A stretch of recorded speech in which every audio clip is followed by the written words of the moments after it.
Hello and welcome back to Xenonauts 2. My name is Ty.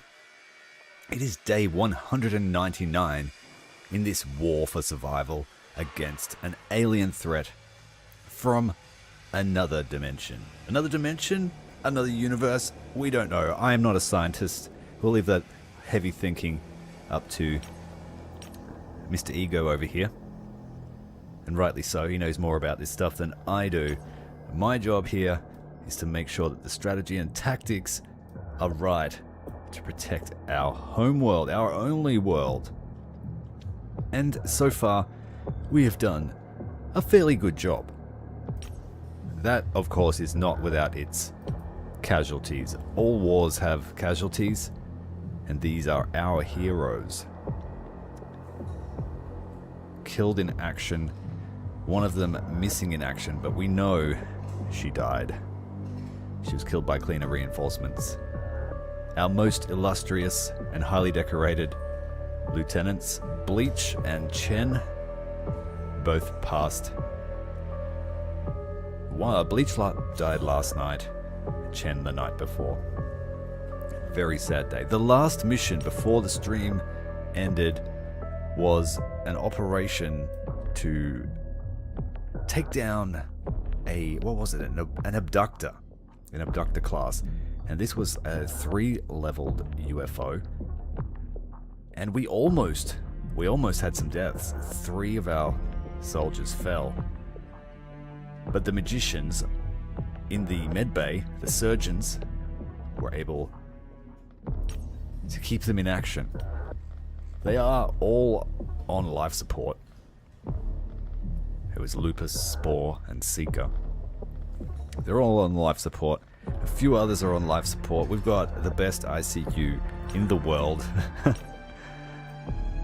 Adept at fixing plasma burns. Now, the engineering team have just been given their orders for the next week or so. Some new sets of Guardian armor. Some more Warden armor for the lighter troops. New weapons for our interceptors. A new interceptor. And we're going to study the wreckage of the cyber drone, which was, I guess, the main antagonist in our stream last night. We had one mission where we had to kill 3 of them. And it was a fight.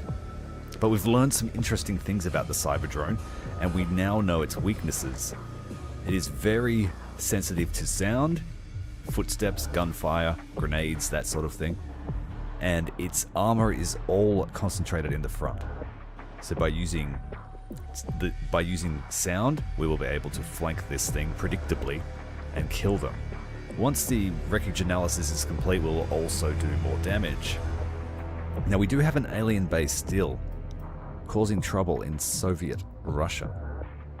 But our interceptors have a good coverage, and we've been able to thwart all of the air operations coming out of the base. So I'm going to leave it a little bit longer and wait until we have the next tier of weaponry, which I'm hoping comes from advanced alloys. For now, the fighters are in a bit of a down cycle. One is transferring in, one is transferring out, one is constructing.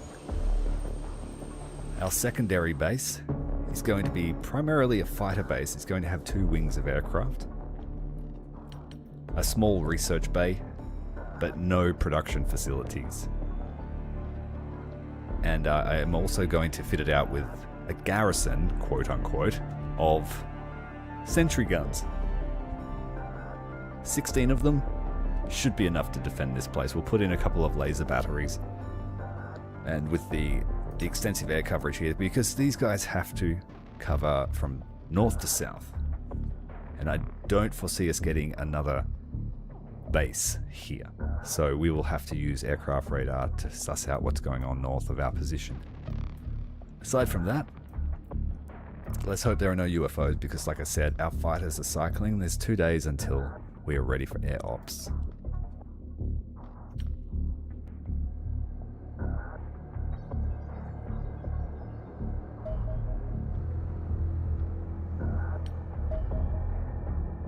Two new recruits have arrived, Queen Blep and Wintertown. All soldiers are now members and viewers, so Godspeed to you.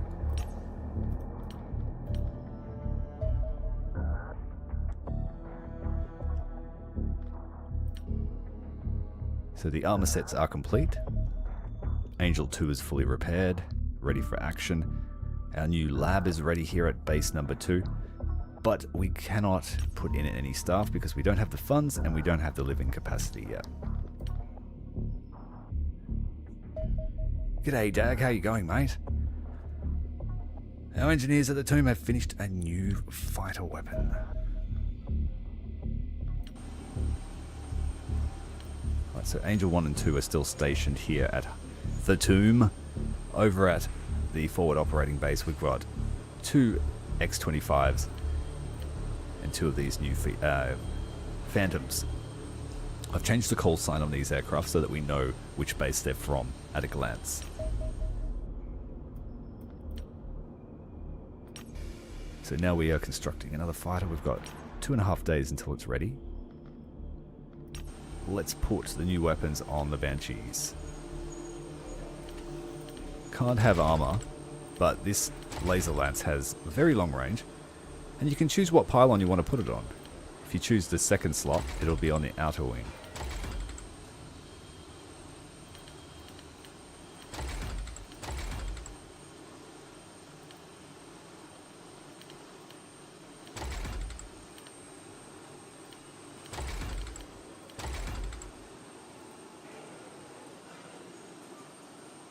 Do you live? Yes. Everyone lived. Where is... I can't change it from this screen. Hang on.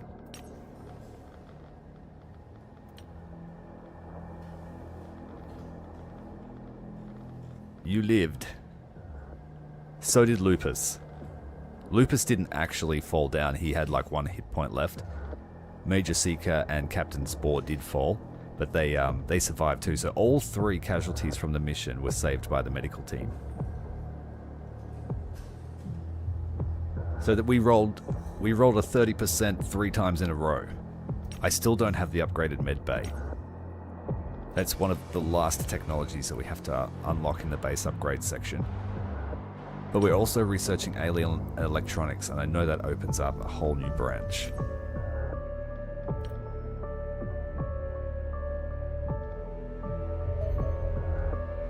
The recovered alien sensor array is clearly of great scientific value. We got this from the UFO that we raided last night. Even a casual inspection of the device reveals a number of electronic innovations that warrant further study. The most notable of these are the superconducting alloy magnets used in the various scanner systems. These exhibit absolutely no electrical resistance at room temperature, allowing them to carry immense amounts of current without melting, and thus generate enormously powerful magnetic fields. By weight, these magnets are several times more potent than anything we have previously encountered. They should prove relatively easy to reverse engineer and reproduce, and we have little doubt we shall find a great many uses for them. The most interesting innovation comes in the form of several small hollow emitters discs dotted around the sensor array. When connected to a power source, these begin to project an ever-shifting holographic lattice in the surrounding air. Analysis suggests that this hologram is in fact an optical computer, a fully functional computer system that uses photons rather than electrons to process data. Astonishingly fast and remarkably versatile, it can instantly redesign its own holographic circuitry to maximize efficiency at whatever type of calculations it needs to perform. Such flexibility will be exceedingly valuable as our technology continues to grow. I would not be surprised if these optical microchips become increasingly commonplace in the coming months. Okay, we've opened up a new research project for Stalker armor. Predator style. Also the power knife. Captain's weapon. Guardian's protection. I think that increases the protection of the armor that we have already. An advanced tactical module. And jetpacks. We have no money to start these.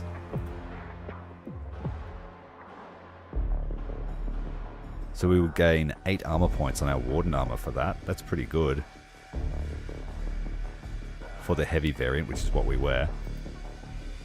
And Warden is 20? So yeah, nearly double Warden armor. Energy knife upgrade. This has got great stats, like compared to the standard combat knife. 50 damage. It penetrates armor. It destroys armor. So I'm actually going to use that. I'm going to try the knife combat. All of our soldiers use the tactical module, so it might be a good investment to increase its efficiency. We do have quite a stock of resources after raiding that science vessel. It had heaps of elenium, like heaps. Buzzard jetpack will let us jump up onto vertical surfaces. But I don't think elevation is that powerful in this game. The enemy are able to see you.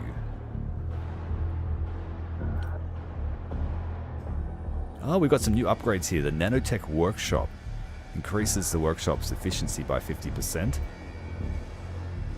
That's almost priority upgrade as soon as we get the funding in. And then the Quantum Lab is for research 50%. Yeah, so both of those are a necessity. So 100 elenium put aside for base expansion. And 50 alloys.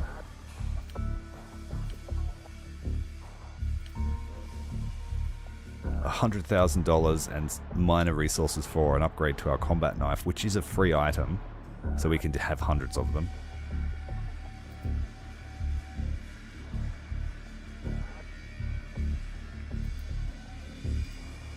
Yeah, there's now a lot of stuff competing for our funds. I've got 8 suits of Guardians, so I'm happy with that, and I am going to buy that upgrade as well. So that's 150 elenium already spent. And then I need another interceptor. That's 170 elenium, so we've got 22 left. And I've got nothing I can sell. Like, I've got my museum, but we don't sell the museum.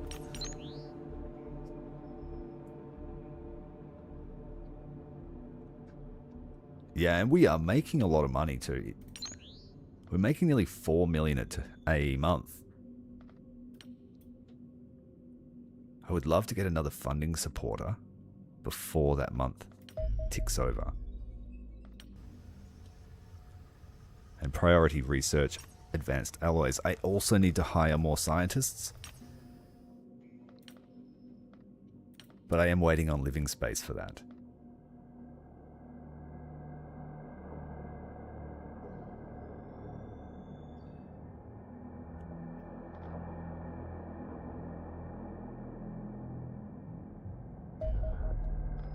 All quiet on the front. Alright, we finished our new interceptor. Let's get it fitted.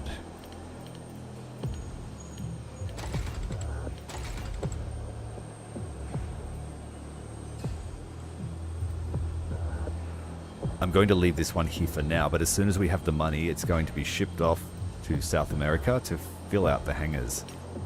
That will be online in 8 days. So it will be a wing, the Banshee wing, and then we'll have the Devils.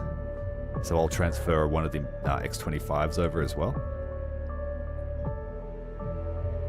And we might need a third base, but it really depends what happens.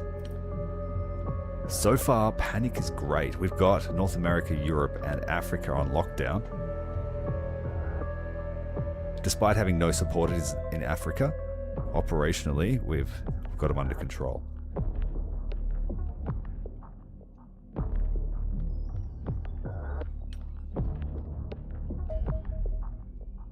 Okay, we will now do more damage to cyber drones. We've tested all the weapons. The engineering boys love those projects. Now it's time for the squishy brain machines.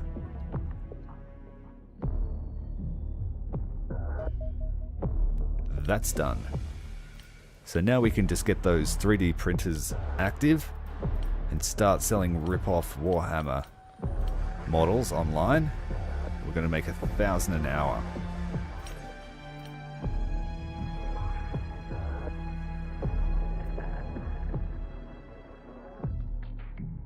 No UFO activity whatsoever.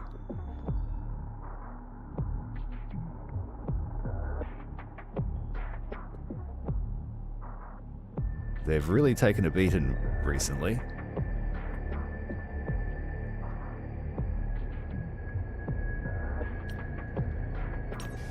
We just made an easy 70 grand waiting. We need 100 for that.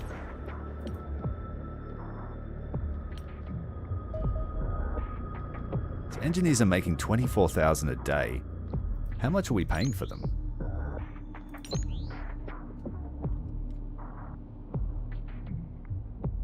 Oh yeah, so they're still not paying for themselves. Are they? Yeah, actually they're making a profit. Nice.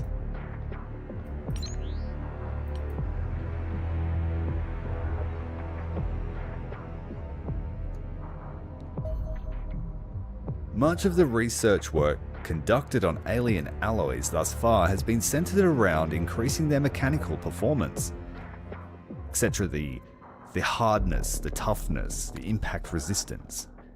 This perhaps implies a lack of creativity, for it appears the aliens have also mastered exotic alloy variants that combine the strength of a hardened alloy with the flexibility of a fabric. Such materials could prove enormously useful to our war effort. The secret behind this behavior appears to be a metallic alloy that has an extremely low melting point. It is therefore liquid at room temperature, creating a suspension of alloy molecules that lock together if compressed, temporarily forming a crystalline structure. When placed between sheets of watertight woven fiber, this creates a flexible fabric that will instantly harden if struck by a projectile. Once these forces have dissipated, which only takes a few moments, it will once again resume its pliable liquid form. While I suspect many uses for these remarkable new alloys will become obvious with time, the clearest application is currently in personal protection. While our test subjects did not particularly enjoy the unexpected hardening of their armor, the process is reportedly especially painful, especially when sprinting. The bruises and soft tissue damage that result seem rather insignificant compared to the alternative. Analysis suggests this material can offer roughly 70% of the protection provided by forged alloy plates of equal thickness. This means it will not replace our existing solid plating, but complement it, finally allowing us to add meaningful armor to areas where rigid materials cannot be used.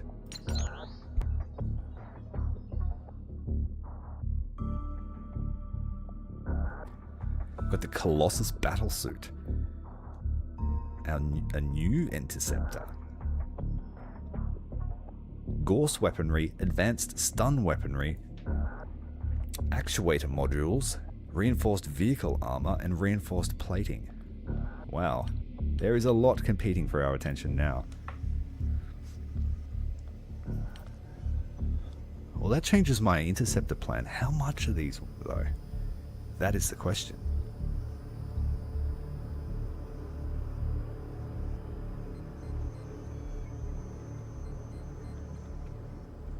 Well, you know we've just got to build our Terminator armor. Heavily armored, powerful, personal exosuit.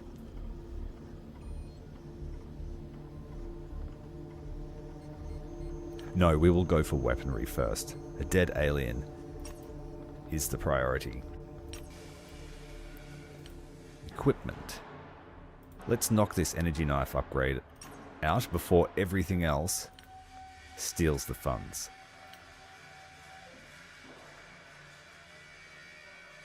Ooh.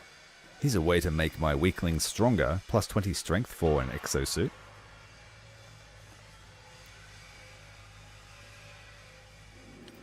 The new interceptor. I have to research it. And I'm not ready. I'm not ready for that yet.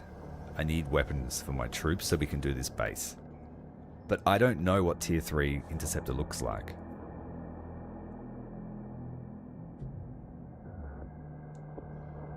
And no, I haven't built a robot yet. I haven't bothered with the Mars. I could build one. It doesn't cost any other materials. I should build one. I've got 1 day until the funding report. Let's stop for a moment. Can I get some sneaky new funding before then?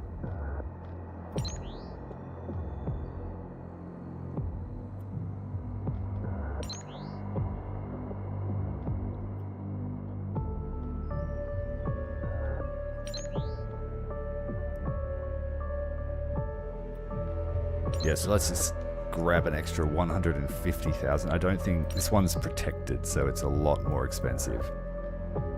I would have taken that one. Latin America, what's its bonus? Scientist wages, we'll take this one. This doesn't look too appealing to me. 3 training points a day. If you got that early, that might be really powerful. And if you keep your guys alive, it might be really powerful. But it's outscaled by a training facility, which I think is 6 points a day. We didn't get a training facility until right now, and it's not at full capacity, so we're getting 2.75 points a day towards training, which is about the same as that buff.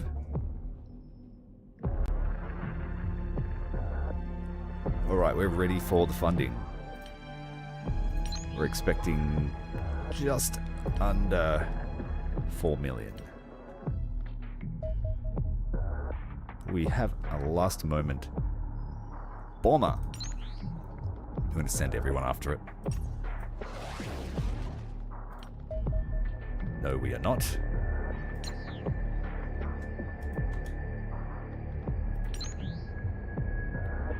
That's an abductor. That's a bomber. We've got lasers, so let's... How do I break them away again? I can't remember. This way. We go launch interceptors, but I want to grab them out of this formation that's already in the air. An abductor will send the angels after.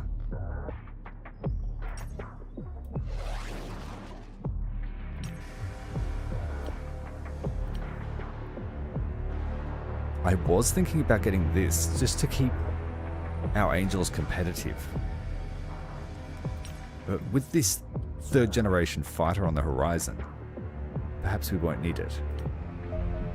Oh dear, we've got a lot going on over here. Let's launch some fighters from South America just so we can keep our base safe.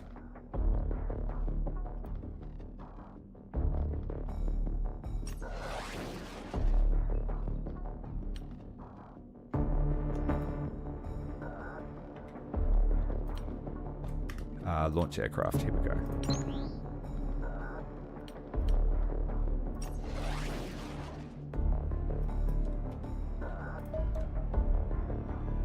They're on a terror mission. They're actually a priority.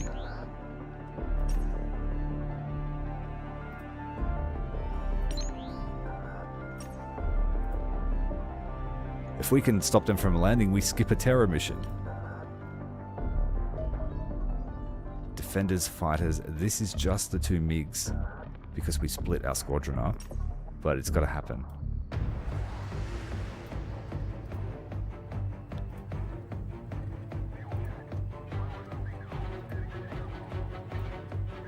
Now, I don't like the chances of these guys surviving the fight,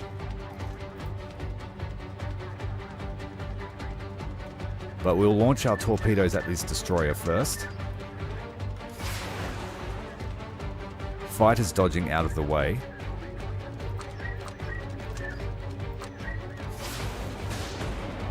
We got those torpedoes through.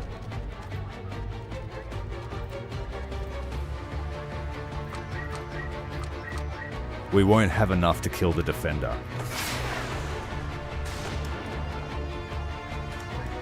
We might have enough to kill the defender, but it's got high armor. Angel 2 needs to break left. Angel 1 break right. No, we do not. So we need to keep going. But we got the priority target, so there will be no terror mission. That's worth sacrificing a jet for. Right, Angel 1, you need to brake right again. Brake left, just to get out of this zone. Oh, she got splashed.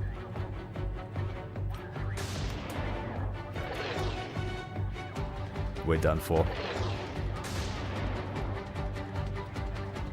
We can't outrun her. This is where the engine upgrade would have been useful. She's splashed. So that cost us 240,000. And we have no X-25s for at least 24 hours. So that will be... There's a 50% rebate there for shooting down the destroyer. I don't have the money to get that other one fixed.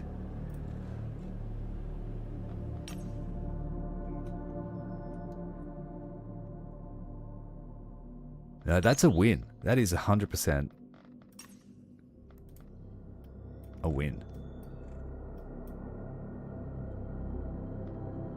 Stopping a terror mission when my whole stable is in the med bay is a win. We're going to try and intercept this abductor that's still out there. We've got a bomber out here over Russia somewhere. Squadron 3 lost their target. Let's keep them on patrol for a while.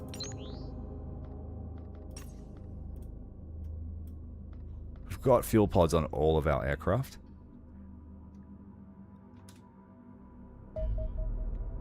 Now the abductor will try to run, which is easy food for the Phantom. We just have to worry about its hunter-seeker drones it launches. No, this is different. Alright, we have to get on the 6 of this thing, or it's going to shred us. This is the UFO that we deployed in last night. It's actually a large one. About as big as a cruiser. So we need to be in burner.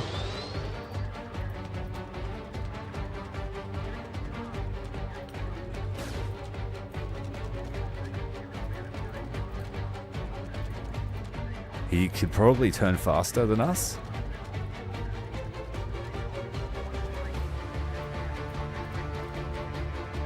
Well, the Angels would absolutely not be able to do this, but the Phantom can.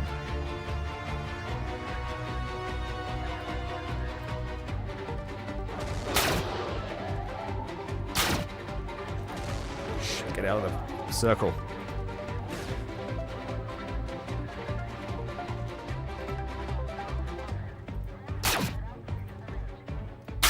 He might actually jump away before I kill him.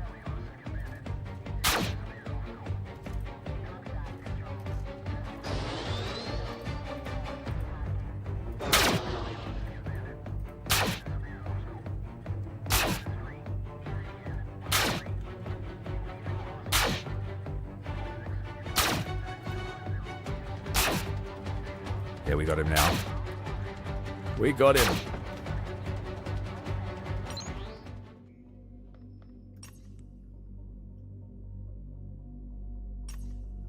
I confused that one with the Observer, which does try to run.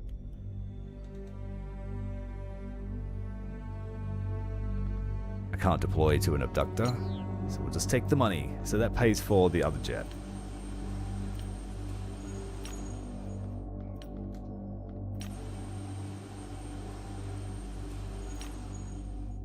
I've got Squadron 4 coming over here to support the base because we know there's a bomber on the loose.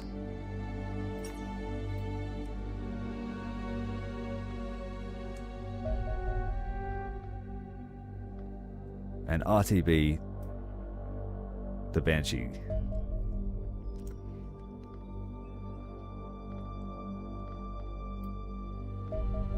There it is. Devil Flight, go and get it. I think they'll have enough fuel.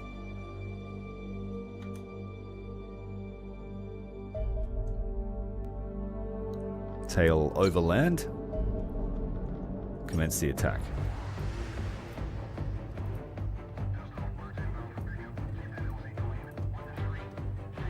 Hopefully we have enough damage here. But he can't defend himself.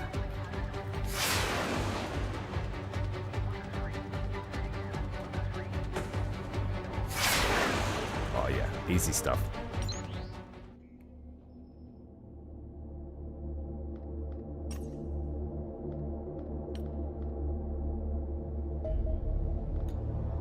Another bomber. This time we'll send a soul phantom after it. It will eat the bomber for breakfast.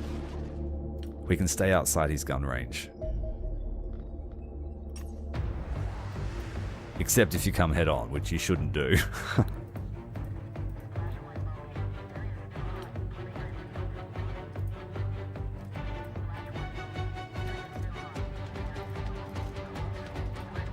And then just slow right down.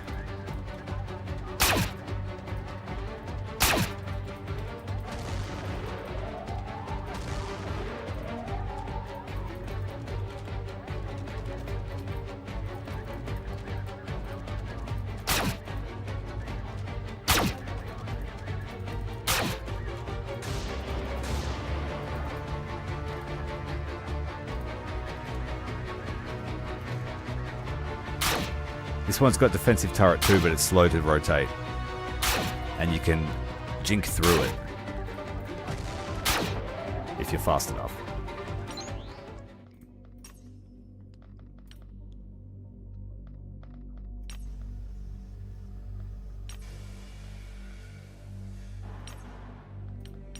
That was a busy 4 hours before the end of the month. Those shoot downs just before the funding came in, pushing up Russia's funding because that went down last month. Excellent stuff. I forgot to do the... Wait. Okay. Yeah, that was a tidy month. What are we going to spend it on?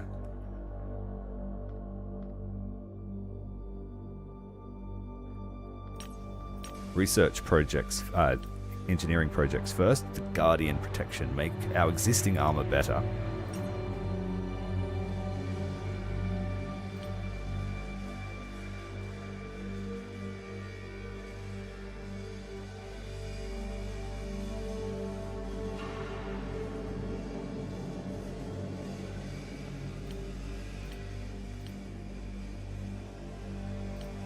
The base upgrades actually are priority, so keep the energy knife as it is.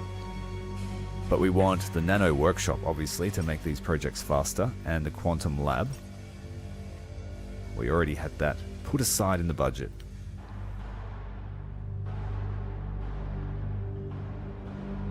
I'm going to take the angels because that just proved to me that the angels can still do the damage, but they need to be able to get away. So I will take that.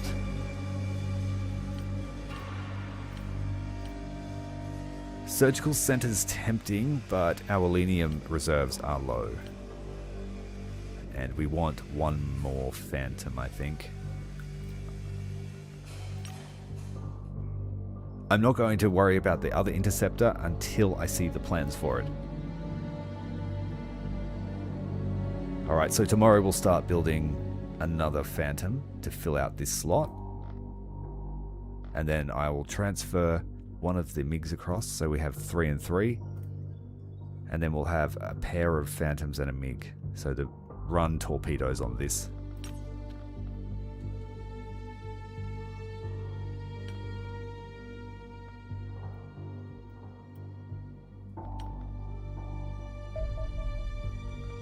They've got hangars full of them they're just sending our way. 100 grand, you can have a MiG. Okay, living space will be ready soon. Let's build some laser batteries here. They are free. Well, not free. They're free of exotic materials.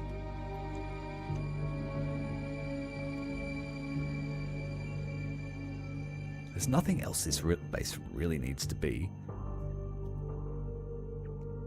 If research times fall too much, I could put in another one.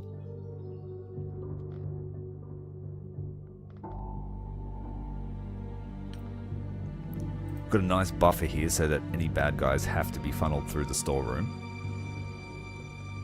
That reminds me. I need 8 more sentry guns for that base. I'm fully automated defense system at the second base.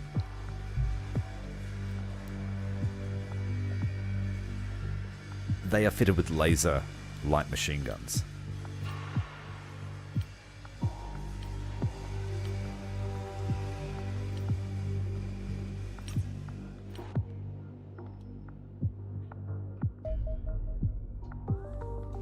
Right, the energy knife. Make sure that everyone has one of those because they only weigh 6 units of weight, which is the same as a flashbang grenade.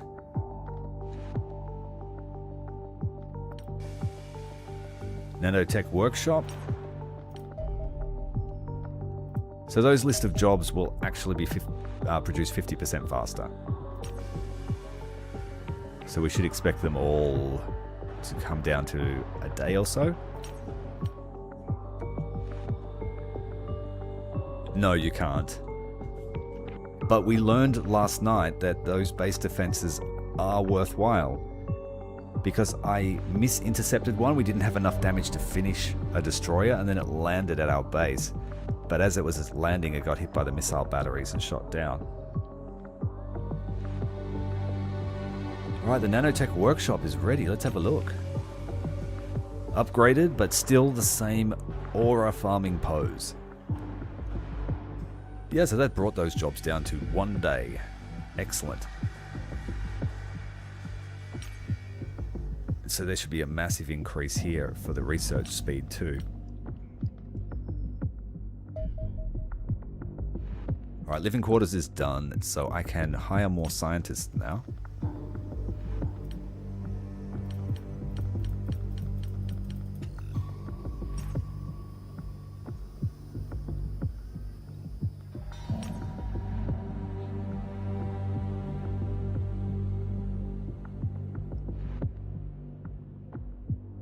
Maybe there should be one workshop just to make trinkets take some pressure off the main engineering hub.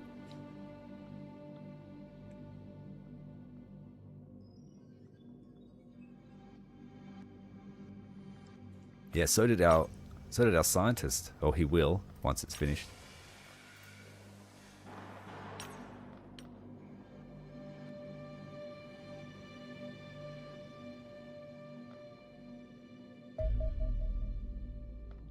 Alright, the quantum laboratory is ready. So it went from 200 to 250%. He got a new watch. He got some gloves. He got some ear pods, it looks like. So he doesn't have to listen to me talk shit while he waits for me to choose what I'm researching next.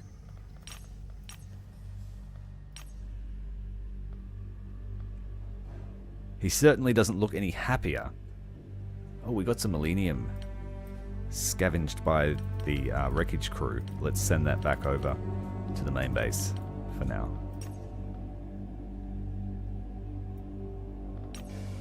Next up is the engine upgrade for all of our Angels to be just as fast as the Phantoms.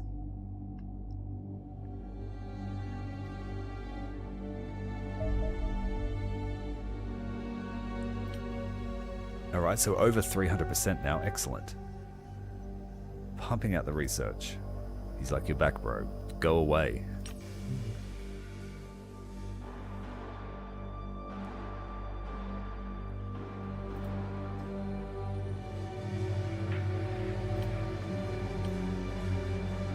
Okay, we've got 40 Elenium next. I needed to build another Phantom, didn't I? Yes. So we'll give that order tomorrow.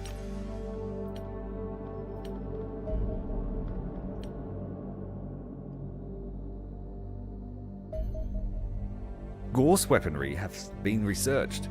Recent advances in electronics have made a new generation of firearms possible.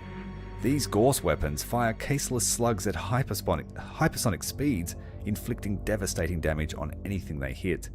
Each of these guns is built around a pair of powerful superconducting electromagnets that run along the top and bottom of the barrel. Ammunition is generally fed from the rear of the weapon, just above the Elenium power cell. These rounds are solid pellets of hardened tungsten with a magnetic iron core. No propellant or cartridge case is required. They are held in suspension between the two electromagnetic rails and never come in direct contact with any part of the barrel. Pulling the trigger causes both electromagnets to pulse, accelerating the slug to hypersonic speeds almost instantly. The resulting friction generates an enormous amount of heat, which is vented directly out the open sides of the barrel, making correct finger placement extremely important when firing these weapons. Overall, the Gauss weapons are a significant upgrade over our laser weapons. Although less effective at destroying armor, they have excellent penetration and inflict much heavier damage per hit. We must be aware that such an advanced technology will require an unsurprisingly large investment of both alloys and Elenium to construct. Pistol, shotgun, rifle, sniper rifle, machine gun. Excellent. What? Oh, we're going. That's the rest of our money. As much as I needed another fighter, how about we spend 20 Elenium on new weapons? So a pistol is absolutely necessary. Even 2. Okay, we're not going to get much value out of 20 Elenium.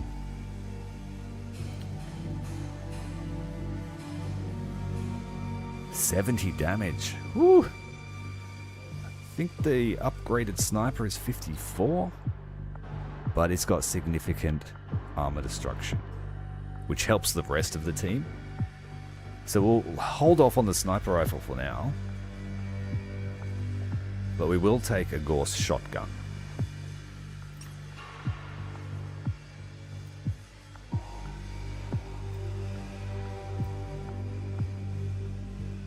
Okay, these are quite expensive. He wasn't wrong. I have 4 Elenium being transferred actually, so we can afford this one too. So we've got a shotgun, a pistol, and that's it for now, until we raid somewhere else. See, that's not worth... Like, I got nearly 200 Elenium from that UFO we did last night. It would be cheaper to do a UFO with op points.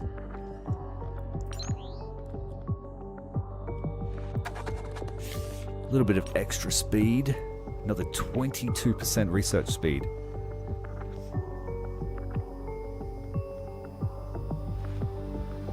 Heavy Gauss weaponry. So that would be for the new interceptors.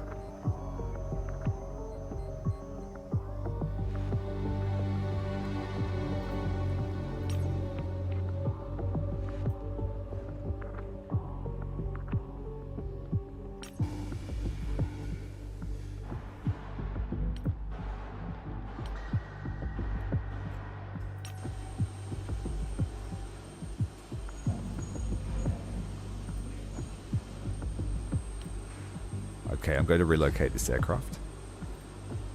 But I want it to look good, so how is the base laid out? If I send another Banshee, it'll go there.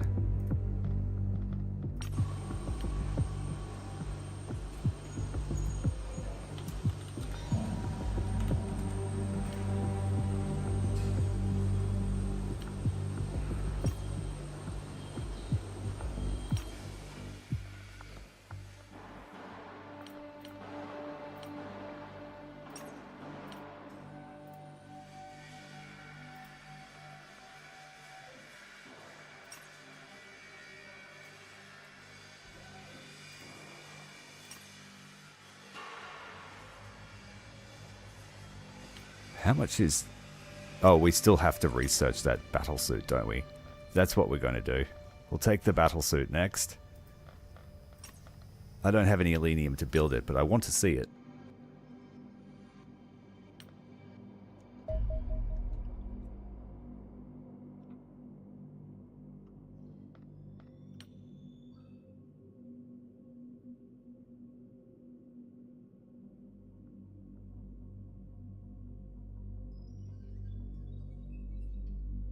Come at me, bros.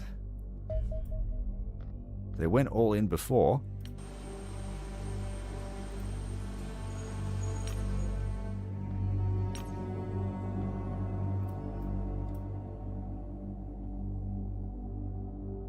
So like before, our fastest interceptors from this base are required to also defend this base if these teams are busy. We will transfer the sentry guns across to the scientist base. That's selling them. We don't want to do that.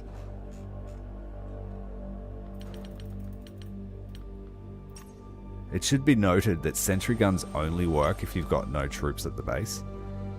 So you can take, I think, 16 troops into a defense mission when they attack your base. If you have 16 infantry, then sentry guns are worthless. If you have no infantry, then they're priceless. I'm going to put half of them with a smoke launcher and the other half with a target designator. It's a shame they didn't get Gorse weaponry yet.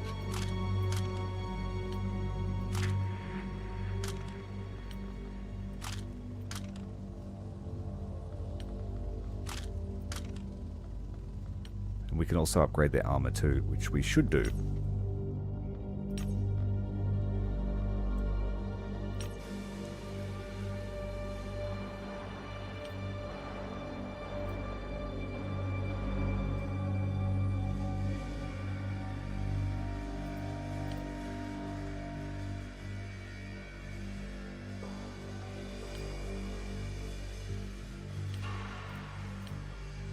Yeah, I'm going to do that. Alloy vehicle armor. I think that will upgrade their armor.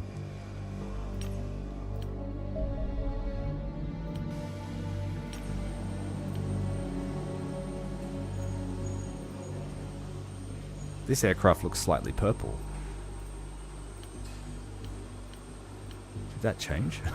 Could have sworn it was grey yesterday.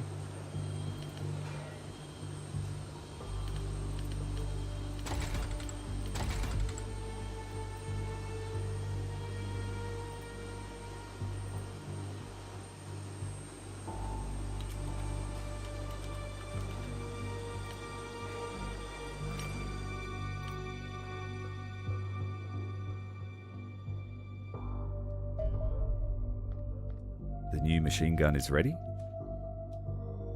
Everyone eager to get their hands on it. The shotgun is ready.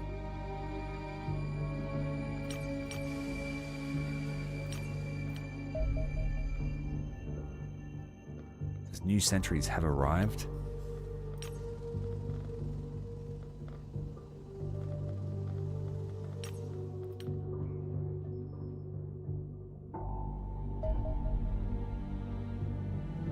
Okay, did that affect the sentry guns? It did. Excellent. So an extra 10 armor. These are pretty squishy.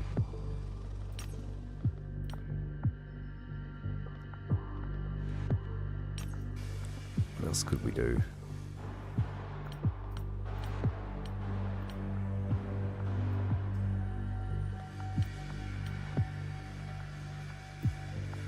I'll build a Mars just for emergencies. Or terror missions, maybe.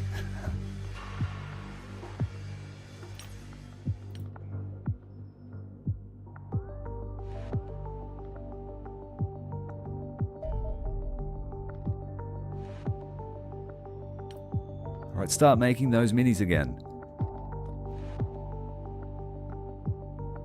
Panic across the world has dropped right down. The Colossus Battlesuit. The XR1 Colossus Battlesuit is a massive personal exosuit that provides fearsome strength and unparalleled protection against battlefield threats, but suffers from several significant design limitations.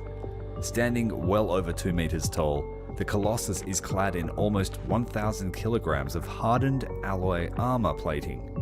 Much of the metal body is utterly impervious to anything less than an alien plasma bolt, while even weak spots such as the joints are protected by several layers of flexible liquid metal armor. Hundreds of servo motors and hydraulic systems amplify the strength of the wearer, permitting them to move while carrying such an immense weight. This provides other benefits too. The Colossus can bulldoze straight through most walls without even breaking stride, and suffers little recoil when firing automatic weapons. Unfortunately, such focus on protection has costs. The battlesuit is clumsy enough to significantly impair the wearer's reflexes, and the massive gauntlets are too cumbersome to wield any weapon smaller than a machine gun, although the Colossus has the sheer strength to operate such weapon as a normal human employs a rifle. Yet, the most serious disadvantage is the armored visor, which provides excellent survivability, but suffers from low image resolution. This can make it difficult to pick out enemies at long range. If used in open terrain, these battlesuits will frequently come under fire from enemies they are unable to see. It is perhaps best to think of the Colossus as a walking tank. Although enormously powerful and survivable, it still requires support from friendly units capable of doing the things it cannot.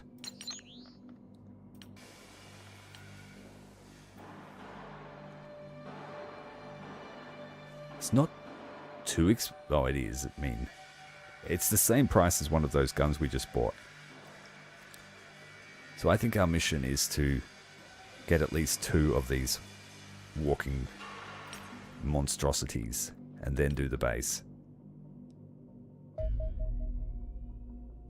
And this might give us the Elenium we need.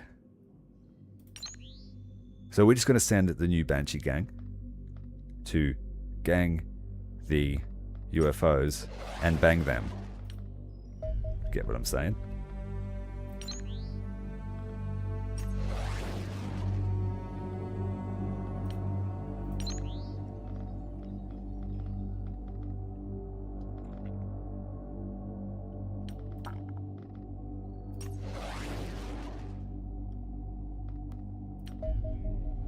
I knew it. This one is a Wraith. It's got a Wraith crew and it's on a resupply mission. That must mean there's a base around here. Send the Devils after them. They're already airborne. They also have an engine upgrade, so they're as fast as our Phantoms. We have a Defender and Bombers. Let's see how 3 of these fancy aircraft go. It's going to be a micro nightmare. The Bombers are actually easy to kill with these laser lances. And with 3 of them, even better.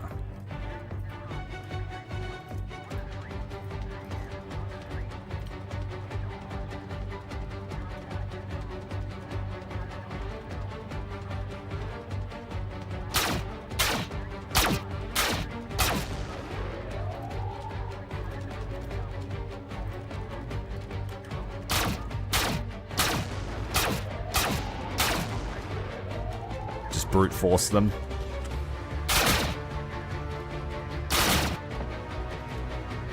Took some damage, but that was a good combat trial.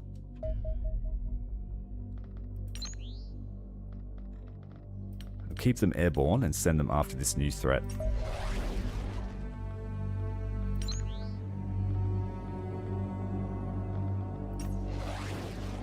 What have we got here? We've got an abductor on an infiltration mission. What's this thing doing? It's on a resupply mission.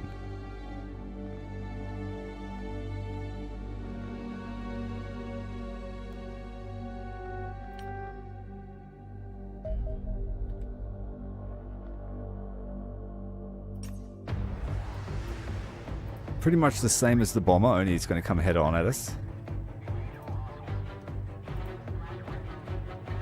So, Banshee 1. I called it Bamshee. I need to change that.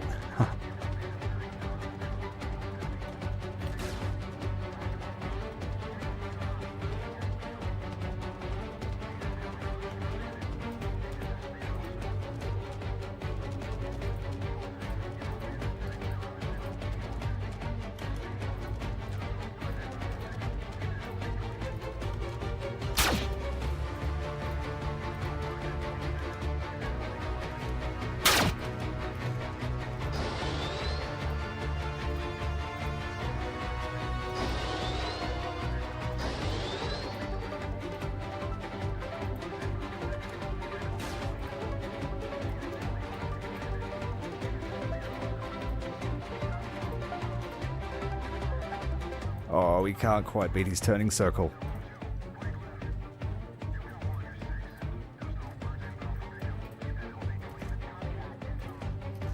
Got to just get through it.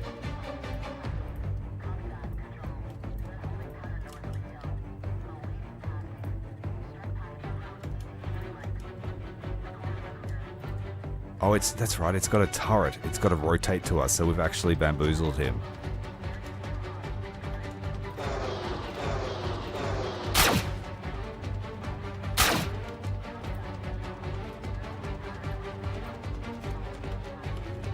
I just rolled into that one.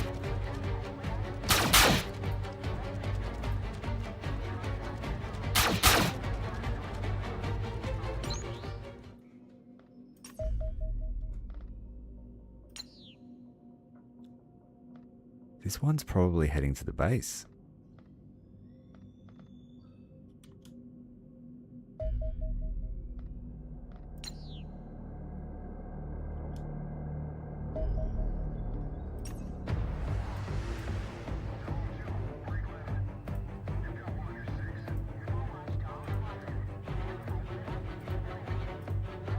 We know the Angels can take out an observer quite easily, so we'll let them do that.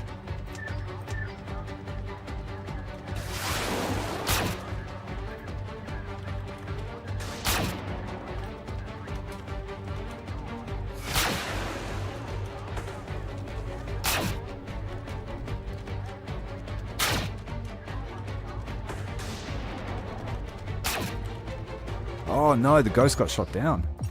He got hit by the little drone. Damn it. Needed to zoom in more. And these guys are Winchester, so they are pretty much done. We'll have to redirect.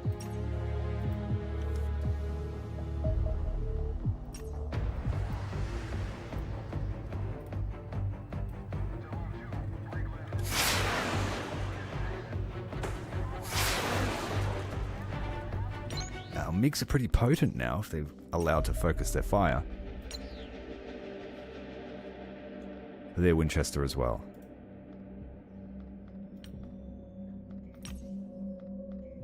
We weren't able to stop this resupply. I wonder if that just makes the base stronger.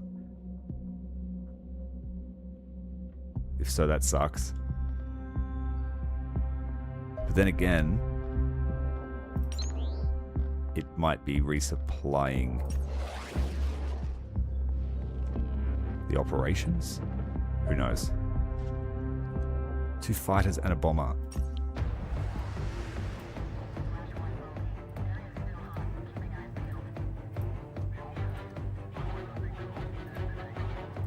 We will focus the fighters down. The escort fighters.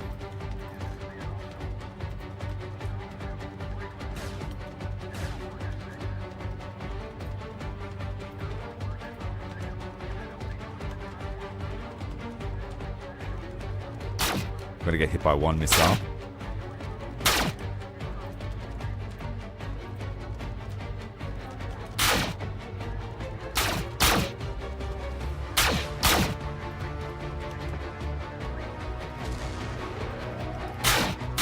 Banshee 3 is copping it.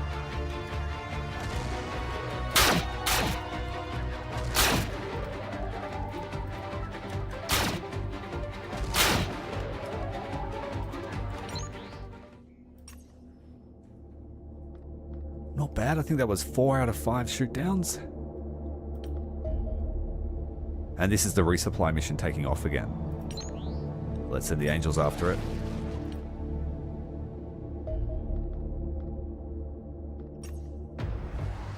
I just hope he didn't drop off like 40 aliens just because I'm about to assault that base.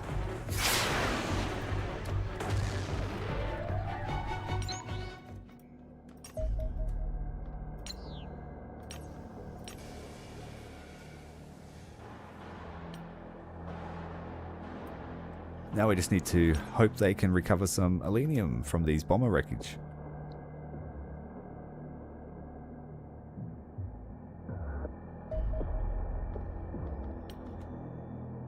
Defensive laser batteries are ready.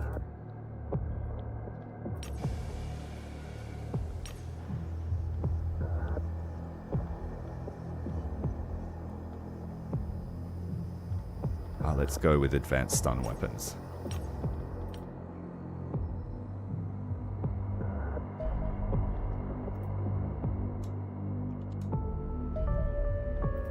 We have to transfer the selenium to the other place.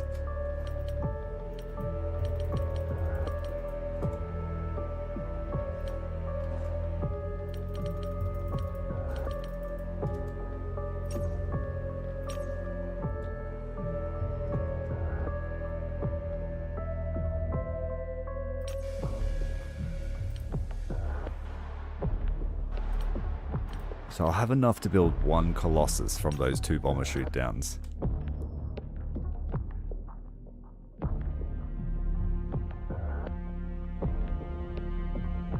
Our aircraft are operational again.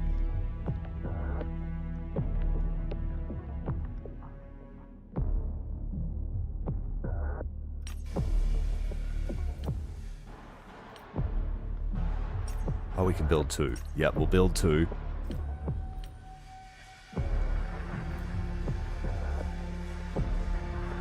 And let's upgrade the vehicle armor again so that those drones and that newly built Mars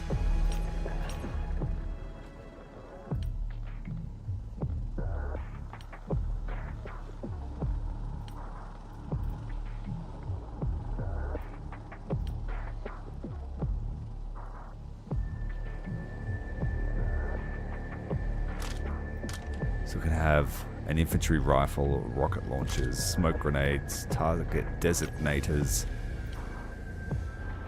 selenium rockets, laser weapons. Yeah, I'll see. Okay, so I will have a laser machine gun for one Colossus and one of the Gorse machine guns for the other Colossus. And I think a good battlefield trial will be terror mission? Oh dear.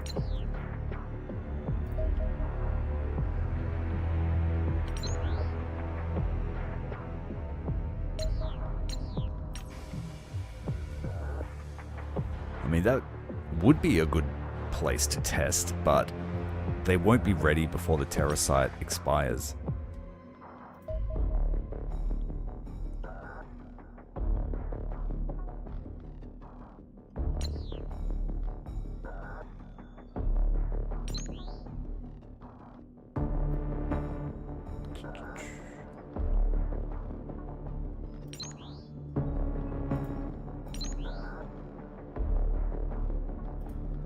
Actually, what we should do is finally we will request selenium. It's not much,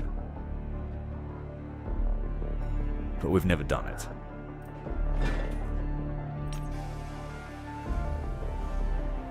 And then that would let me get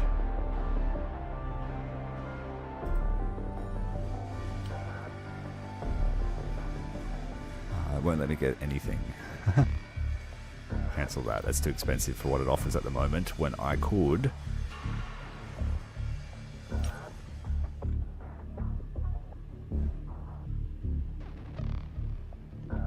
I'm going to trim the crop here for some of our corpses. I am waiting on enough to test them in the engineering bay.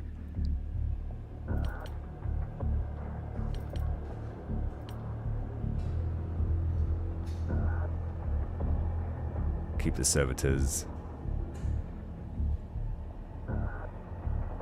This Gorse weaponry sells for heaps, but it costs exotics to build.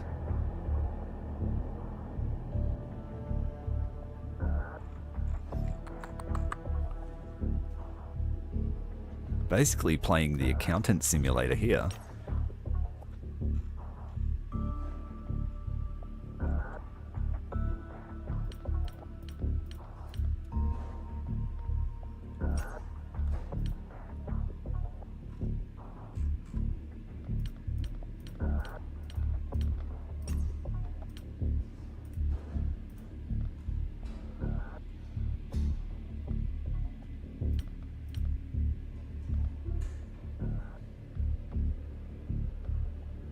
I won't sell any androns because they're hard to kill, so we need this engineering project to be done as soon as possible. Maybe I should sell one of my weapons, my older weapons. Sell the cleaner machine gun.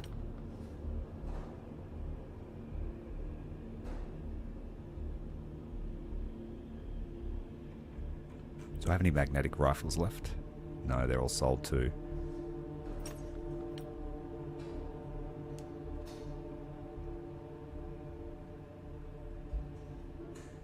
The laser cannon for the Mars is worthwhile? Okay.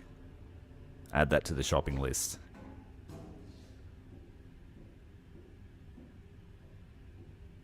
I don't like to sell old generation weapons because they can still be useful in a base defense.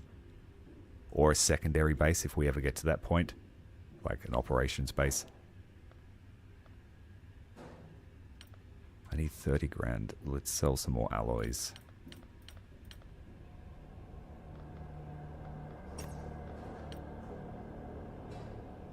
6,000. We need another body gone. Sell another Wraith.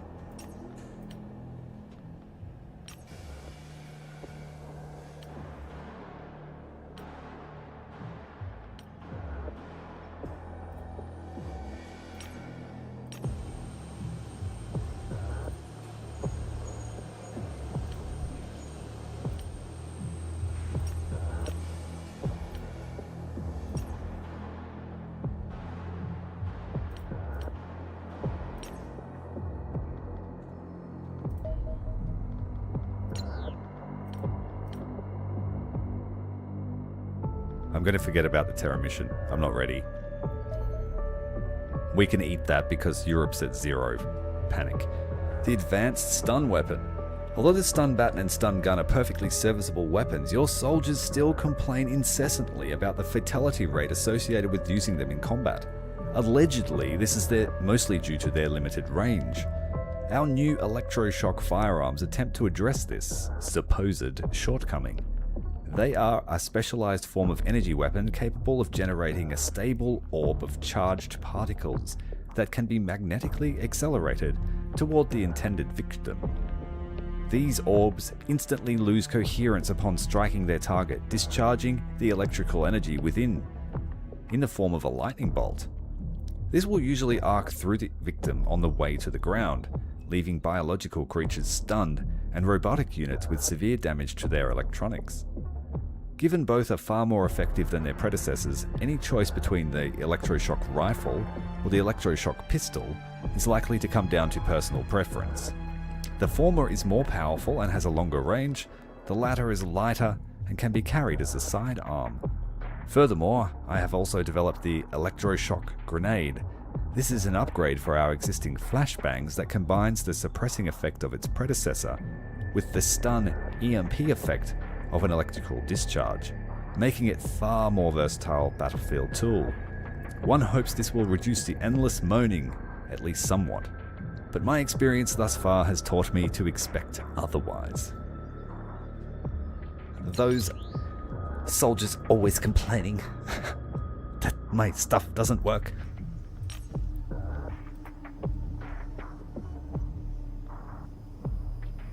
Okay, what's next? Running out of options. And we must be due for a new type of UFO, so we'll go with heavy Gauss weaponry for the interceptors. The Gauss guns are actually shorter range than the Lancers we're using right now, so I don't know if they're actually better or not. And we can make these for just alloys, so I think you only have to buy... You buy this and you get unlimited electroshock batons. You buy that and you get unlimited grenades. So we most certainly want the electroshock grenades because they add stun, which is huge. Our capture rate will go through the roof, as well as being making flashbangs useful against androns, which they are not. So you get 50 damage from an EMP, and we carry these things like they're Christmas decorations hanging off a tree.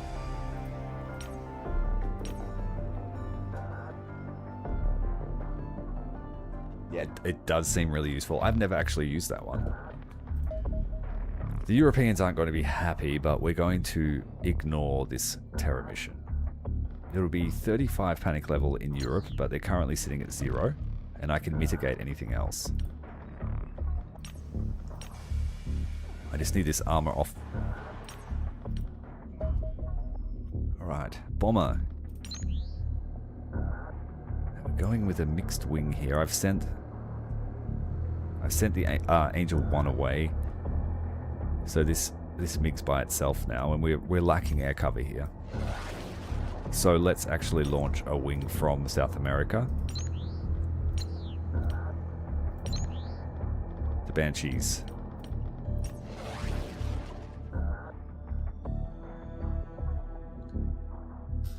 Yeah, up yours, Science Division. We're the ones doing the dying out here. You're complaining about aircon. They lost sight of that target. Head to last known.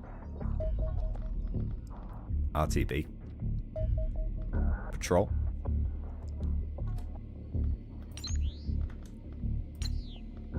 I know where he is. He's over here, causing trouble in Asia.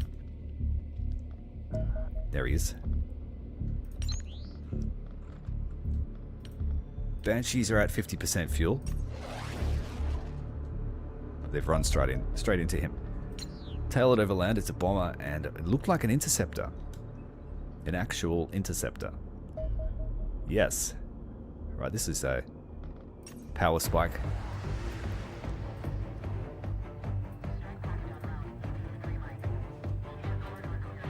They rotate. They turn really quickly. They've got some armor too, unlike the fighter.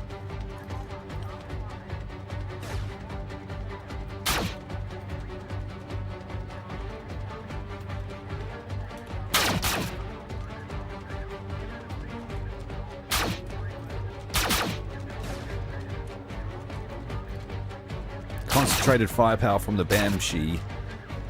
Alright, hit the slow stop.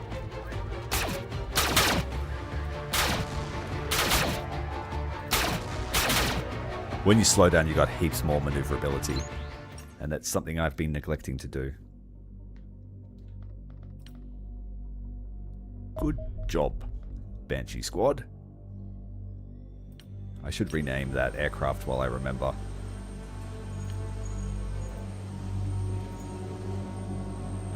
Trying to sneak his own call sign in there.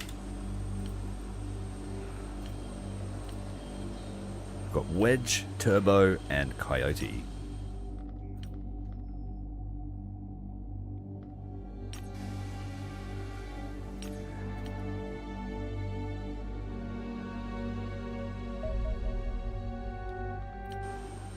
Angel 1 has arrived. We need to change their call sign. This is our original fighter. He's nearly 39 sorties, 26 air kills. They don't die when they get shot down though, so he'll just continue to rack up kills. The UFO Interceptor. The Alien Interceptor appears to be an enhanced version of the fighter UFO, a small yet deadly craft designed specifically for hunting down and destroying human aircraft. While these vessels are similar dimensions to their predecessors, the materials used in their construction are far richer in exotic alloys. The hull of an interceptor is therefore substantially stronger and better armored than that of a fighter, despite no overall increase in the weight of the aircraft. Similar improvements are evident in the upgraded engine array, which allows the craft to reach astonishing speeds in pursuit of prey. It appears the thrust can also be redirected through a network of outlets dotted across the hull, a technique that permits the interceptor supreme agility in combat. The weapon system on these vessels should be treated with respect, for they seem to be capable of tearing apart even our most sophisticated aircraft in a matter of seconds. It is therefore paramount our pilots do not allow these UFOs to get behind them. They are faster than our fastest aircraft. Despite this fearsome firepower, the relative fragility of the alien interceptor means a well-armed human fighter can often best them in a frontal attack, particularly if they can evade one or both of the fusion missiles. One thing that has not changed is the inability of such craft to survive an impact with the ground once shot down. Although the exotic materials used in the creation of the interceptor means the resulting wreckage will yield increased quantities of alloy. And that's unlocked fusion explosives. Increase the power of our infantry grenades and air-to-air missiles. It's going to keep our MiGs relevant through the whole game, provided we just use them to sling missiles. So the Europeans not happy with us. How much did that affect our funding? Yeah, it did, dramatically. But I know. I could have done it. Alright, we are ready to get ready to go to the alien base.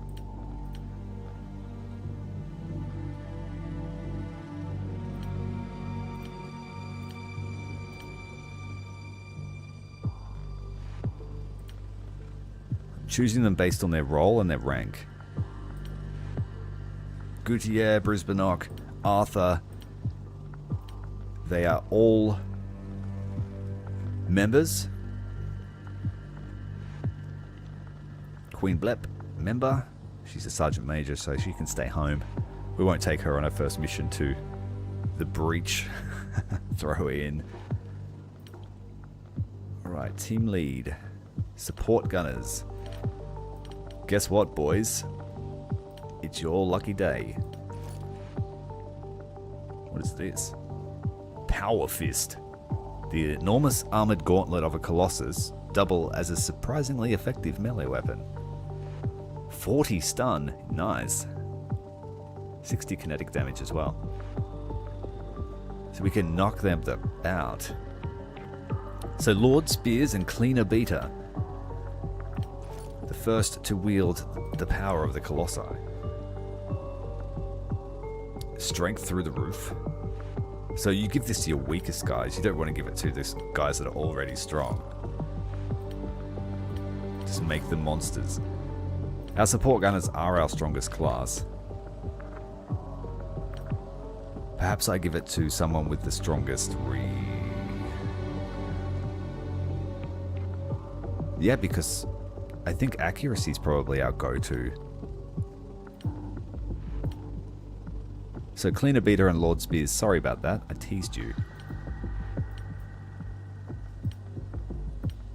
I think we want our best marksman. So be Brisbanock and Gutierre.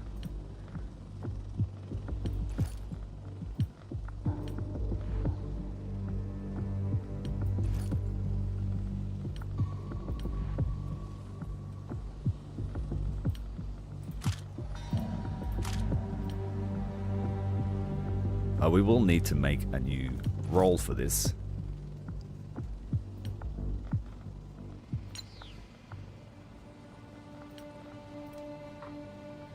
What are we going to call them? Terminators? I think so.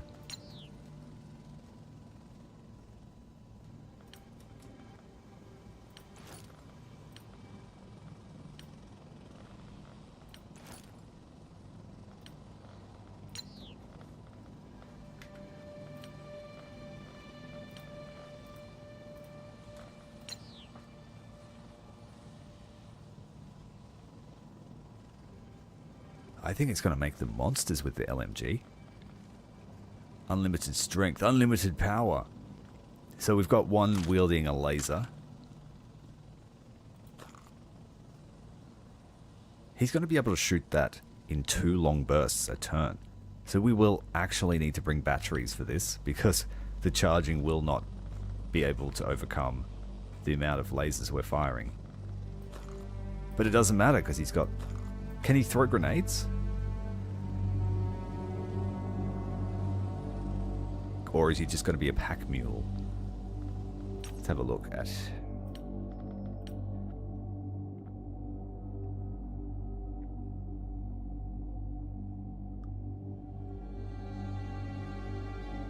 It doesn't explicitly say, so yeah, we'll send him with grenades, and if he can't throw them, I guess we'll just put them down for someone else to wield.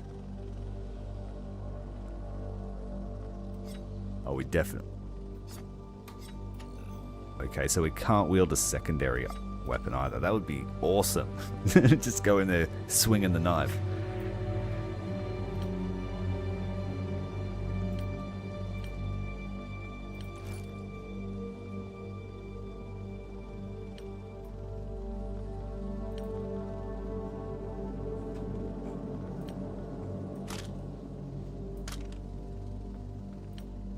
You can't give them modules either. I was going to give them the advanced targeting thing.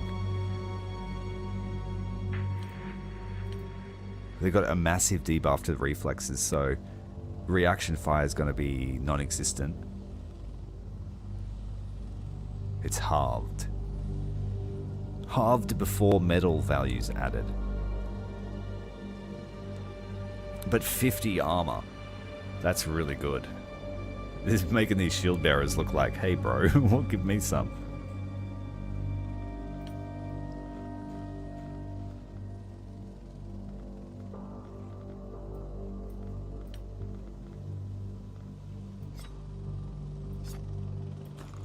Pistols don't really shoot far enough to need a battery.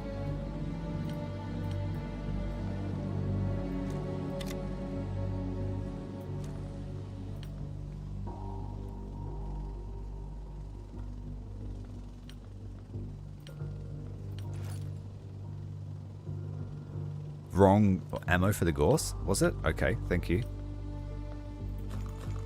Excellent, thanks. I'm going to assume he's going to need a lot of it. I think multiple batteries can recharge in the pack, so we'll test that theory as well. But if he can fire that 2 long bursts in a turn, we're going to... That's what? That's 2 turns worth of ammo. 4, 8. 10 turns worth of ammo at full RPM.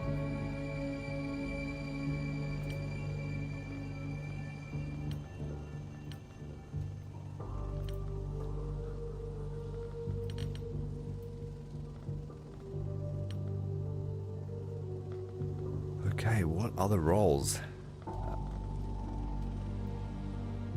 Alright, Cleaner Beta, you are going to Point Man.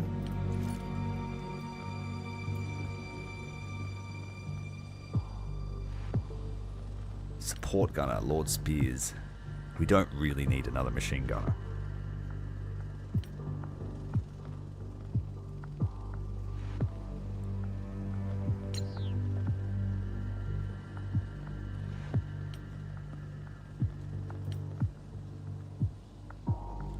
Atomic is the former Toby. Toby's seen so much action. He's had 10 missions, but he's always, every mission he's on, he's a major player. So we've called him Atomic.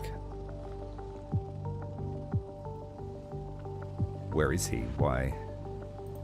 Yeah, he can go with us. He's one of our best breachers. Following in the footsteps of Bleach, who arguably was our best soldier up until her demise.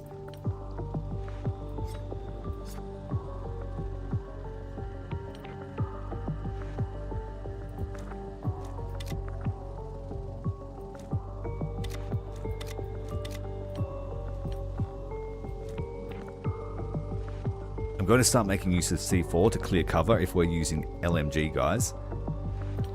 Every little bit will help. And like if we have the Terminators behind shield men, I think that's going to be a potent recipe. Right, the operators, they need weapons, but I don't have weapons to give them.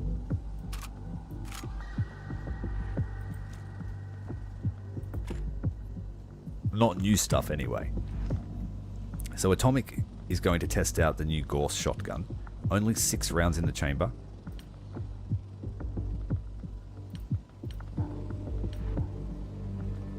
I think this guy needs another battery just to be safe. He's going to be changing them more than he fires them. Arthur B. One of my longest members. Live long and prosper, dude. Here's your laser rifle. Go and get him. And then Uraludag, the man that made this possible last night. The guy that drafted everyone. Well, 10 of you. You can have a knife. Have a power knife. You need one too. You need new armor.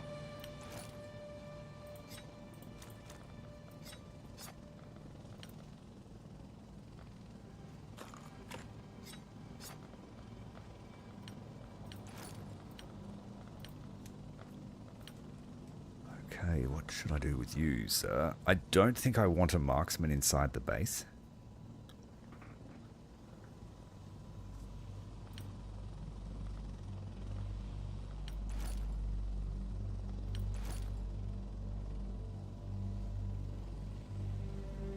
I think I'll take another point man.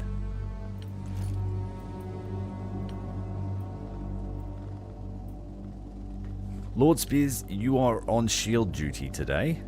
Good luck. What pistol will we give you? We've got energy. We've got energy. Did I not build the Gorse pistol? Nope. I should have. It's very good. Now, I'm really taking my time with this one because alien bases can be a problem. Depending on what aliens you roll when you land.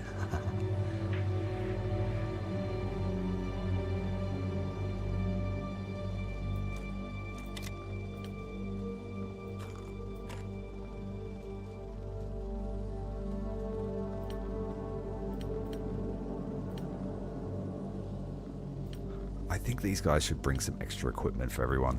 And we can just dump it at the entrance. Oh, he's full.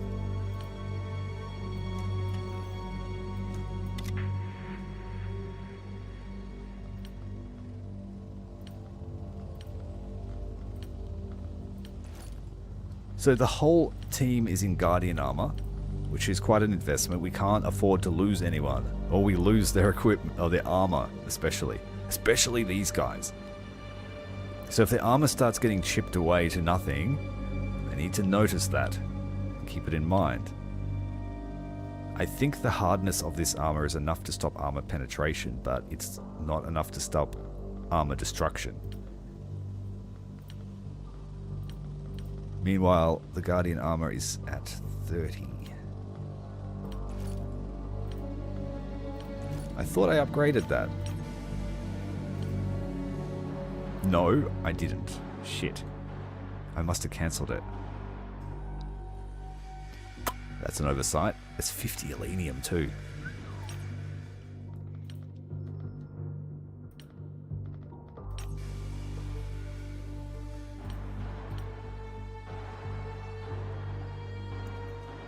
Been playing for an hour and a half and we have not done a ground mission yet. Once the shock grenades are ready, that's when we'll go. Heavy Gorse weaponry. The process of scaling up the technology used in our infantry Gorse weapons is complete. The Gorse cannon and the Gorse blaster are now both available for construction in our engineering department. The Gorse cannon is a weapon that can be fitted on our combat vehicles. It operates like an oversized sniper rifle, using superconducting electromagnets to accelerate a slug. Although this projectile will easily tear through the heaviest battlefield armor and inflict massive damage on anything it hits, the weapon is not necessarily suited to every situation. It has a low rate of fire and limited ammo. Neither of those issues affect the Gorse blaster, which is a large rotary cannon designed for our interceptor aircraft, firing the same hypersonic tungsten penetrators. A barrage of such rounds will have a predictably devastating effect on any known UFO. Not only do they have sufficient kinetic energy to punch through several inches of armor, the sheer velocity of each impact has a shattering effect that leaves the hull plating badly weakened. Finally, the same basic principles could also be used to upgrade the enormous turrets that protect our facilities against UFOs. A suitably upscaled version of the Gorse blaster could theoretically engage enemy aircraft long enough ranges to destroy them, while they are attempting to offload troops. So this is definitely a technology episode. We are unlocking many things that we can't afford.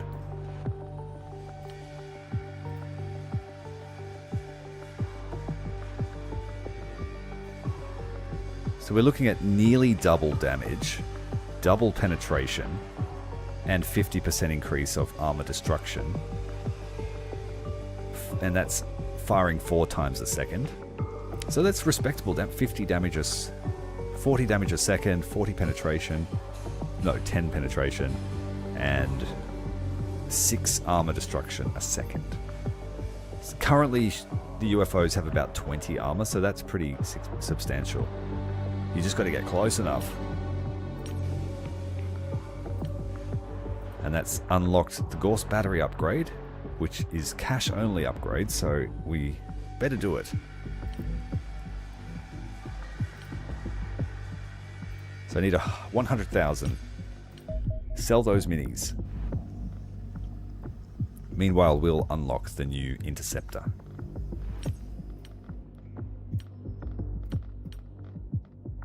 Just enough money here to start that research.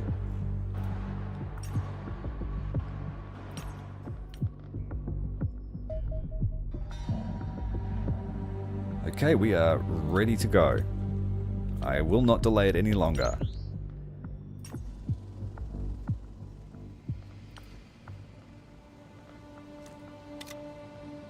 It's a pretty cool looking grenade. It makes our smoke grenades look pretty archaic in comparison.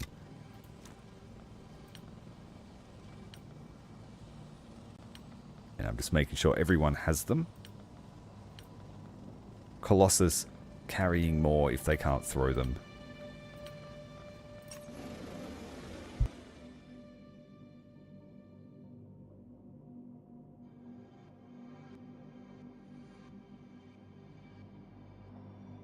If I have more shields than Colossus, I should be able to protect them from all angles. But this is going to be a test. I hope that UFO that stopped in before didn't drop off a fresh batch of aliens, and it's still rocking the technology they had when they created it.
I don't think it matters if it's day or night when you attack the base.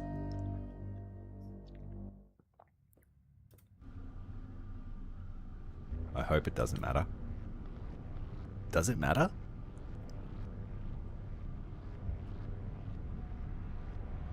Do they not have the lights on? I'm not going to break my rule. I'll wait till daytime. In my next run, I might just do night battles only. Just to even the scales.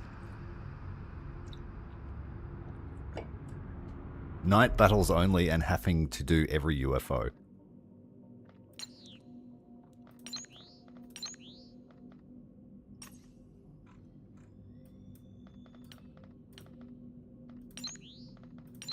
The team are like, the commander just really wants to procrastinate this mission.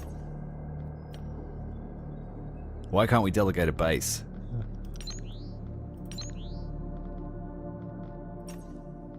Go to the base. There we go. Wish you luck, you mean? Aren't you there?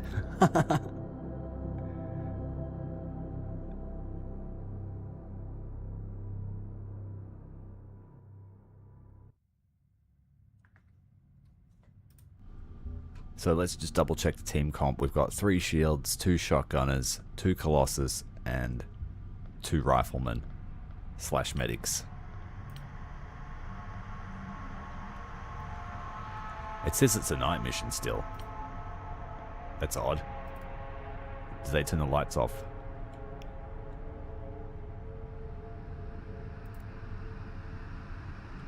How do we want to do this? I think we sweep.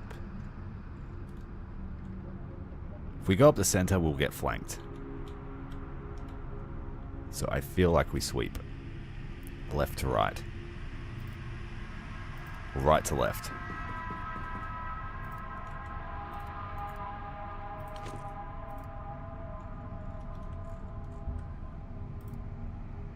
Two-meter tall behemoths. Oh, that's right. They're going to destroy everything they touch, too. Keep that in mind.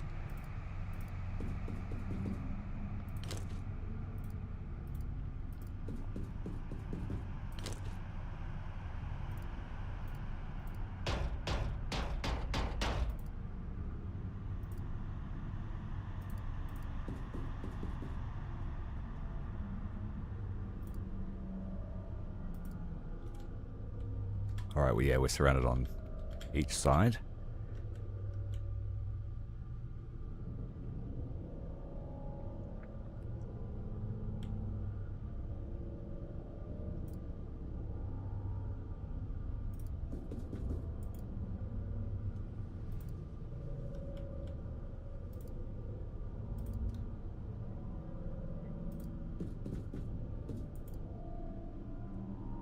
Pretty sure if she looks this way, she can cover the door too.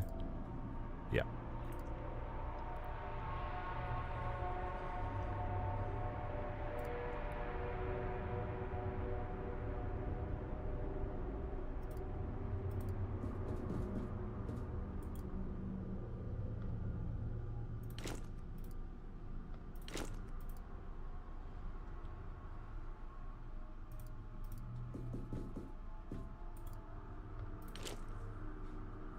Because the last thing I want is for one of those giant robotic balls to come floating through the door while everyone's standing right here.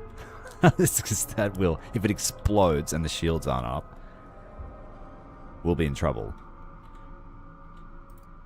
No, so these guys cannot throw grenades. So they are just pack mules at the moment.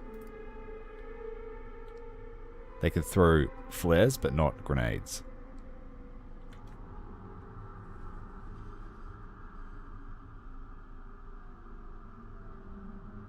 I've played Commander Iron Man, but only in one of the early builds, so it finished once, I think, cruisers showed up, which is effectively now. I didn't get the battle suits because they weren't out yet, so the best I ever had was Guardian armor.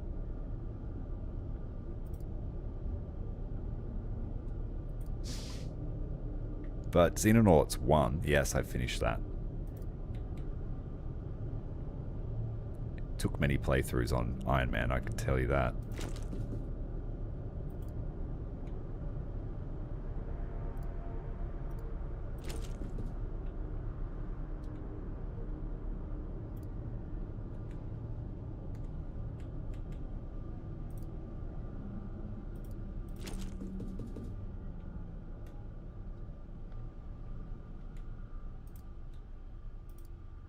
Normally, with a UFO, all the stuff inside the UFO is valuable, and if you destroy it, it lowers how much you get at the end.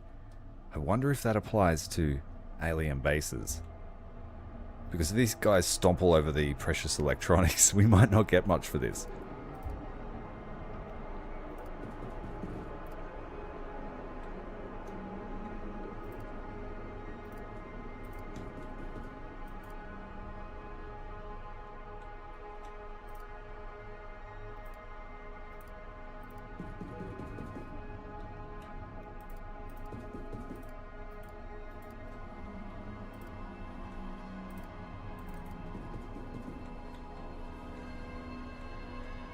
Alright, so we will just go one room at a time. If it takes an hour, so be it.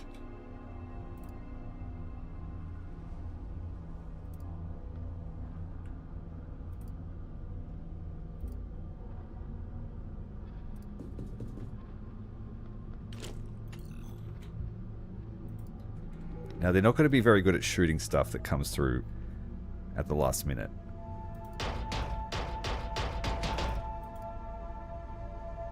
But the way that it works is they still will get a chance. It'll just be after everyone else.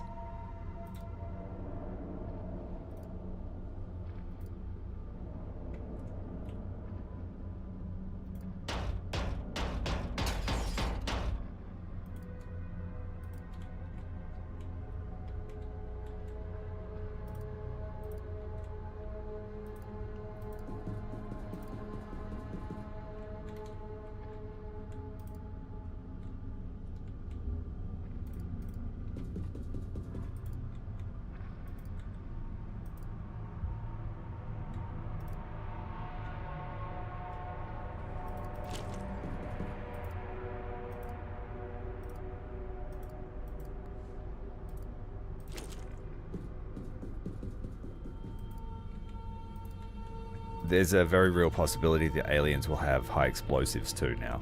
So I need to be extremely cautious we don't bunch up too much.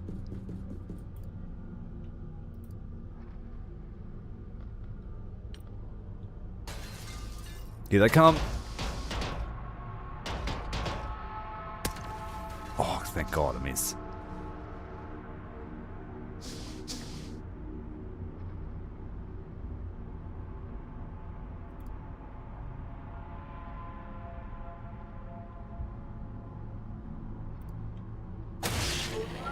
Oh, great stuff.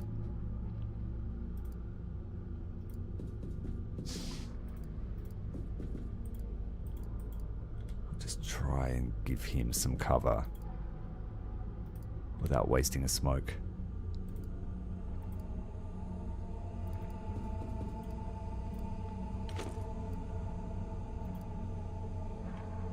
Ah, hell, we got heaps of smokes. I'll just put one down.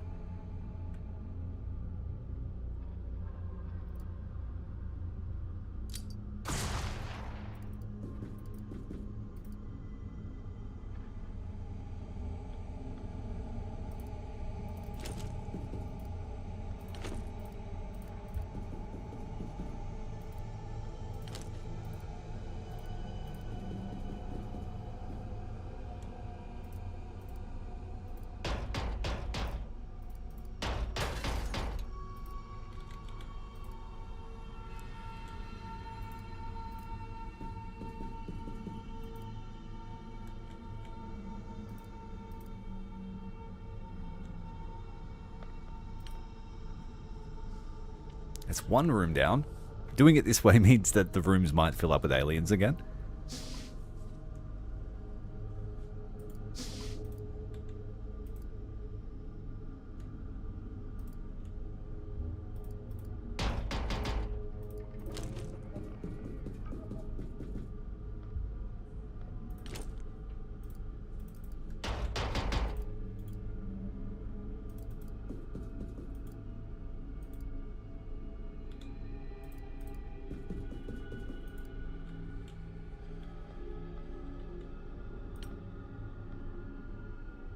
That's fine.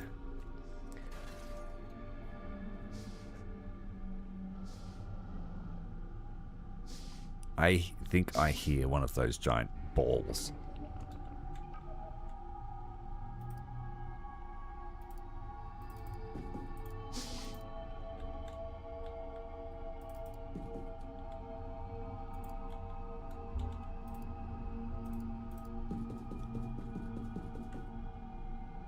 Here goes nothing. Oh shit, it's an airlock.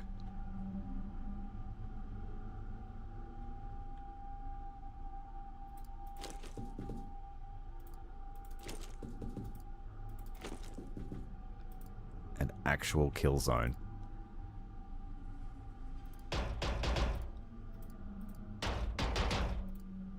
Alright, we need our best reflexive soldier with a shotgun. Who's it going to be? Atomic. Everyone else stay out of it. Trying to shoot over everyone will get other people killed.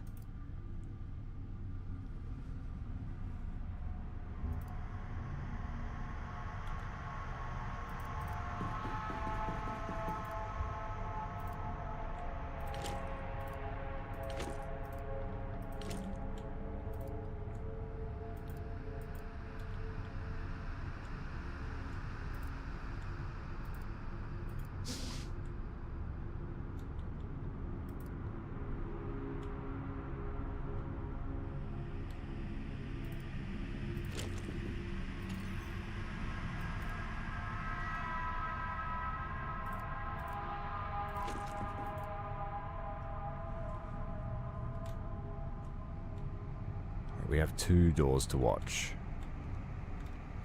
So no doubt this one here is opening into this corridor. Oh, there's lots of rooms over here too.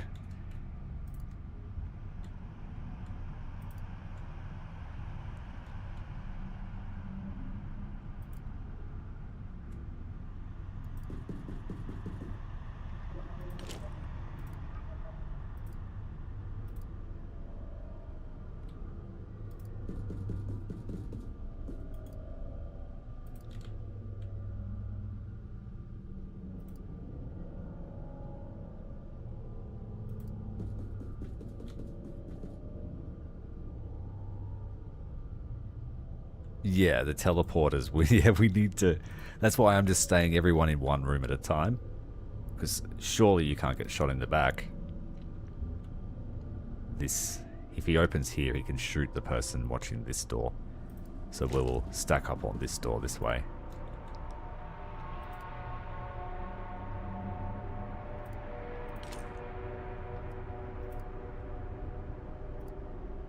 Where's my other shotgunner? Here.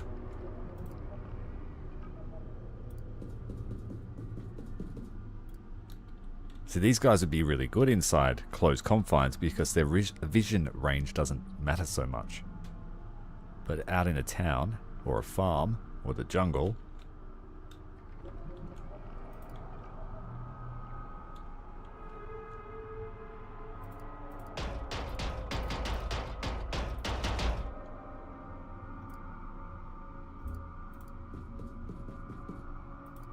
Can they duck? Yes, they can.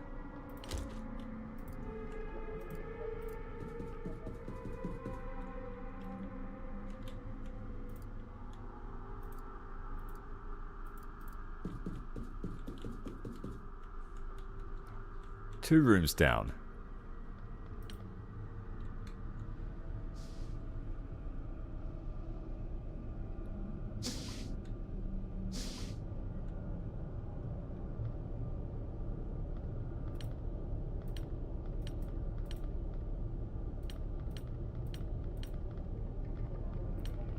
Yeah, you didn't have to come on this mission, Star, so you don't have to worry so much.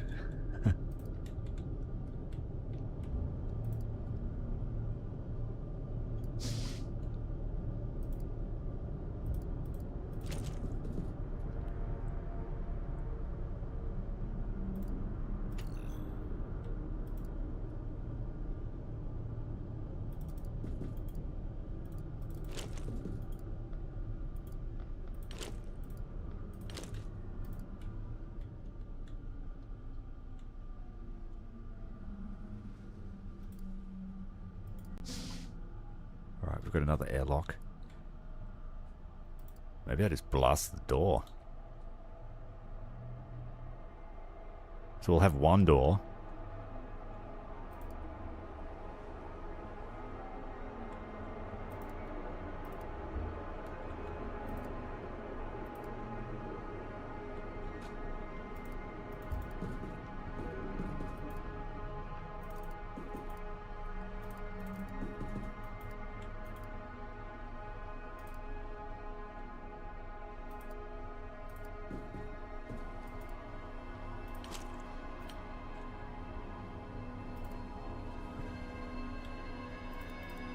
The major and one of the operators will just stay on rearguard duties.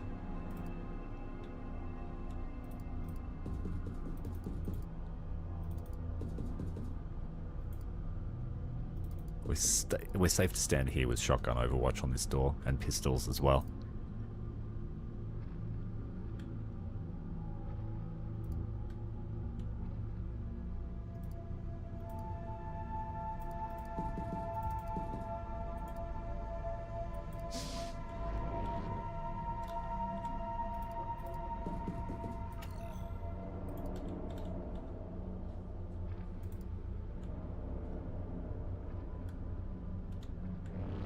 Yeah, they can't actually see to that door. So that is a big limitation. Oh, it's because it's nighttime.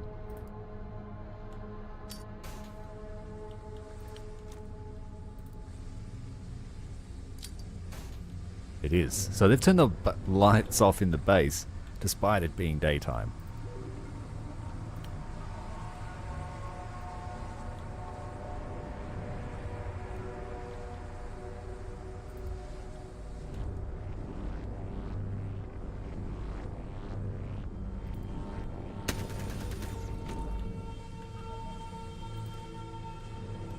I'll use the laser to do that sort of stuff because it's very good at it.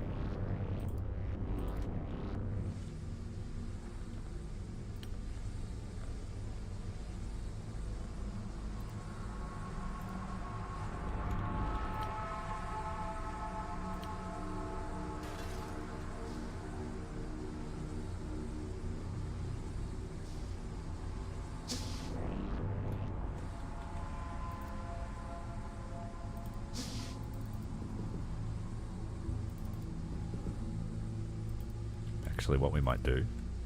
So you replenish 5 ammo every turn with this recharging battery.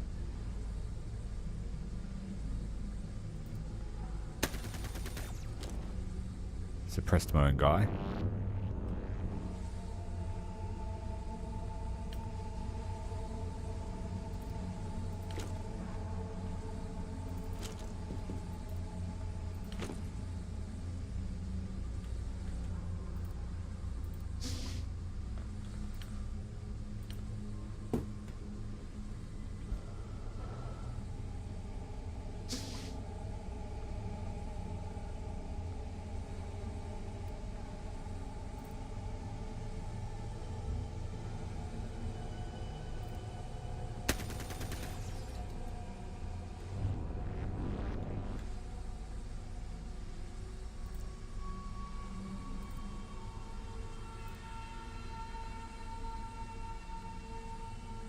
So next turn I will reload and I'll see if this battery recharges in your backpack. You might only need 2 with that recharge rate.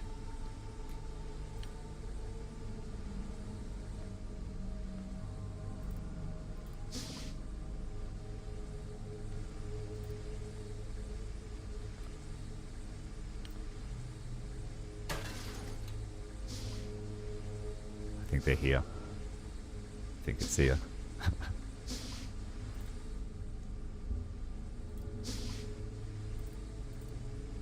Lieutenant, open that door.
wonder if they're looking for us.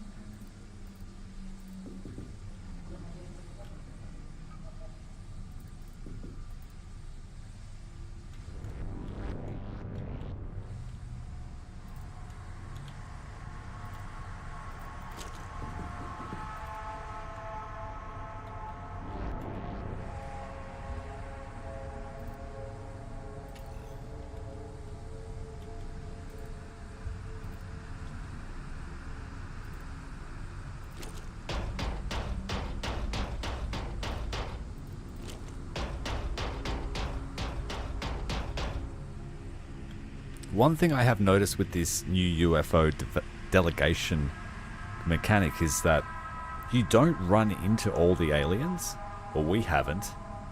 Our selection of aliens has been primarily psychic and robots. We haven't really dealt with any biological types. Or civilians. I've fought civilians once. So, yeah.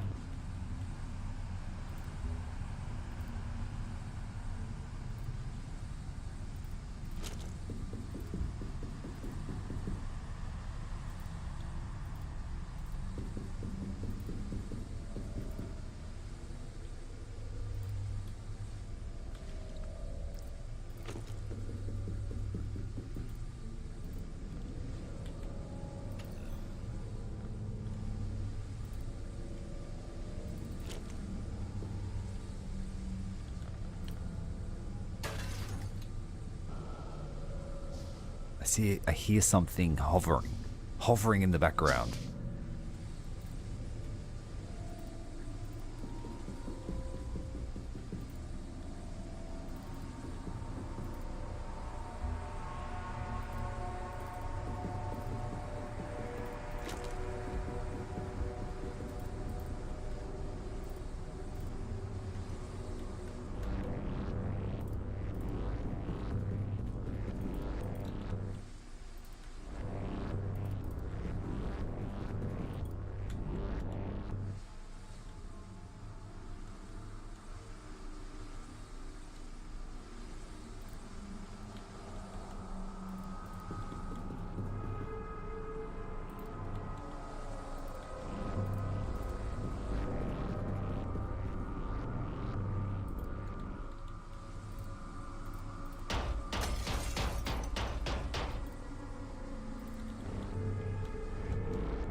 Yeah, I feel like I've got to if I'm doing this one room at a time. And I can't afford to someone to get good shots into our rear.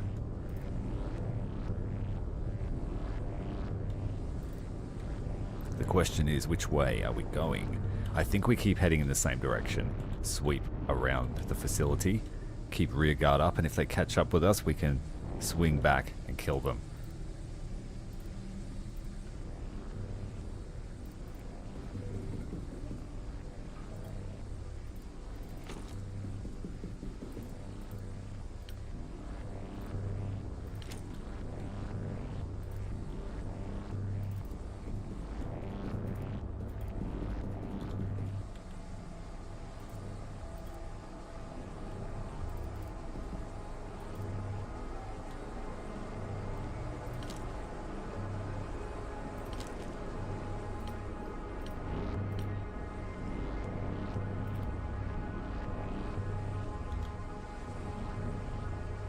Unfortunately, we smashed whatever cover would have been here, so if the door opens, these two guys are exposed.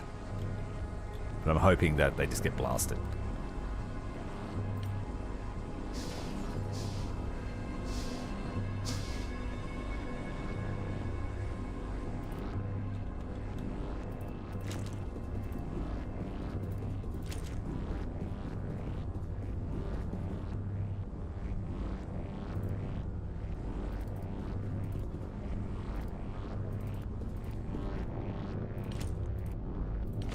breaches behind the shields?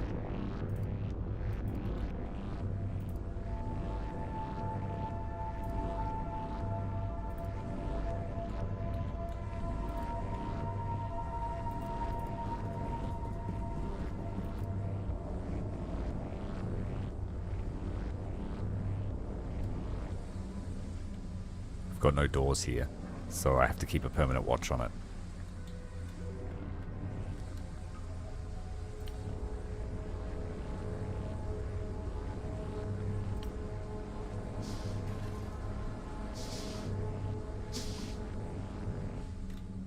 I feel like there's something there.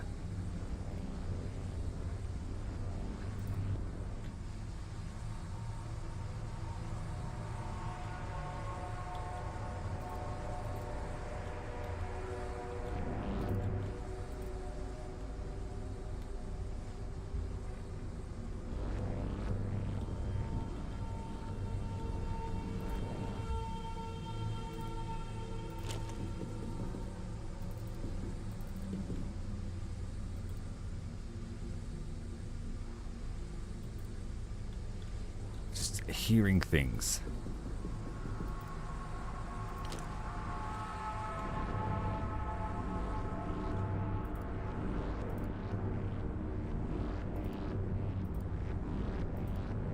Okay, we still got our moves, so let's have a look through the door. Alright, we got a contact.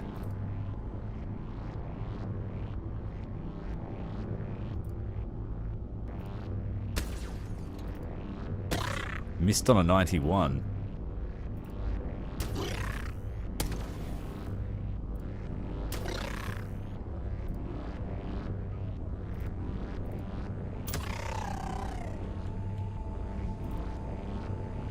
Shield took 61 damage.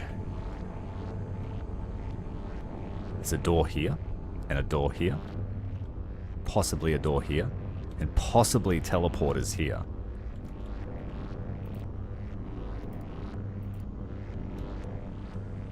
But I might actually wait until next turn.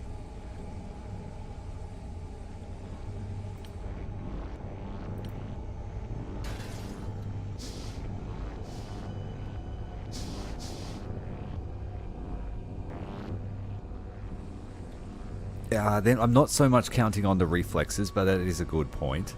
I'm really just wait. If something does burst in here, I'm expecting it to take a free shot, but then they will kill whatever is there.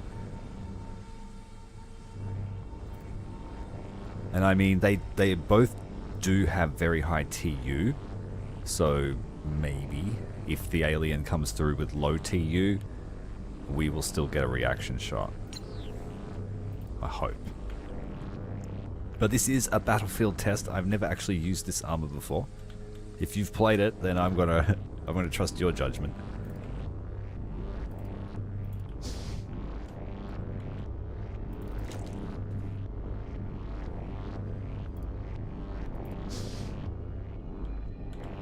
Looks like experiments in progress. This room is clear, but there's a double door here.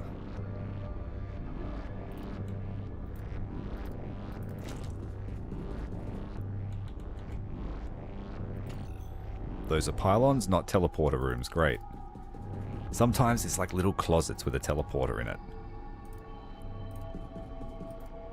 You don't want to mess with a teleporter closet, because it can still fit one of those cyber balls in it.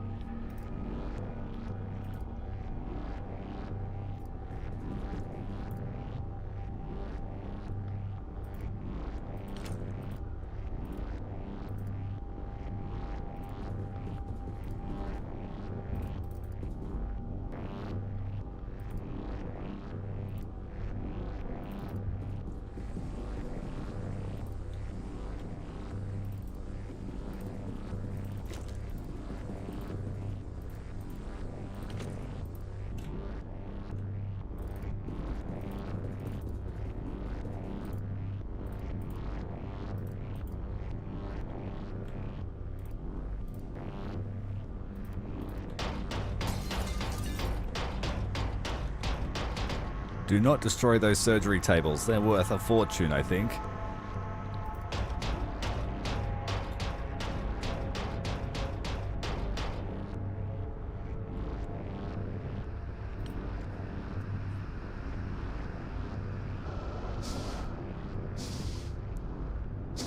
I'm not sure if you know, but Venator, you have a soldier too.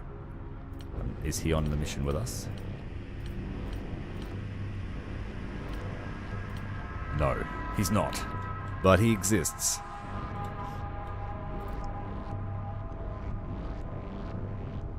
Let's get our other shield bearer before we open the door.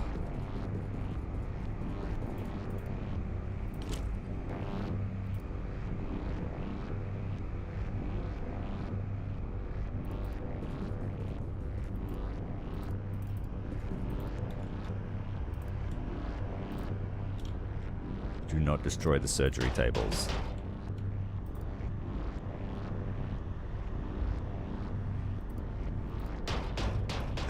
Move a square at a time so you don't break the precious equipment. Okay, he breaks doors down too.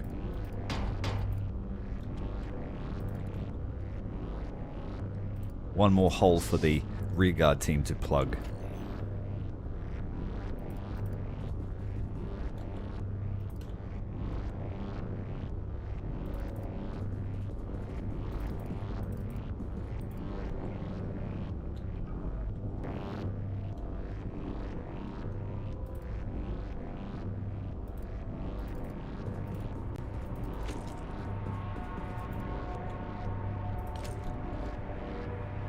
I might actually cycle the guy with the damaged shield to rearguard.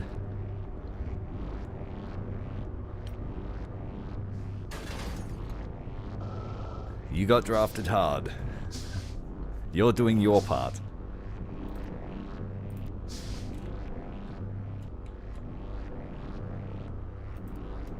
A Xenonaut's worst fear, corners.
Step. Step very carefully.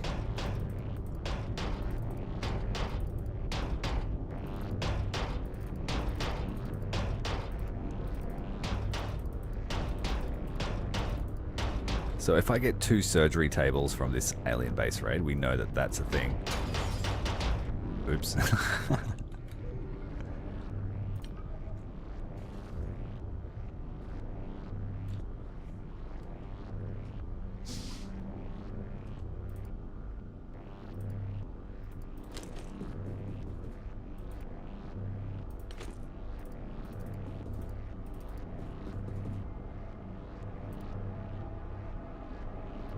Oh, we can get rid of this.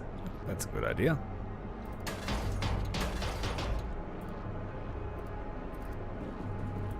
That's something that I haven't made much use of, is terrain destruction, but it does come in clutch when you throw a det pack and blow up all the cover that an alien is behind and that you haven't been able to get to.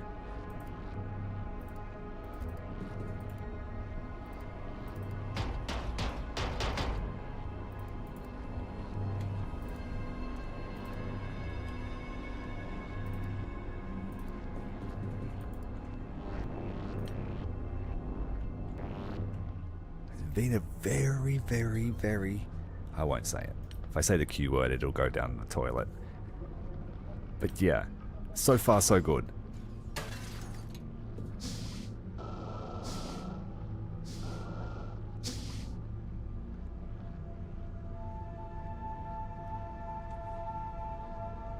Thank you, Venator. You are onto it.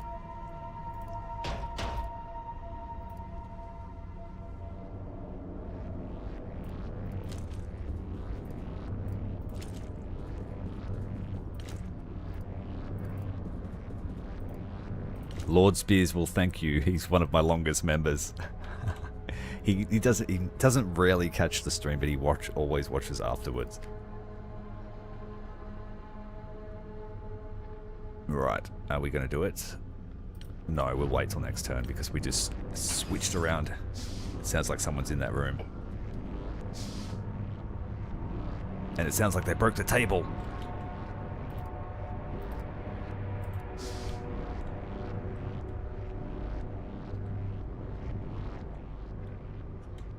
It's like poltergeist.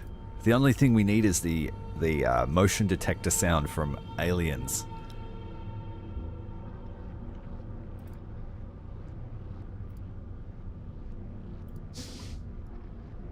Oh shit. Tight hallway and a double door.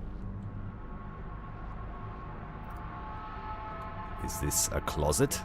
A fancy closet? It's a hallway. A three-way hallway. Do you think it all opens into the same room?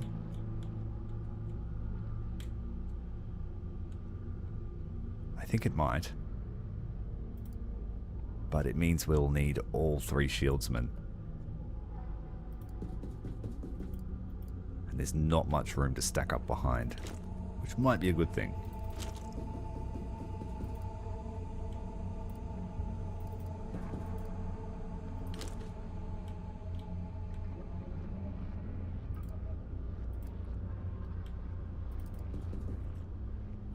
Or just the two big boys down this side. I think I might do that.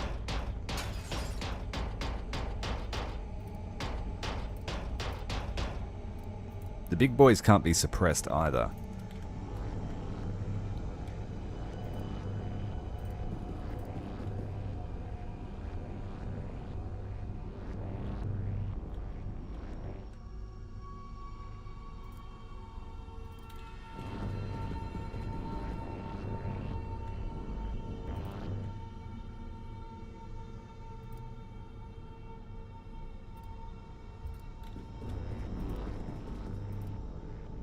If we put the shield bearer here, he'll have his back to the door, but he'll be able to see.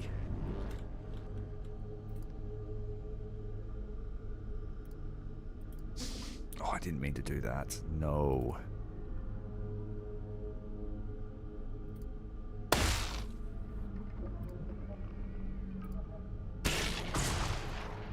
Fortunately, we had the laser-armed guys. Well, at least that answered the question. This is not one big room. You've got to use your right mouse button to orientate your soldiers, and sometimes if you click it while over an interactable, it will open the door, like what we just did.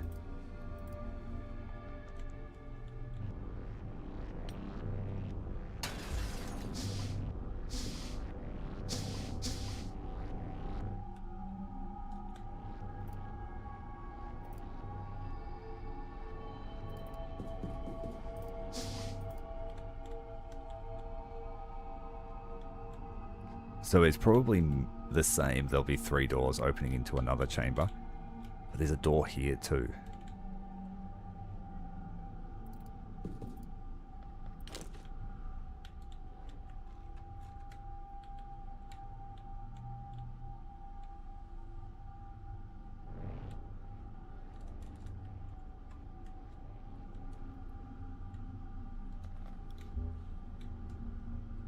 Maybe don't sit right in front of the threshold of the door.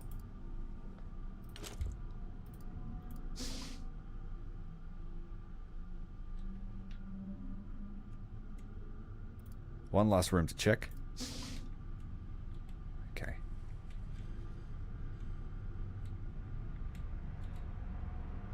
So our team is going to get split up, but they are only a door away from each other. Those are famous last words. And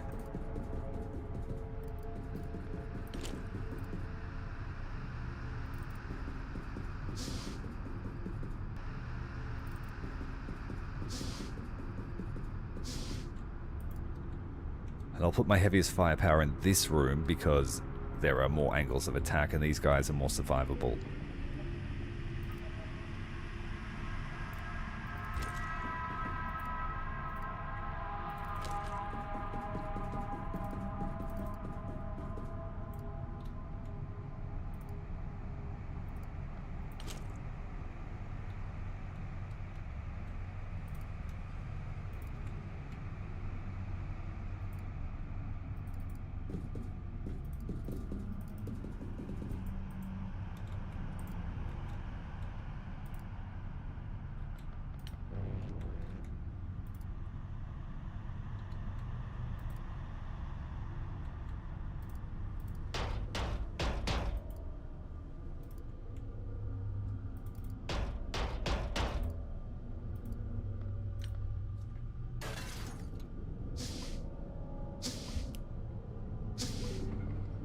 It all sounds so close.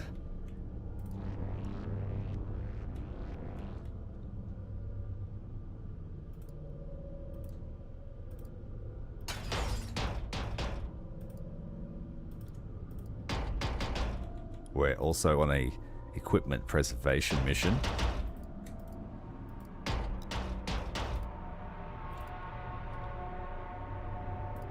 If nothing else, I'm counting on these guys tanking a few plasma rifle shots because the armor hardness is very high, overcoming armor piercing. And so the first, I would say, 2 shots will do hopefully no damage. Hopefully is the key word there.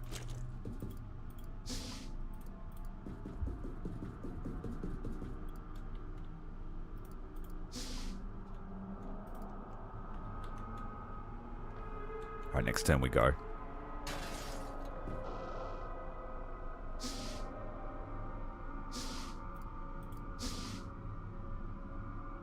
So it's another hallway.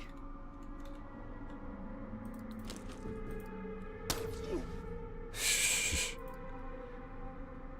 Hello.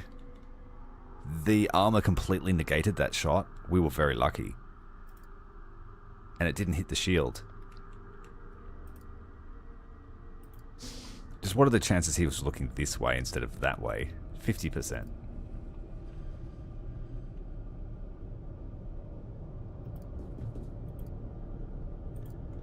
I just watched this.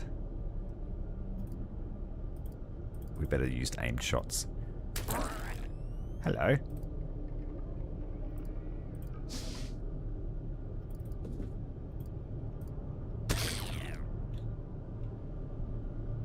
Only 2 doors to cover now.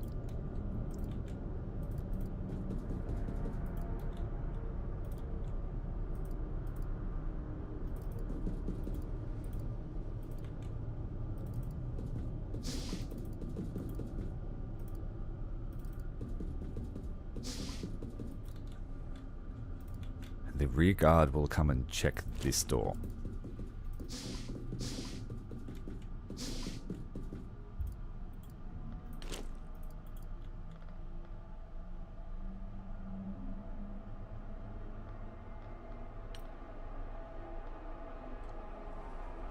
Yeah, like, this thing is designed to be like RoboCop. Just walk through a wall, surprise all the bad guys, tank all the shots, and then blast them all with a handgun. That's what I see from it.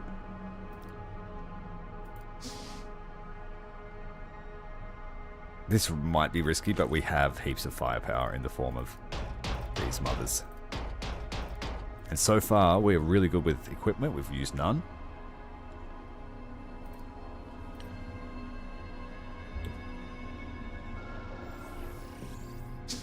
Unless you know you have operational superiority, you should always stick together, multiply your force, flank only when you know the flank opportunity is there.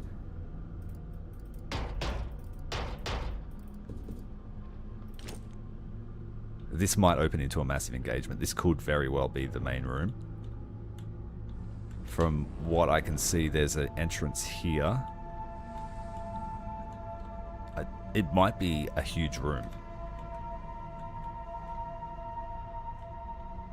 That looks like it's a hallway.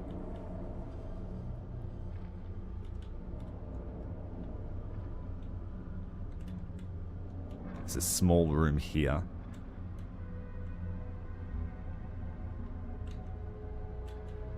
Alright, we've got guys ready to react if we need to.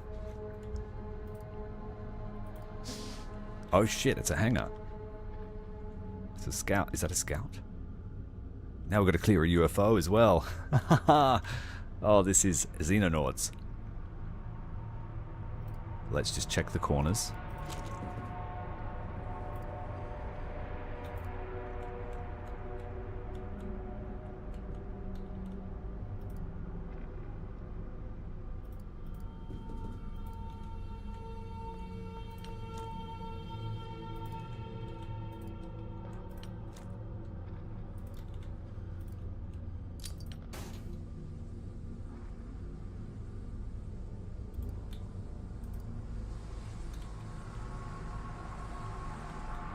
So there's a little room here. We must have missed it. Unless it's a closet of some description.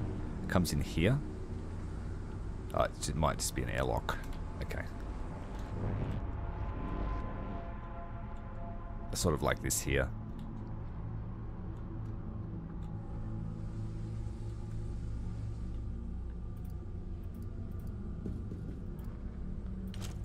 I'm not going to search that hangar yet until we know what's through these doors.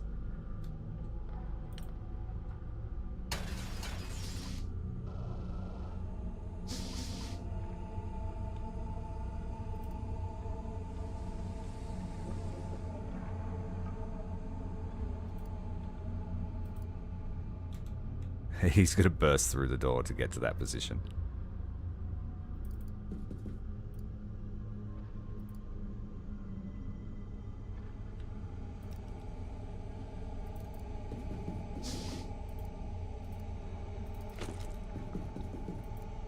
I prefer the Colossus not to break down all the doors, so let's open for them.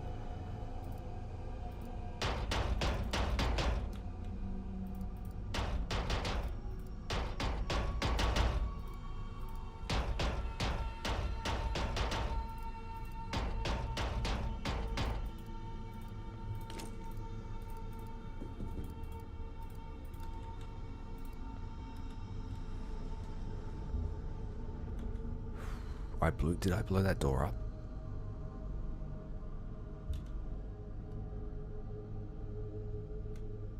We need to check that room.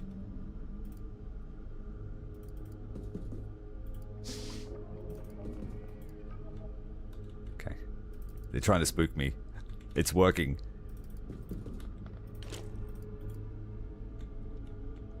This side, we are exposed.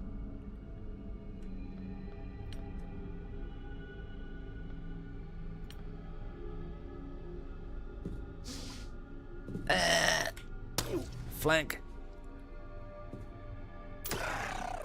Shot your friend.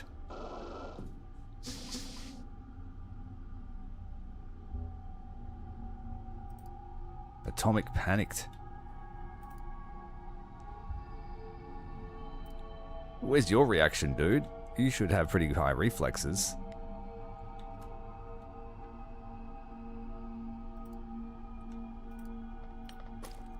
Poor old Arthur.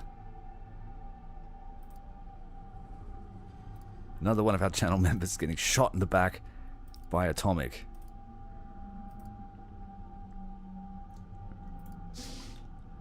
Atomic always gives me shit about friendly fire in these games. And now he's the one dishing it out.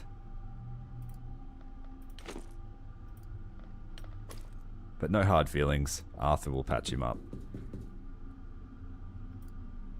He's taken a fair scratch to his armor though.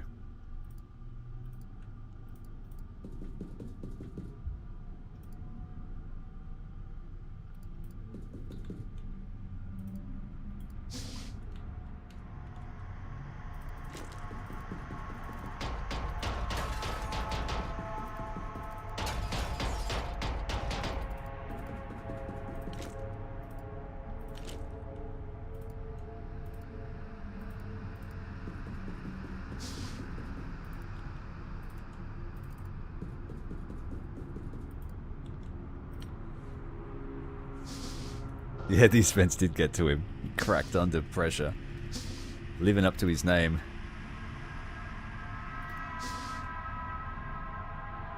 Okay, we have a scientist sighted. It's go time. Why, hello there. We're going to drop all our equipment to maximize our TU. We get 2 shots if that's the case. They can't use them anyway. Take out the Andron. Or the Wraith. Well, I guess the first thing to do would be to test this new EMP flashbang against the 2 robotic enemies.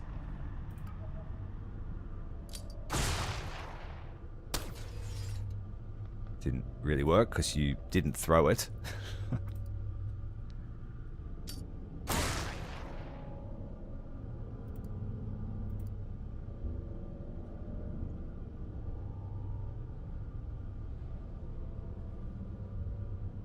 I thought I got to shoot this twice. What is it? Long burst, 59% TU. So you can shoot a long burst and a short burst in one turn if you haven't moved.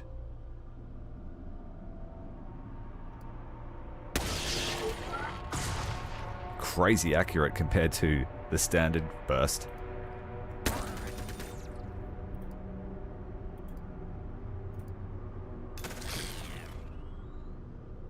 Now, that's what I'm talking about.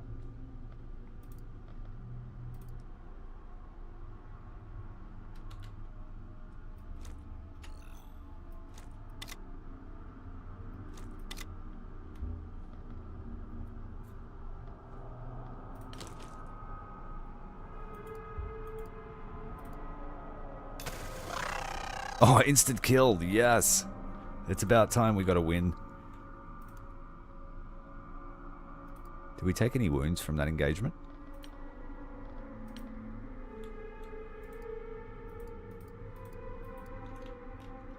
Excellent. Check the corner, of course. This is the teleporter room.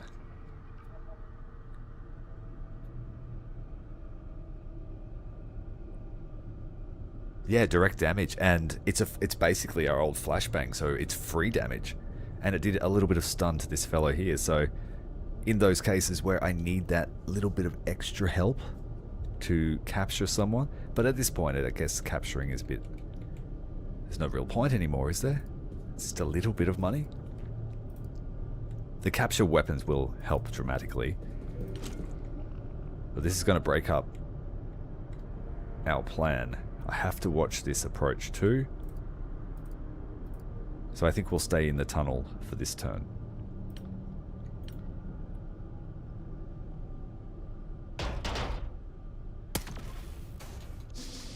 Yeah, well, the Colossus armor, it negates the reflex penalty of the light machine gun.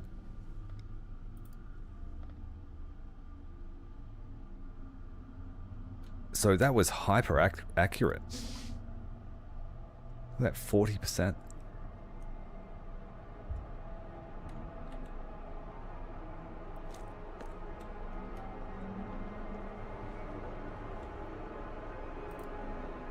We'll walk around the corner and just hose him.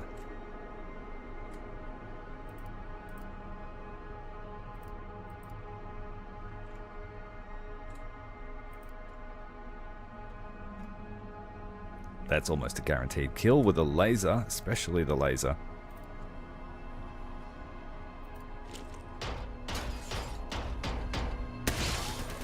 Whoa. I'm just building a whole army of these guys. Just Terminators all the way. And then like 2 marksmen for the spotting. And the throwing of frags and flashes. Maybe 6 of them.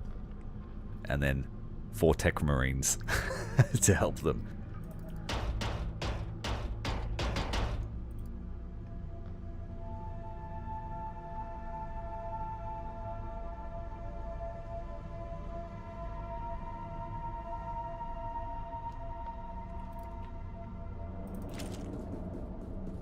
I really messed up on the teleporting pads last night.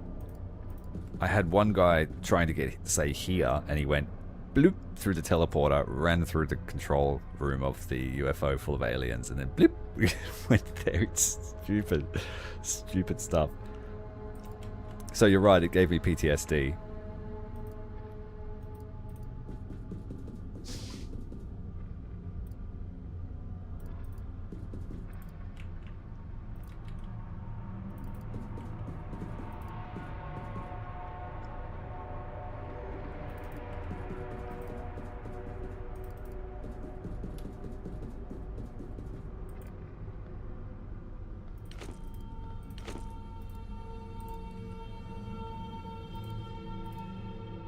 Please don't shoot your friends.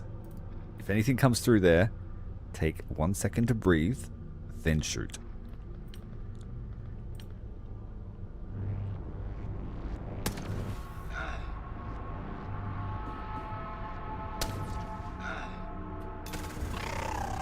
Four reaction fire, taking him out. How much damage to the armor? We took 1 hit point damage. We lost 10. We lost 10 armor. And we lost 12 there. So those basic, I think they're plasma pistols. We can take a few shots before we start feeling the effects. But we can't rely on that. Once the armor value's down, they're basically naked.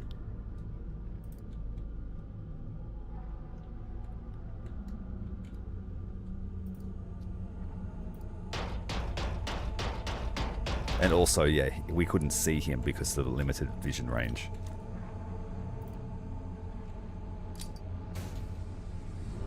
Oh, that's handy.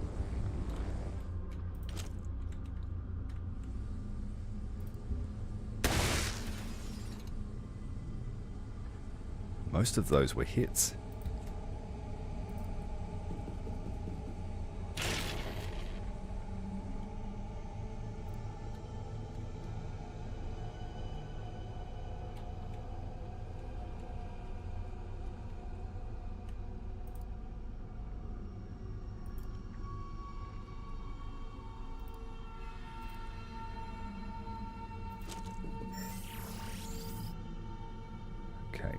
Do not move. What are we dealing with?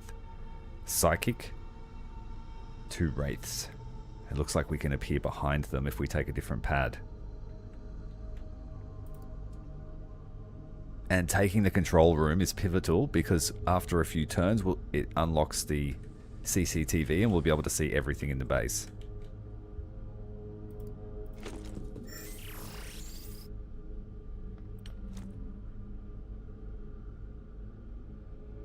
Wait, we need to take one step forward first. Everyone's looking at this guy that just popped in.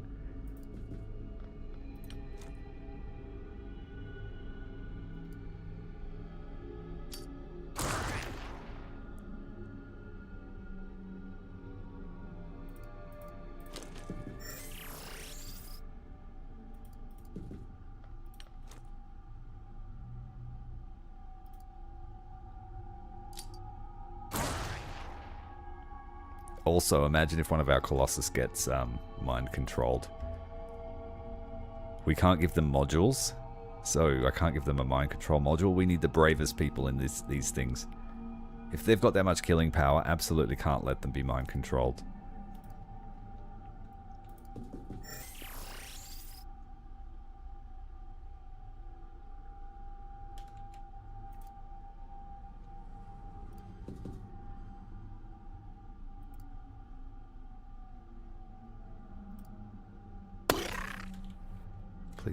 Please don't hit the old guy behind you.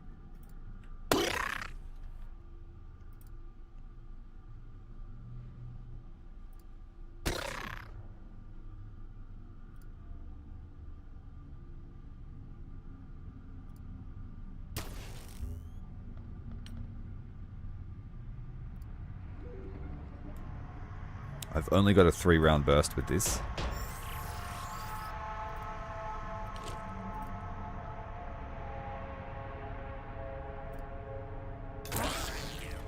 Nearly 100 damage for one shot.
Go atomic.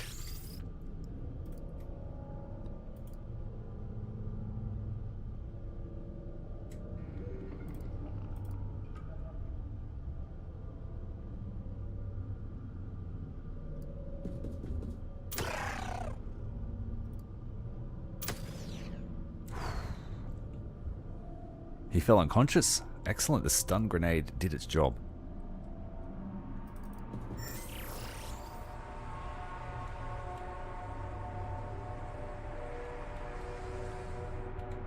Enemy spotted here in the UFO.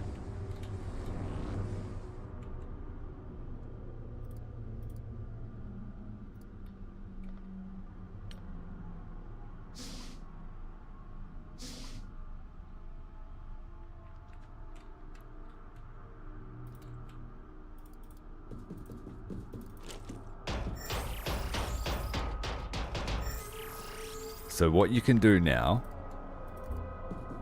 right, if you step on a teleporter, it teleports you. But if you right click it while you're standing on it, you teleport. Now, does this game have telefragging?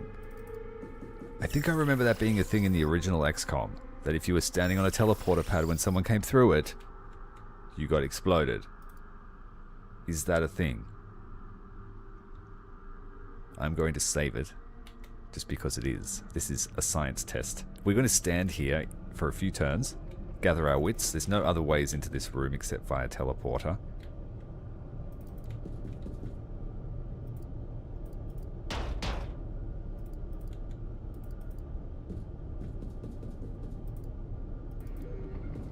We're going to search the bodies, etc. All the things that we would really do if we were here. Someone get onto that computer.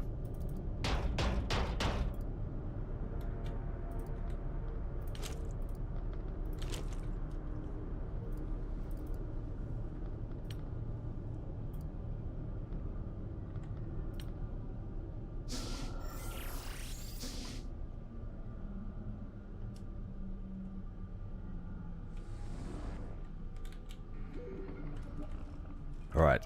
It's actually activated it straight away. CCTV is active. It looks like we have at least one Wraith still in the complex. We've got a Scion here. Let's see if they're making their way to the command center.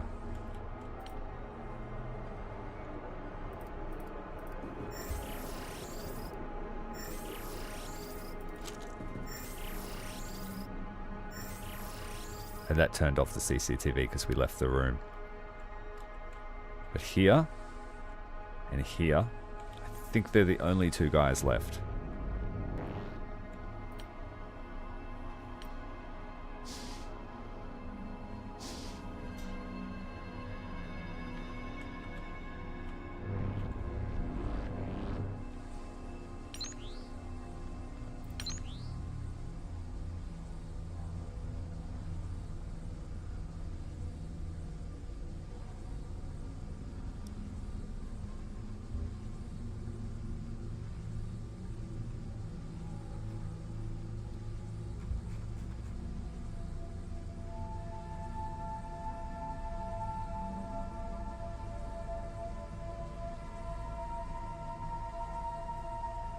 I was hoping I could see, like, watch their enemy movement.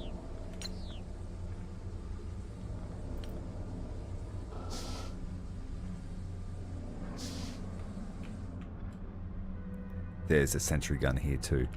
I wonder where that teleporter goes. Okay, so there's a single room just here. Looks like an experimentation room.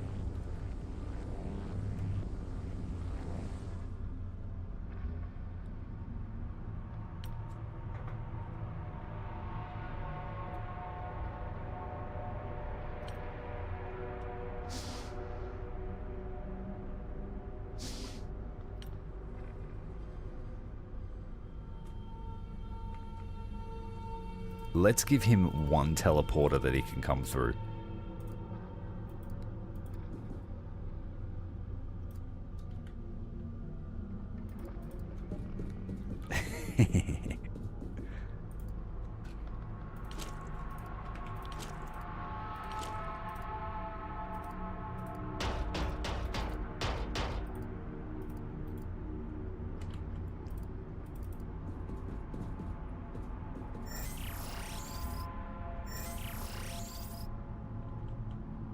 Assuming there's no telefragging, this might be funny.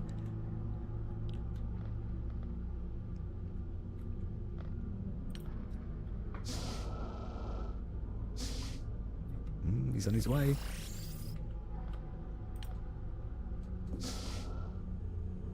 He's been activated. He's on his way. He's about to fall into our evil trap. Assuming there's no telefragging, so I am going to save it because this is for science. I don't actually know. But this guy is about to get the warmest welcome he's ever had.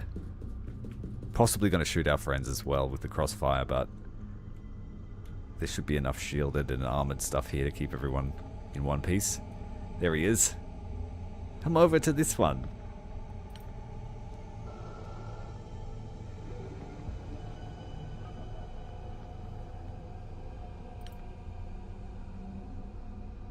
He's not doing it. He doesn't want to do it. Is he hiding? Does he know what we're up to? He doesn't know we're there.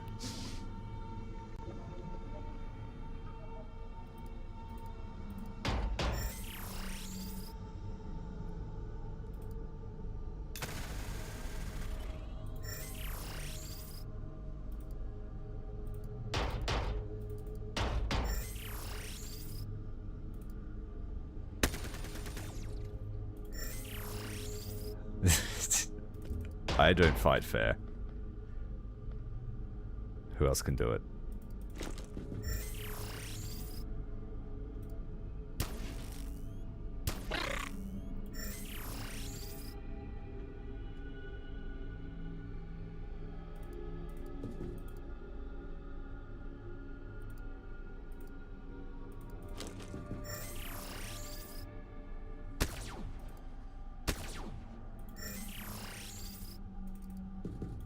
Oh, I can't face him. He might get me in revenge.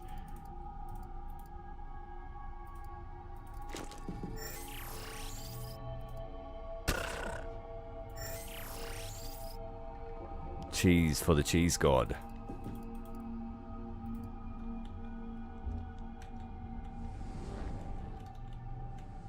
You must have to have everyone in the control center to activate the CCTV.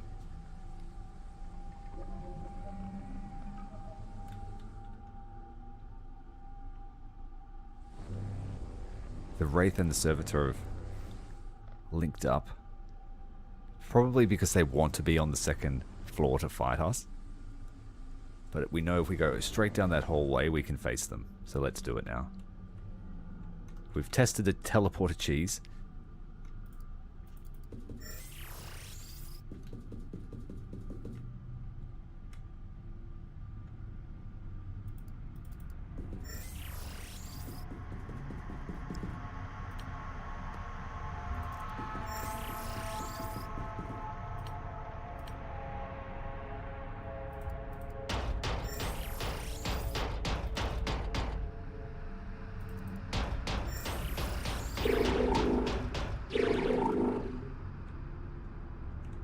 Hey, DTMCW Racing, thanks for joining us, mate.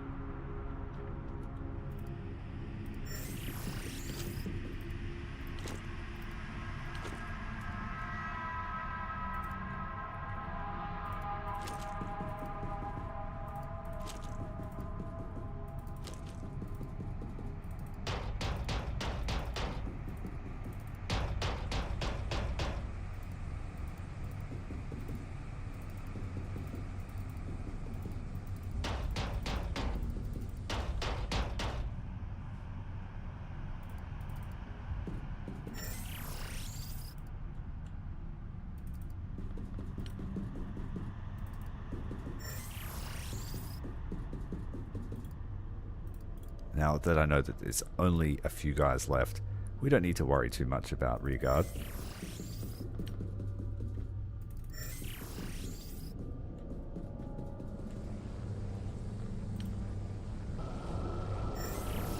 But we can expect to get suppressed.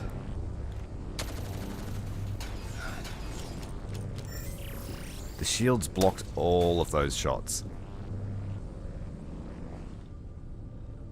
Let's zoom in a bit now. Suppressed all of our shieldmen, but it doesn't matter.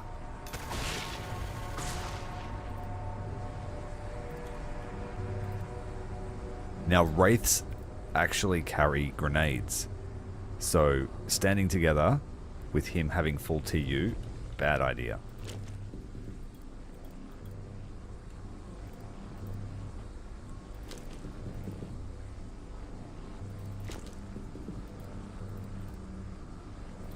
Cleaner beta is going to take the brunt of this, I think.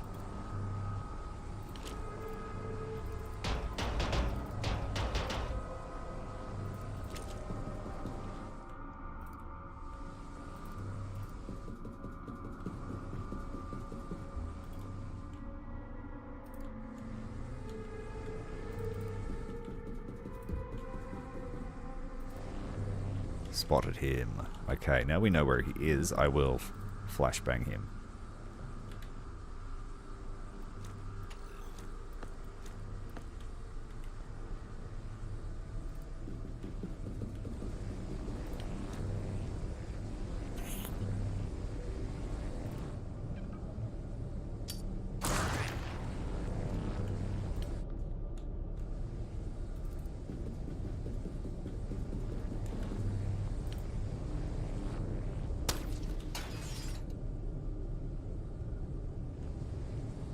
Who's got a knife? We're going to shank this guy.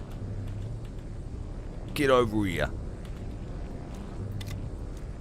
We haven't tested our knives yet. Everyone get your knives out. Fix bayonets.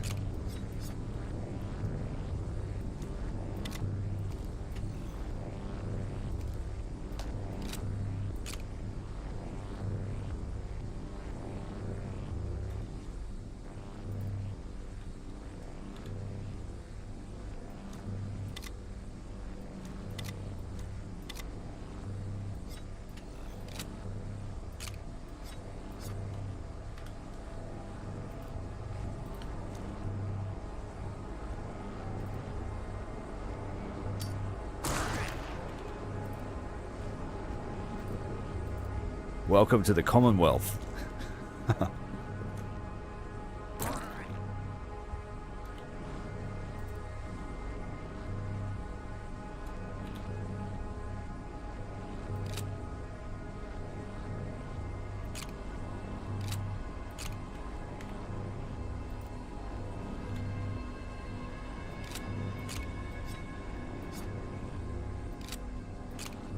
Just drop the pistol. Someone else can pick it up. We need full sprint to knife this guy.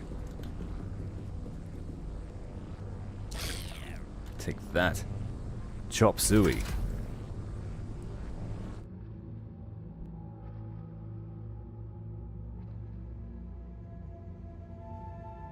That was pretty good damage with that knife.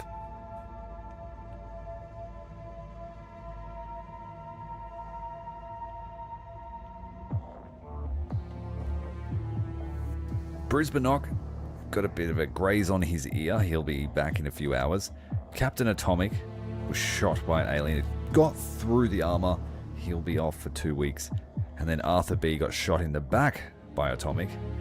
And it was actually a more grievous wound than what Atomic received. But Atomic's having extra time off because, you know, captains and all that.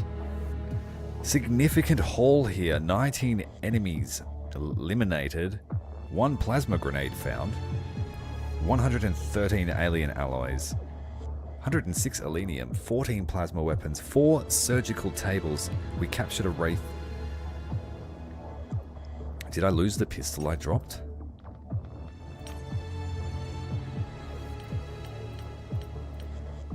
We got double gauntlets now.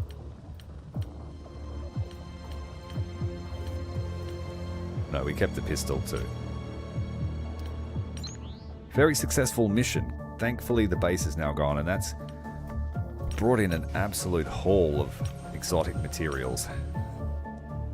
100 alenium is exactly what we needed right now. We'll sell some of these plasma weapons.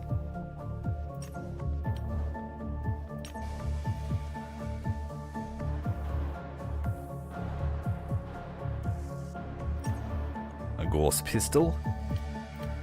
2 more Colossus armor.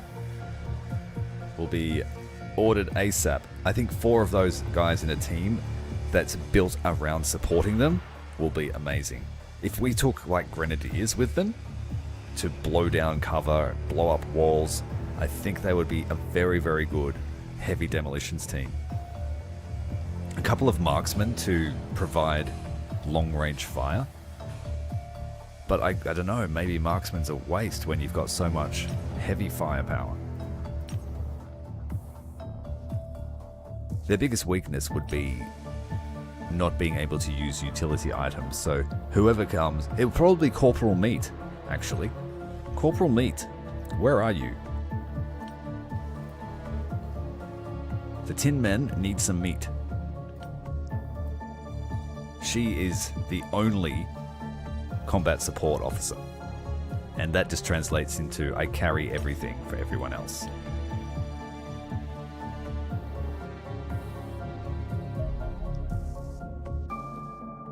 Well, you can already do like stun baton gameplay where you're just using stun batons, so power knives.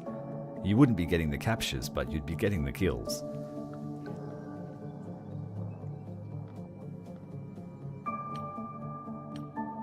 Is there like a ninja armor besides... There's an auto med system for the Colossus. Regenerate health every turn. Oh.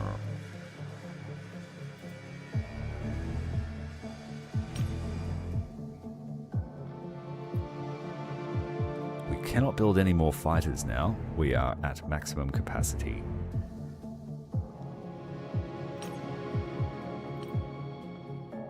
Might be time to get rid of one of those angels.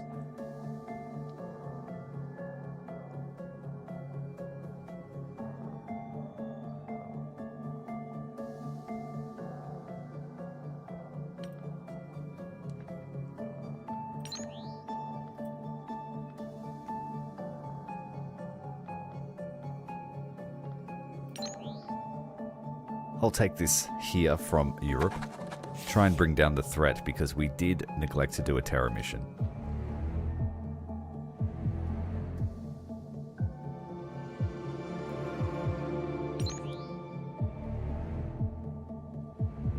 Alright, so we did prop up the funding a bit, but we've lost funding overall. Europe, a big hit to the funding there by not doing the terror mission. North America, it must be suffering up here in Alaska without that fighter coverage up there. Otherwise, our expenses have increased, so our overall income has decreased by $500,000. We are 10 days away from this major UFO, unknown object out in space. Apparently it will be completed, and I've done all of the plot missions. Might be able to finally synthesize alien resources.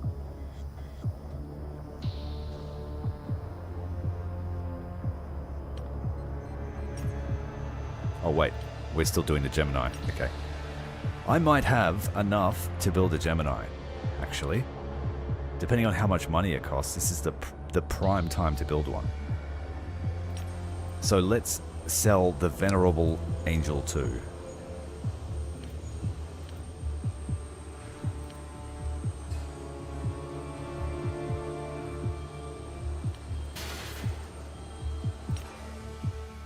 Tomorrow we'll start building our brand new class of fighters.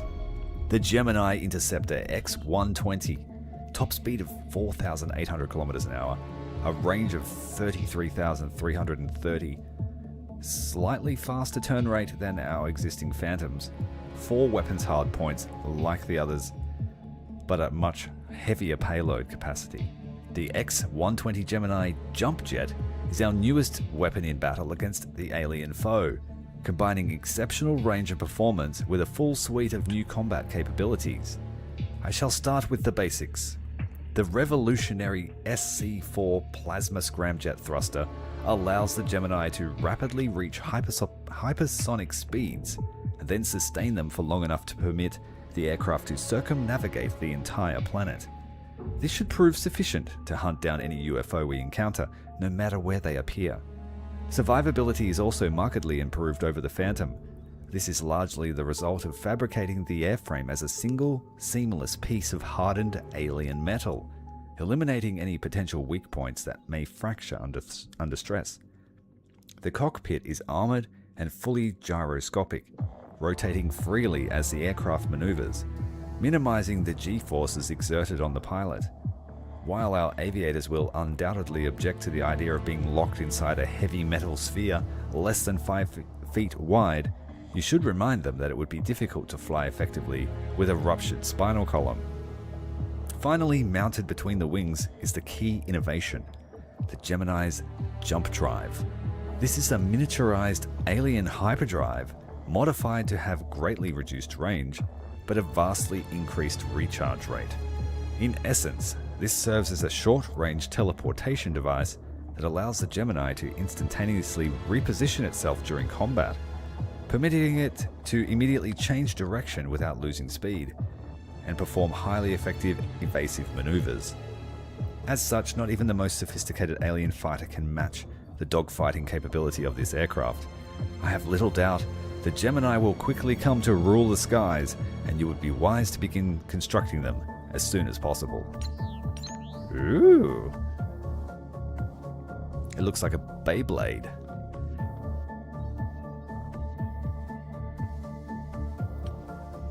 And we will go for nano fabrication.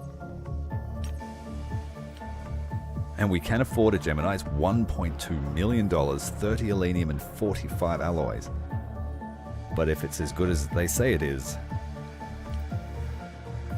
and then we can upgrade our Phantoms to be as fast as that aircraft.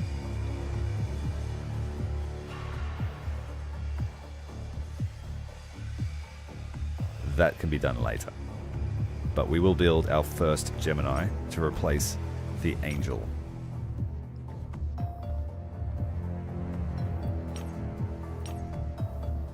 Maybe I might save some money to start another base, an interceptor base.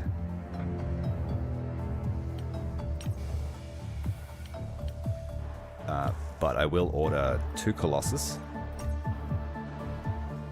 the Guardian Protection, just so we can make everyone that's not wearing Colossus decent.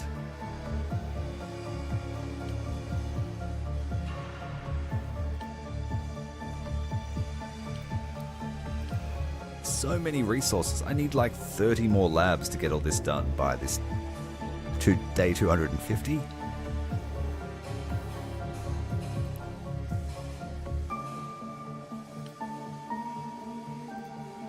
That doesn't require any resources besides money, so that's a no-brainer.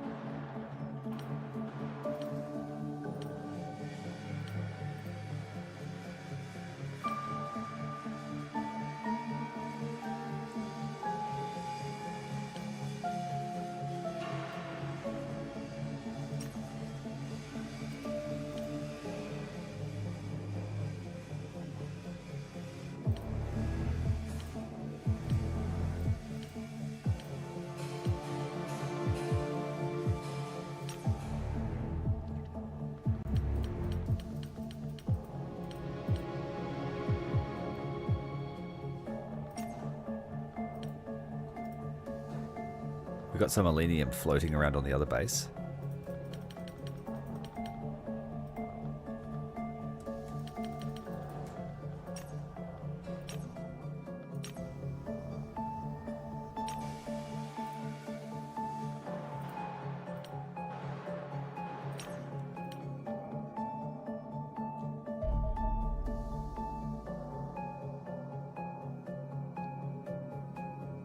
The advanced TAC module. Yeah, that's another one I wanted to get. Thank you for reminding me. The Gemini's not yet ready. We're going up against a bomber with an escort, probably an interceptor. A cruiser on ground attack mission.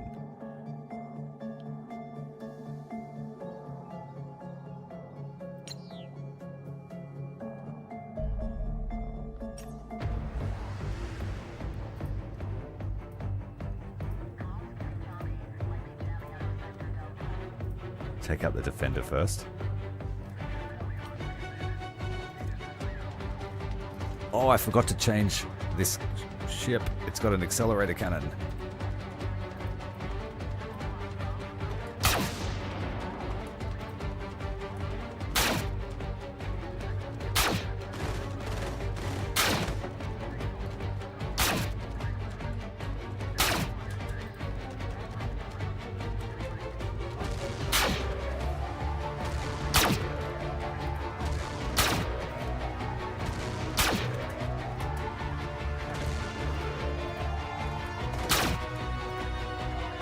Ghost 1 is taking one for the team.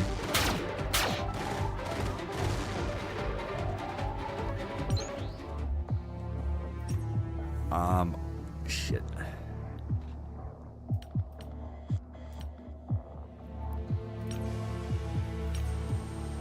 This will take longer than changing to missiles.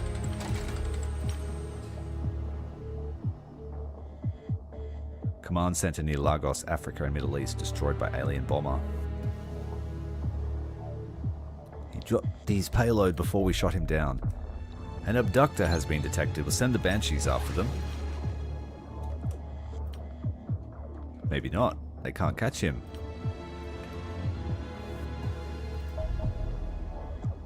This is a retaliation mission. This is a...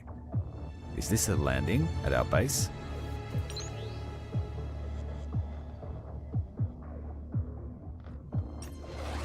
We need to make sure that doesn't get through.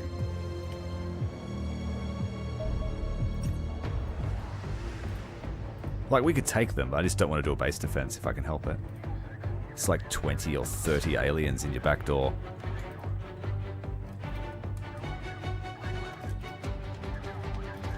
Ghost 1, slow down.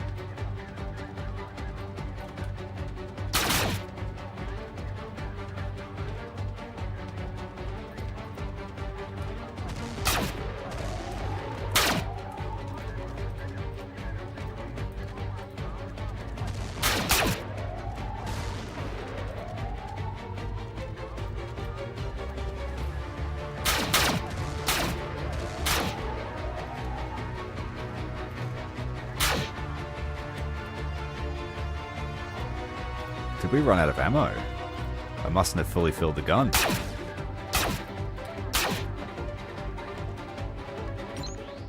Nearly got shot down, but we made it out. I'm pretty sure that was a base invasion.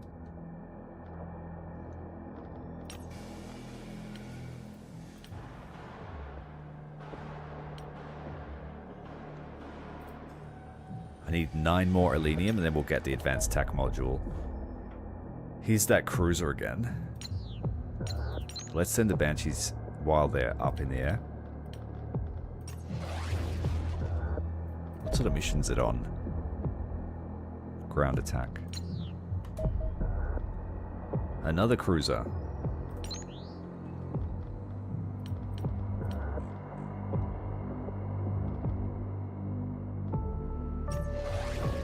Gonna get the MiGs up just to do something. There you go, there's a target for them. An observer and 2 interceptors.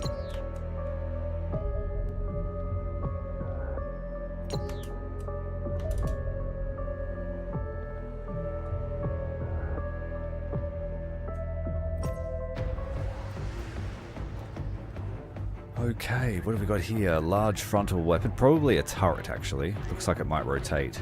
And then probably a main weapon.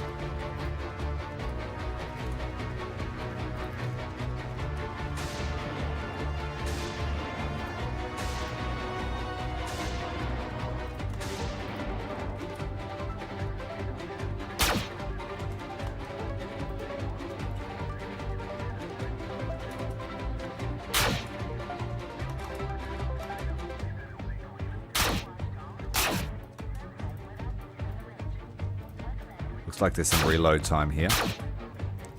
Speed up. Pretty fast for a large warship.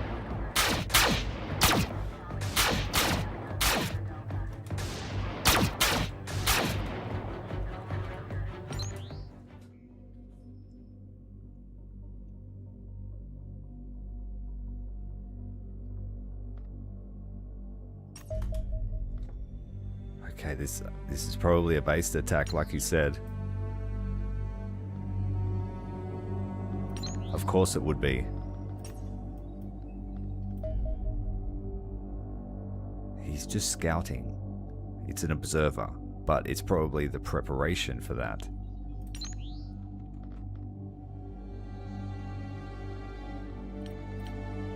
Devil 1 will get there faster. Squadron 1 is on its way home.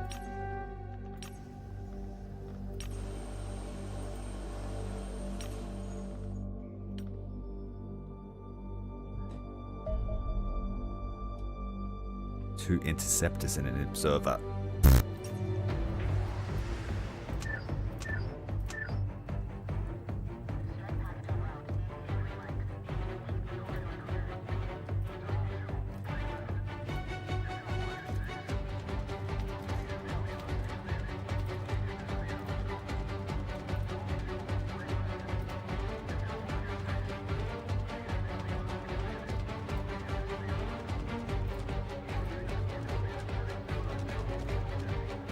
Alright.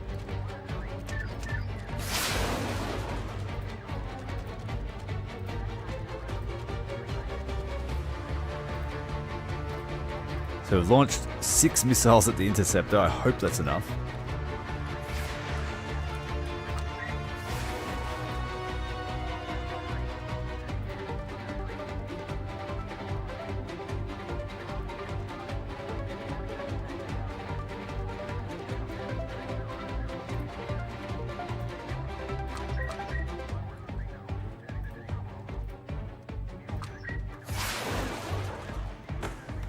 Oh, we lost a ship.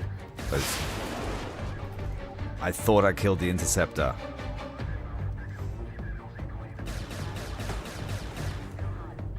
Yeah, we're screwed. We got wrecked. They got us. I thought I killed that first interceptor, but it was hidden underneath the model of the other observer. Well, Devils just got taught a lesson.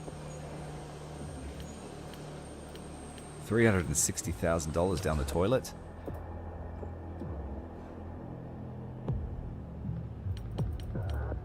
Sell those surgery tables.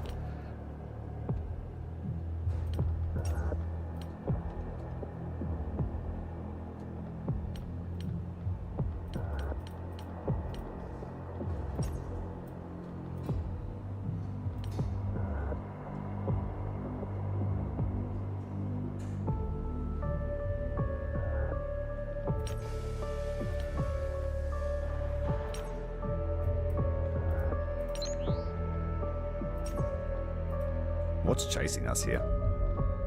A cruiser. A pissed off cruiser.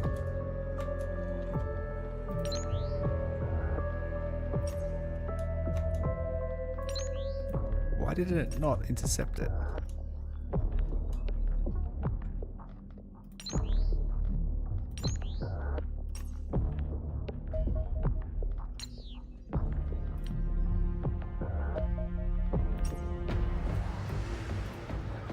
Alright, we have to make this revenge count.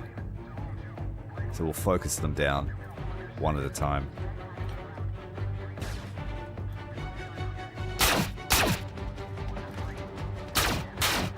They must be out of missiles.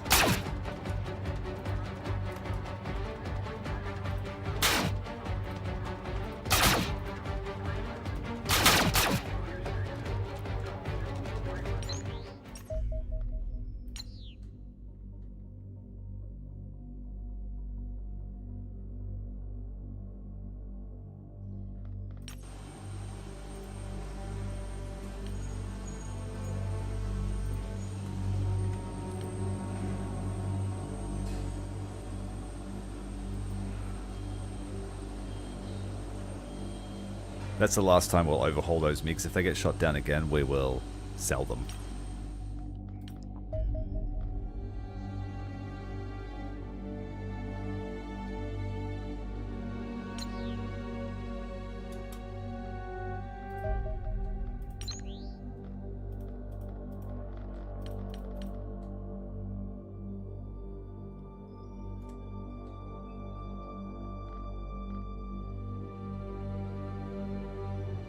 Plenty of ammo to chase the cruiser down.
Big hits there. We lost one.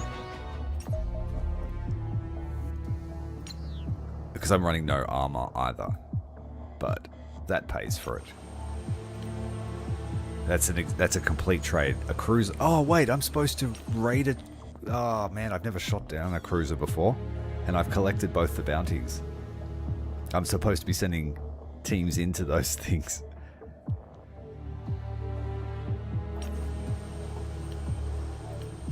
Alright. Need to keep in mind, cruisers are a fresh UFO.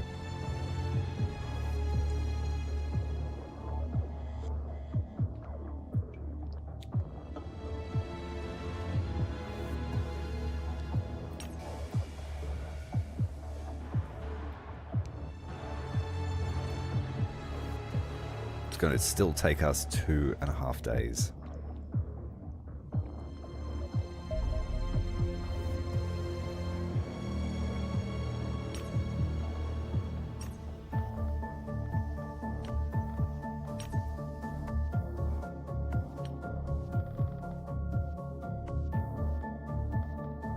I didn't read what happens with the nano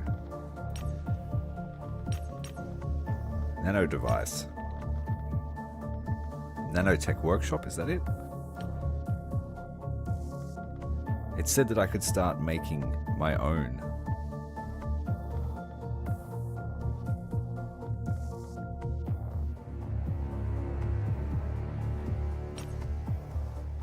That was the last technology we researched.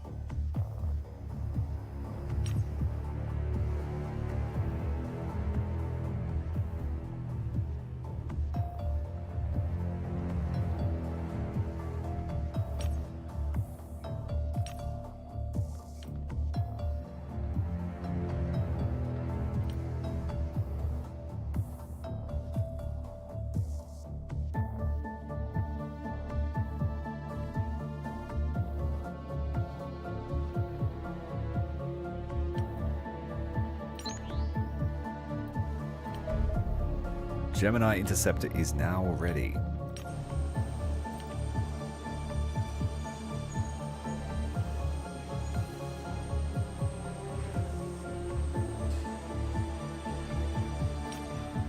Oh, did I cancel it? Man, I must need to get some water. That's what it is. If I cancel that, yeah. Thank you.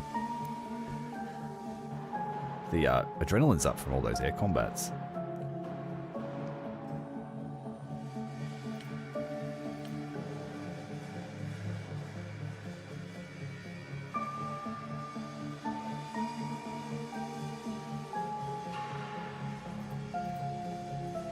We need 3 more alenium. Do I have any? No.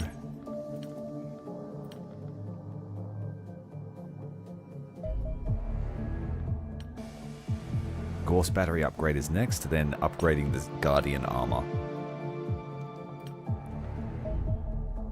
Abductor on an infiltration mission.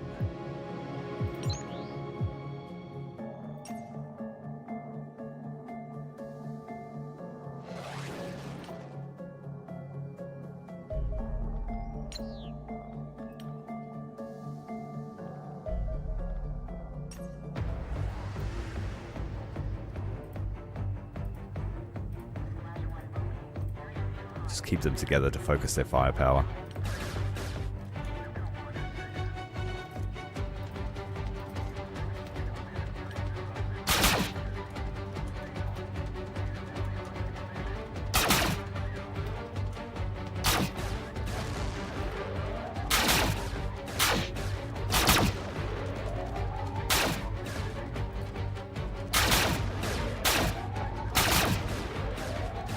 Oh, the interceptor's hiding underneath the abductor. You do no damage to them.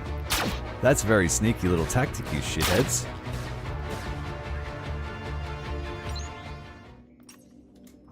I'm going to use this stream's auto-resolve.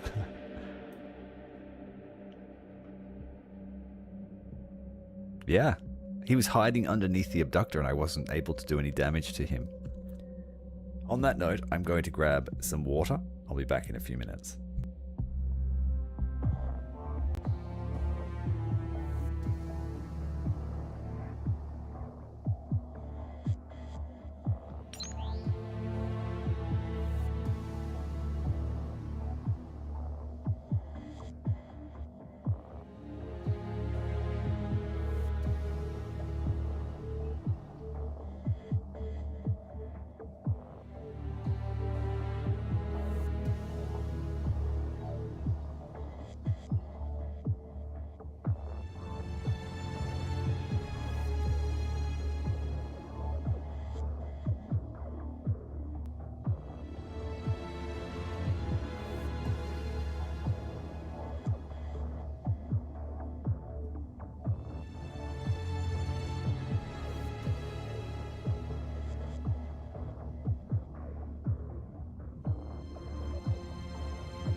Okay, we are back.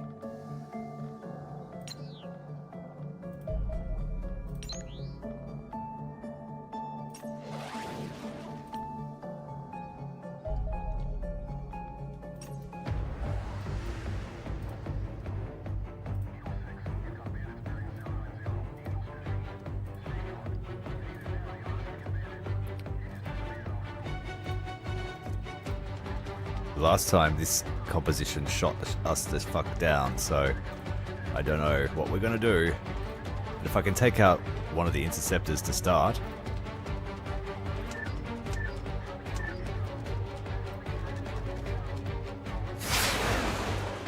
Let's see if 9 missiles can take down an interceptor. Then switch targets and fire the torpedoes.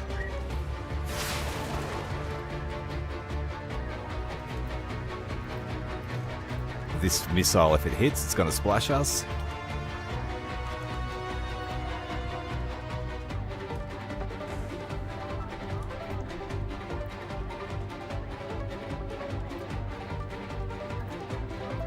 And now we don't have enough missiles to take down the interceptor.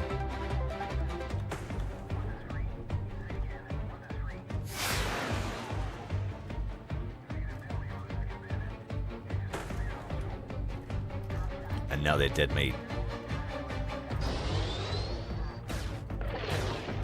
He rolled into the missile.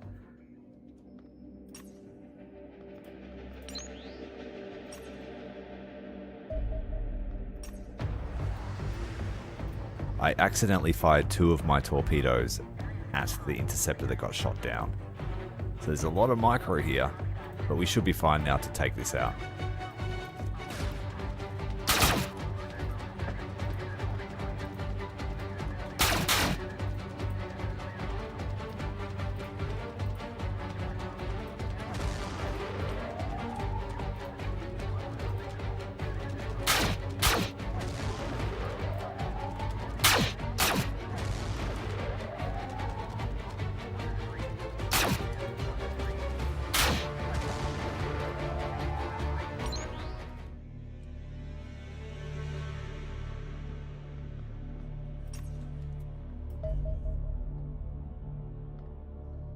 That was an abductor. We'll take the bounty. I'm going to need to replace those.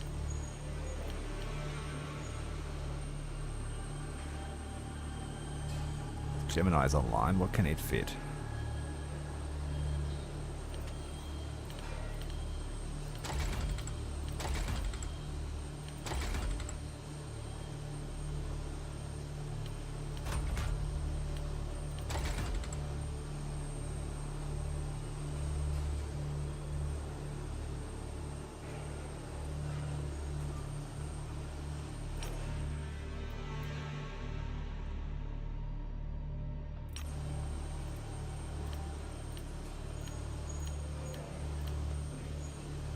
I will have to cater their loadout for what we face now. How many torpedoes can we carry at max? So 2 torpedoes and 2 Fox 2.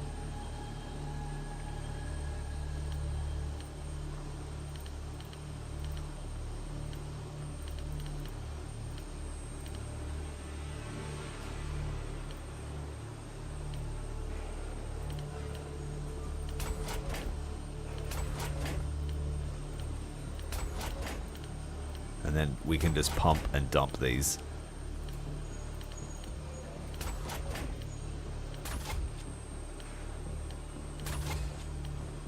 Especially against cruisers, I think 6 torpedoes from max range, like you were saying, Venator. And then run. They're as fast as a Phantom, so they can run from slow shit, but not faster stuff.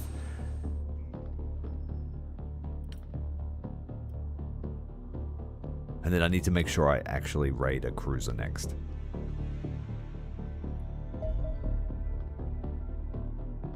Our bases now have Gorse batteries for a total of up to 880 damage. Wow.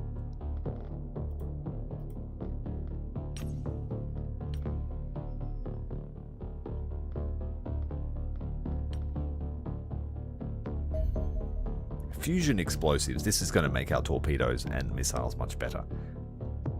We won't need 12 missiles to take down an interceptor. Recent analysis has been most fruitful. We have successfully devised a miniaturized fusion charge that could substantially increase the power of our munitions. Our current Elenium explosives essentially function by dumping the energy held within their payload into the surrounding air. Even as low-grade Elenium contains vast quantities of energy, the discharge generates a correspondingly large explosion. This crude approach leaves much room for improvement. It is notable, for instance, that the efficiency of these weapons pales in comparison to the hydrogen bombs that our species first developed over half a century ago.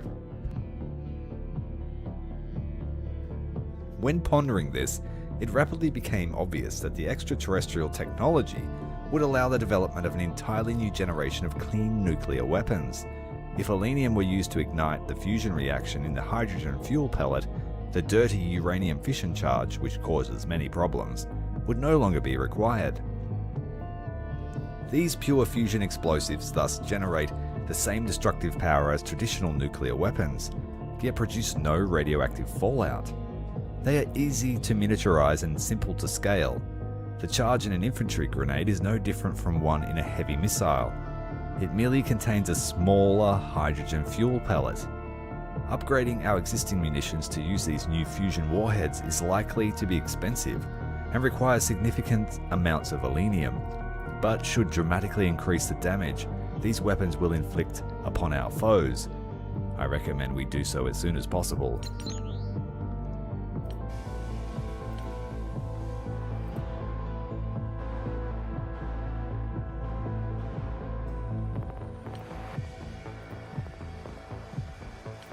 Mini nuke weapons.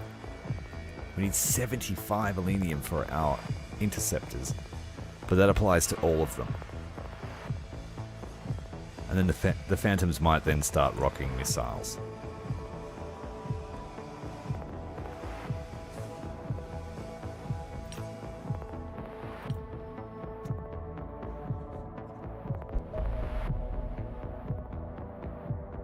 Guardian armor is now much better.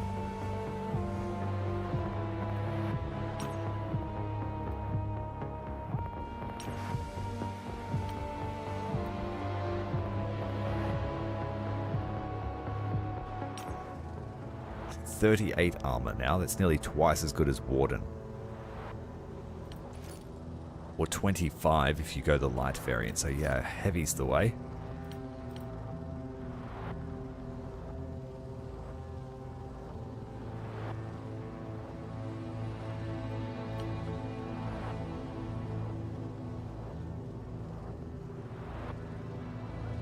And Guardian armor counters 12 armor piercing, which is quite good.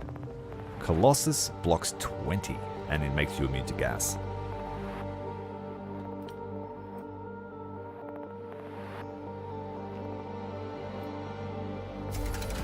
Uh-oh. Phase 4, Orbital Bombardment.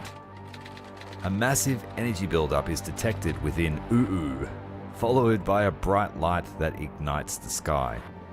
Reports of a city being wiped from the map flood in. Terrifying images of devastation quickly fill television screens across the world.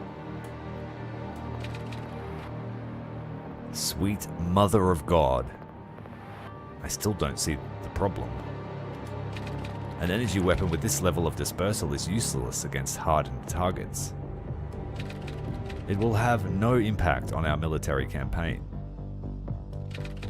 You don't see the problem. They just flattened a city from orbit. Consider the facts.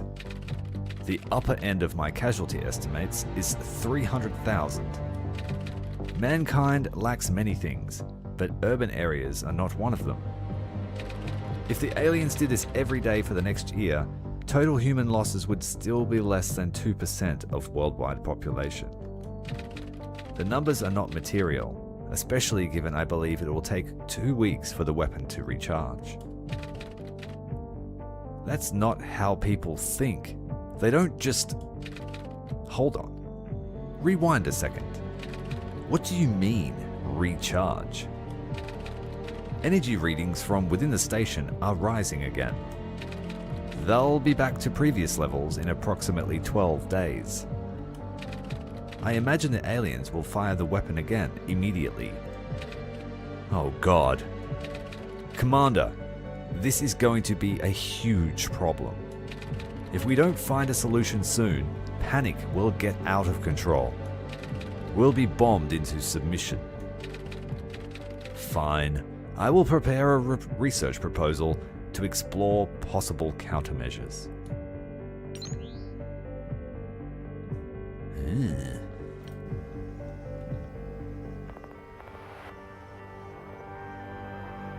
Yeah, we're going to have to go up there and sabotage it.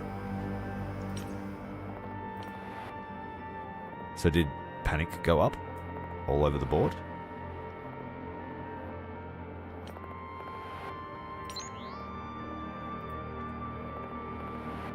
Let's take some extra funding.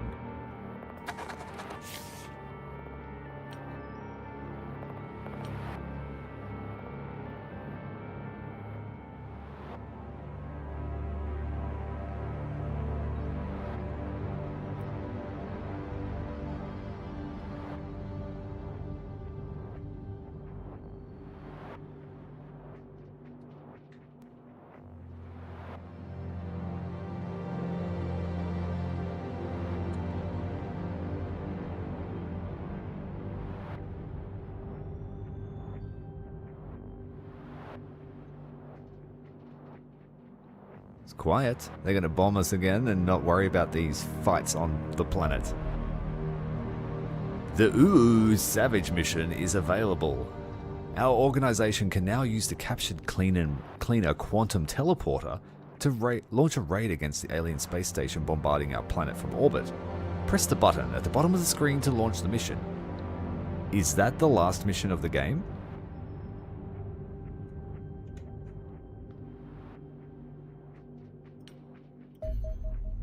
Commander, I have now completed my analysis of the City Killer orbital bombardment cannon that our enemies recently used against us.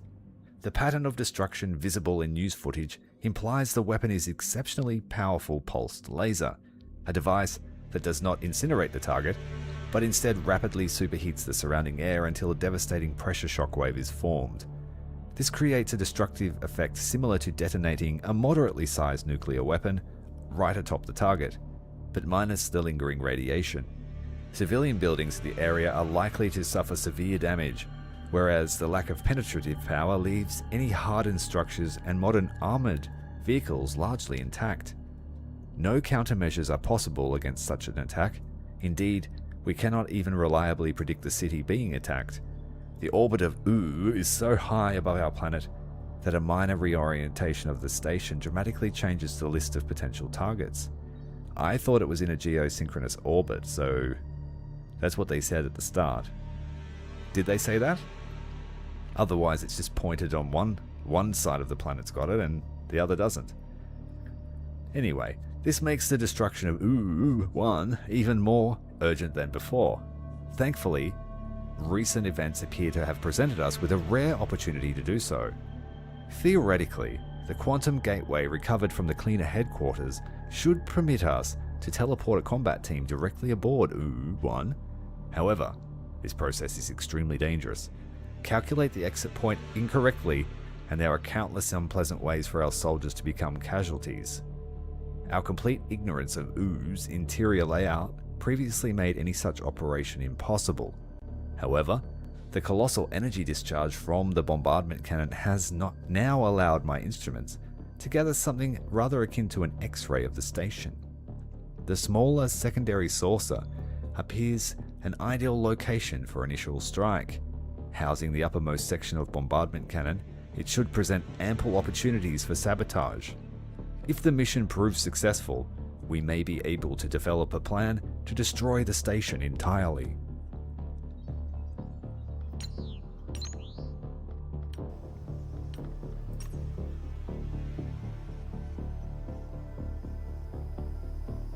Gonna get harder and harder, is it? We can do it. This is unknown territory for me. I haven't made it this far into the game before.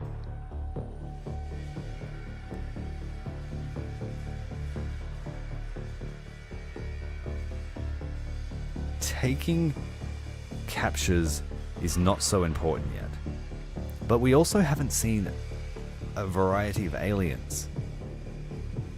Aliens that used to show up earlier. I don't know if you guys have seen Reapers yet. I haven't.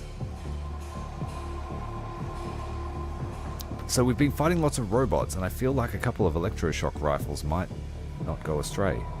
But it's one electroshock rifle is very expensive alloy-wise. Otherwise, our next upgrade, it needs to be the advanced tac mod. So 3 more Elenium required.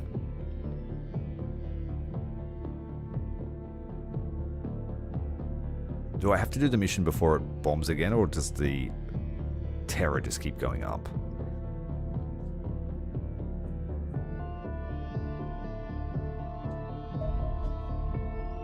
A bomber and a fighter. Probably a defender. Send the Banshees out to this one.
Stuff.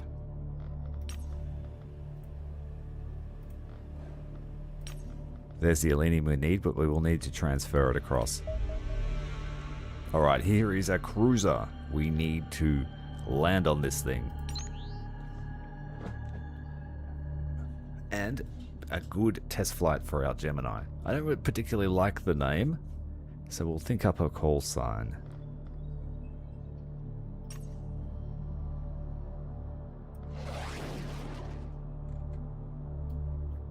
It has the same weaponry as our fighters, but it has armor. Another one.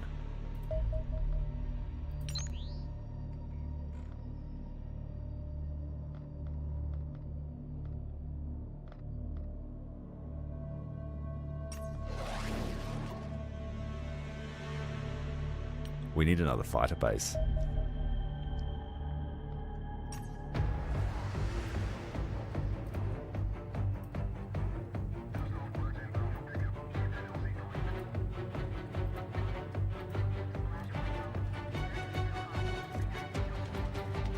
So what's this got here? U-turn. This button will order the aircraft to perform a wing over maneuver, which will instantly spin it to face the opposite direction.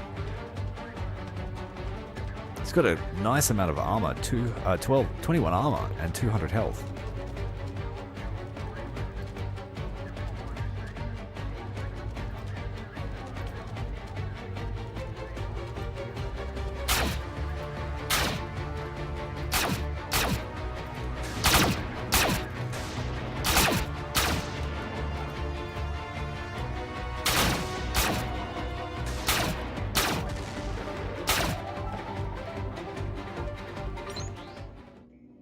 Caster 1. That's a good one. Launch a combat team.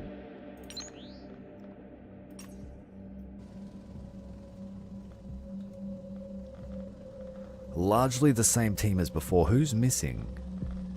Who's missing? Now, because it is a UFO, I'm taking 3 shields. Should we take 3 Terminators too?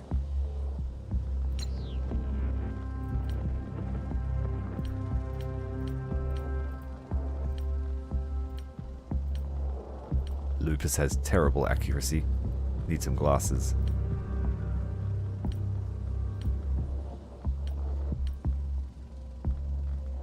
The easiest way to see that would be accuracy.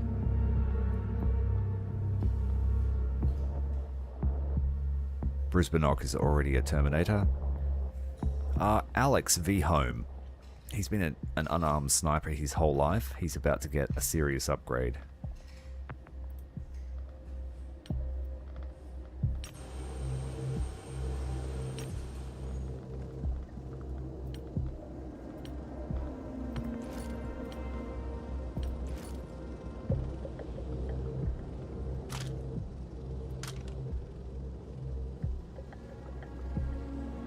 So Castor and Pollux are the twins in the Gemini myth.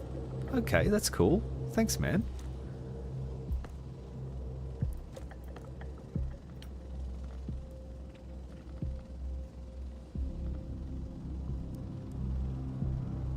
And at their price, we probably won't be able to afford too many of them.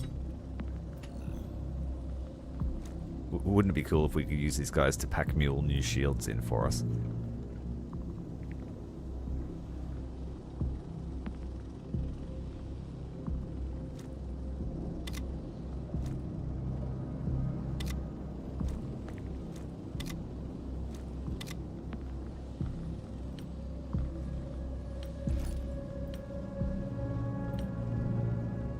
Unfortunately, I don't have a decent machine gun to give this guy. I mean, Accelerator's alright, but it pales in comparison to the Gorse weapon. How long would it take me to build one? 16 hours. How long have I got to do this? 1 day. Let's wait for a Gorse machine gun.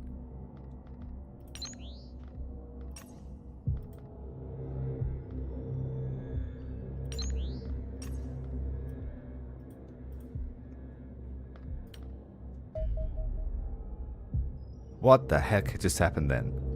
Did that just go to my base? That's why I don't like the fast speed. All I did was unpause it.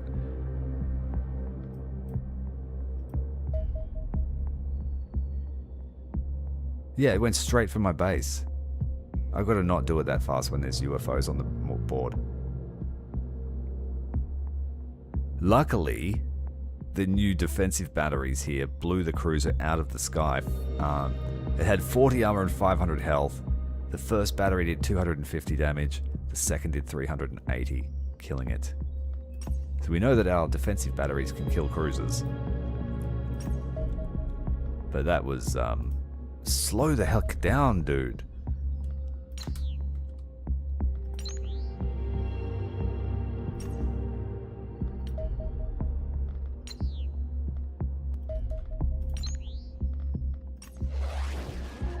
Speed 2.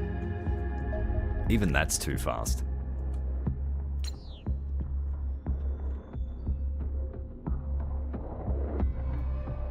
The Geoscape, you can make the same mistakes that you can make in a tactical battle.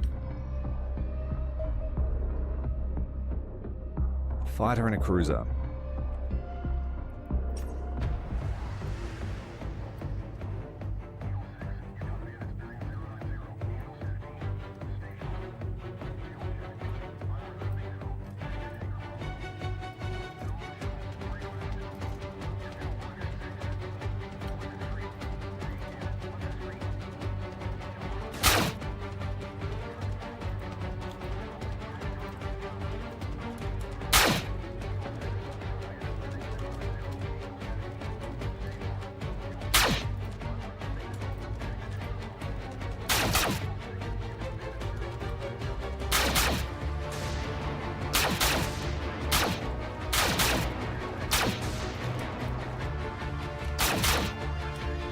Slow down a bit. We need more maneuverability.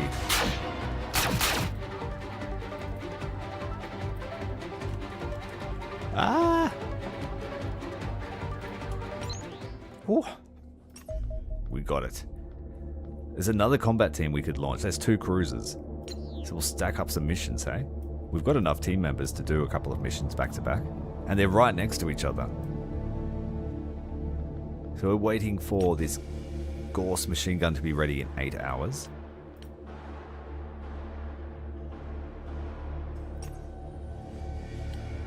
We can't wait for a second weapon. So yeah, this is just for that Colossus wielding monstrosity. And those were scrambled fighters, I bet. Like, where did you go?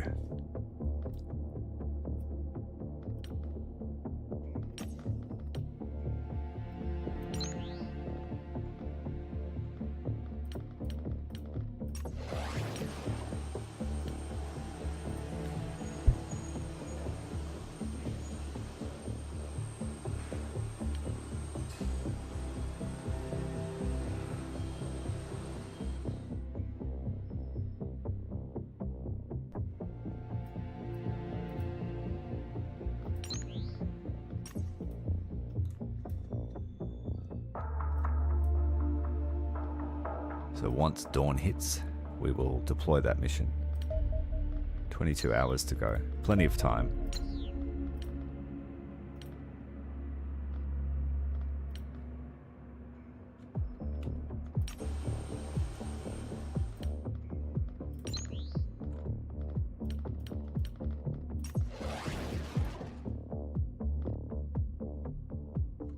You found us. An interceptor and 2 fighters, this should be great. So my best fighter versus their second-rate fighters.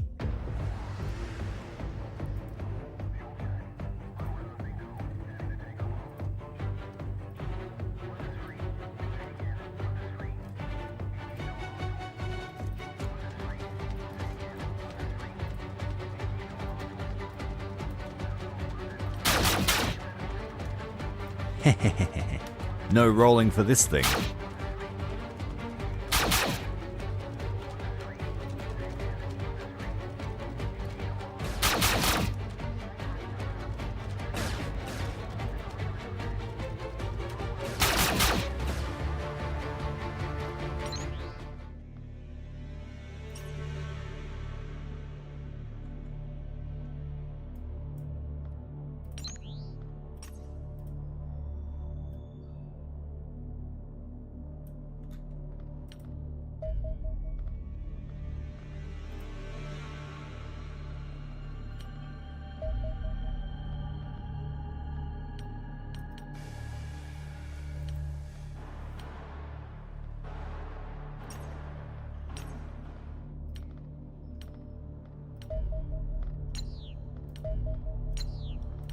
Alright, let's go.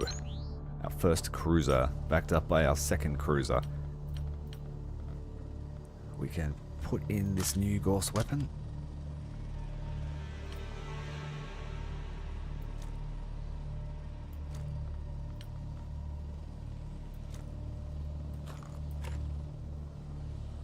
Knowing that they reload 5 charges a turn with this weapon, I think we only need 2 batteries.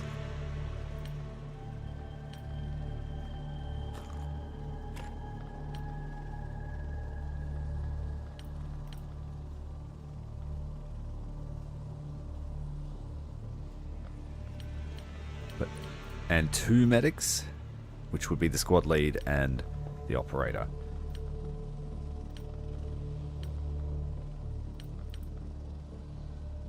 And we're going to make some use of these knives to go cut now that we know that they are effective at both armor destruction and armor penetration. One good stab and a guy's armor's gone.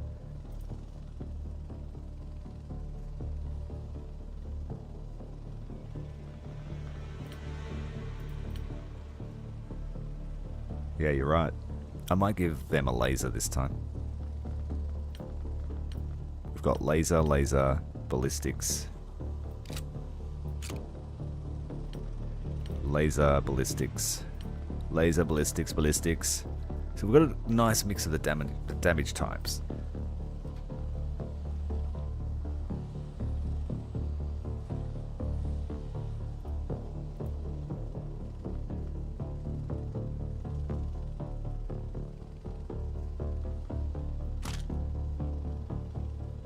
Her accuracy is so high that there's no real benefit to taking laser except a little bit of extra damage. Yeah, I'll keep her with the accelerated rifle. It's not too bad. I basically use her as rear guard and to finish people off anyway. So I think we're good. Let's launch.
I should have looked at where they were all positioned in the ship.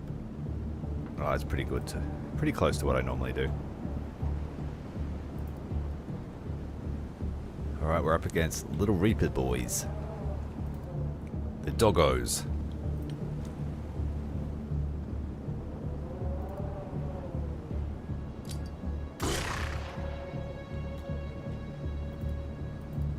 We're up against the edge here, so Mr. Blind Man won't miss anything.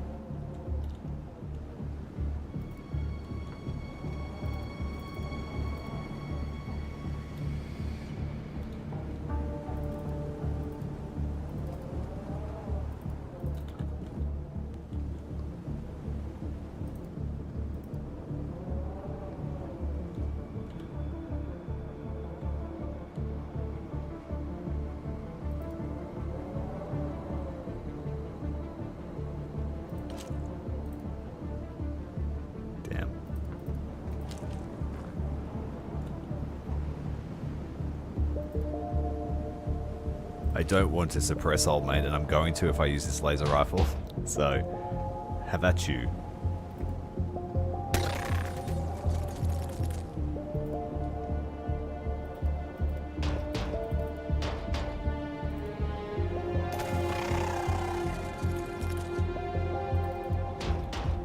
Yes, please. That's the kind of killing power I need in my life.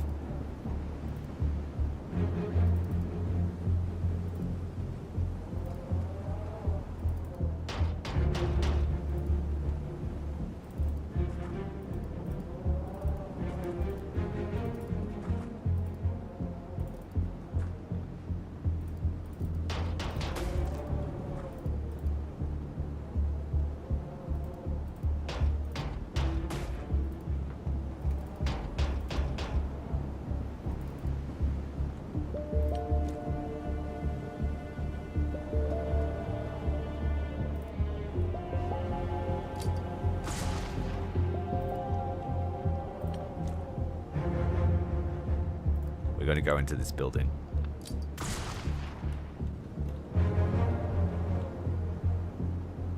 We'll just end the turn here, see what's going on. Enemy Overwatch, someone just got clapped.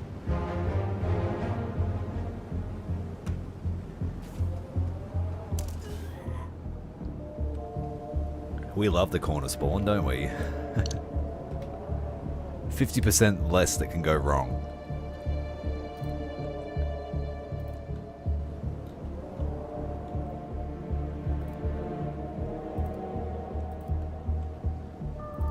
We'll just check this sight line here before we advance on the building.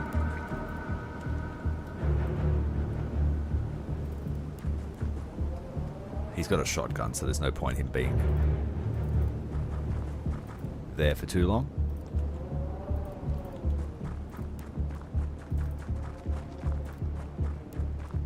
Three shields is the magic number for sure to get stuff done. You can like perfectly defend one guy almost.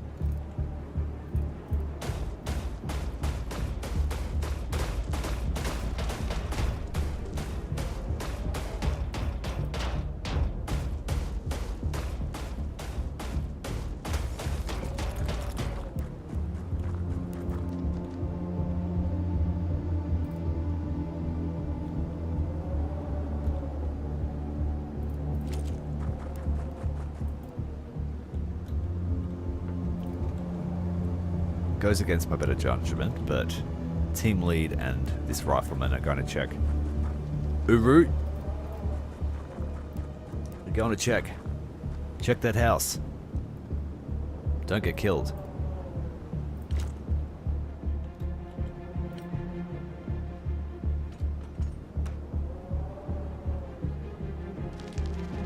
We hear skittering. Skittering is not good.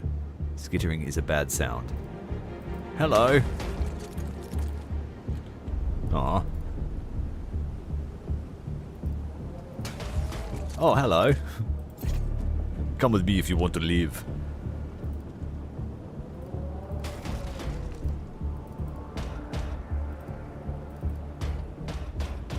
Oh, it's it's Robocop, isn't it? It's drugs are trouble.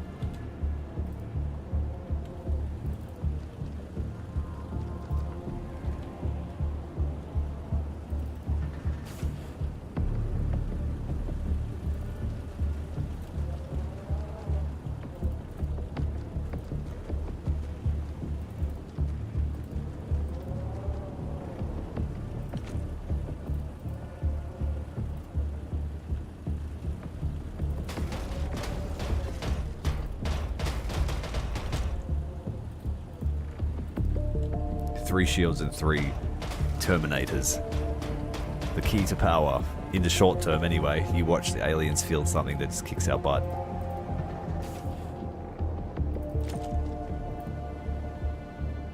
We have two creepy crawlies. Which means there's a Reaper in here. Not the bad one. Those little doggo thing that we just killed over here using his bio rifle.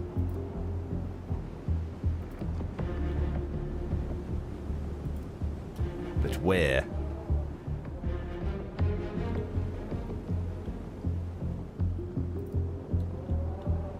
Just pull back. Those things will die naturally.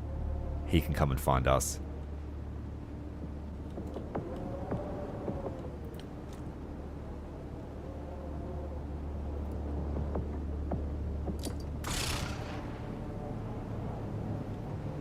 Can you capture them, I wonder?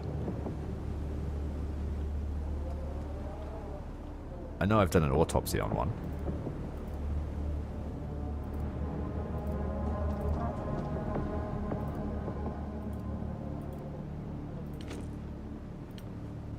Well, now that we know there's ooglies over there, let's send another trooper to help.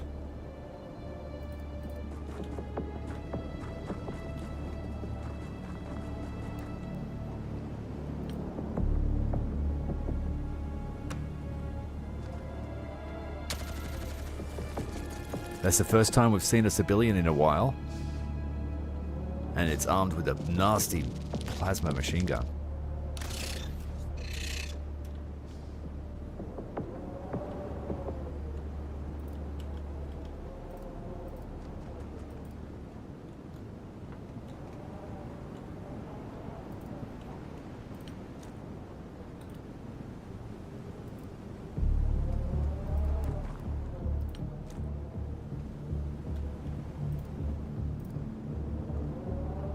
If it's machine gun, I don't think he has the TU to react to us.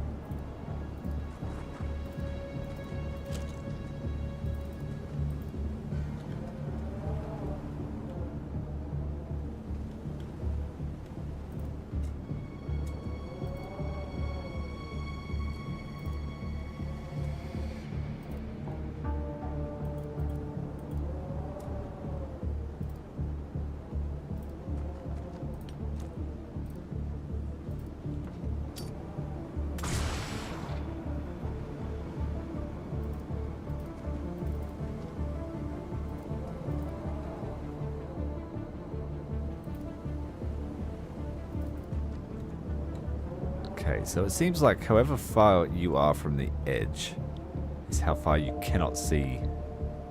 So it's 5 tiles. 1, 2, 3, 4, 5.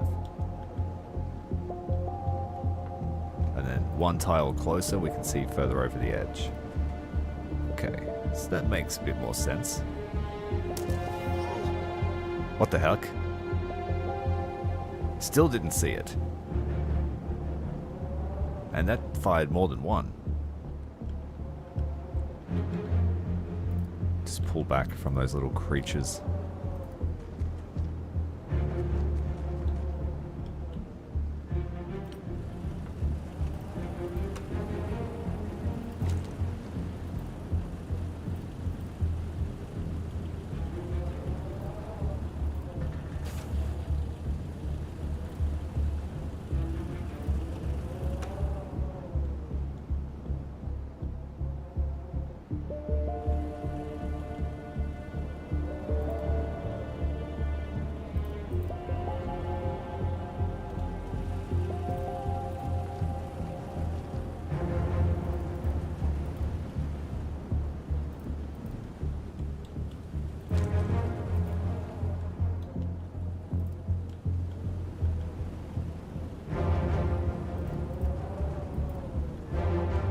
Dead bug, so there's another little one of those things around again.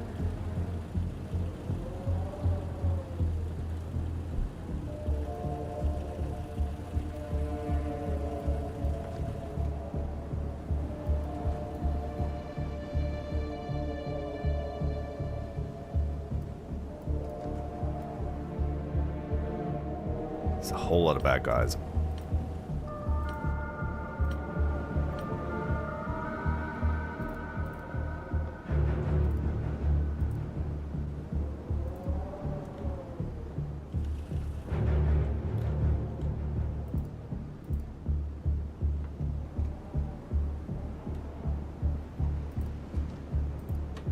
Nope.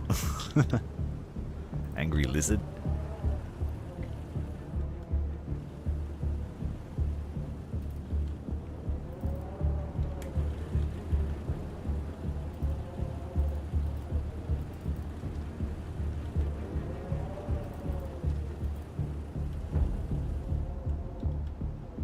There's an AK over there.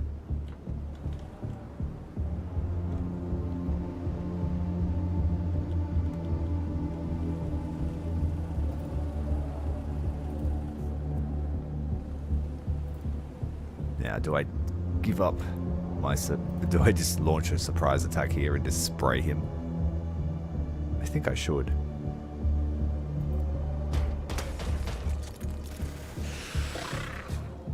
And we hit something in the background too. Let's repeat that process.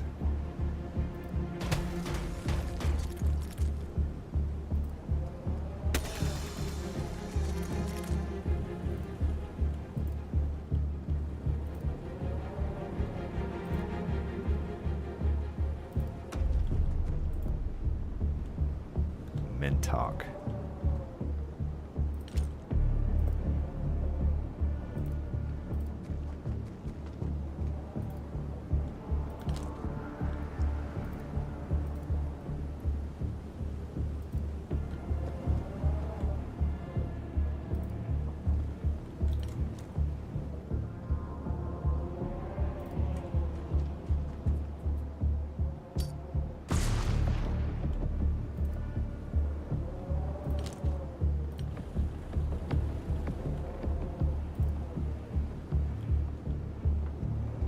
I think these guys over here will need some help. So I'm going to have it ready to burst through the wall and help them. I can get used to this. Get the Andron gameplay.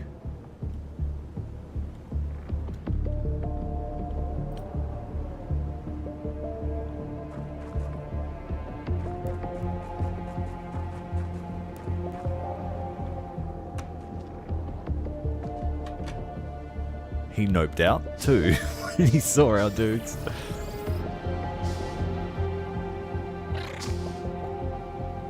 He's like, what? I thought the humans were meat sacks. That's why I'm on this godforsaken planet. Where do those little buggies go? Right there. That's where they go. Can they jump down and kill me too?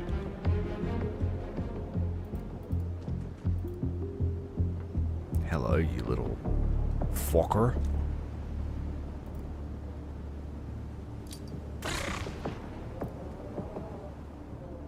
Heal yourself up.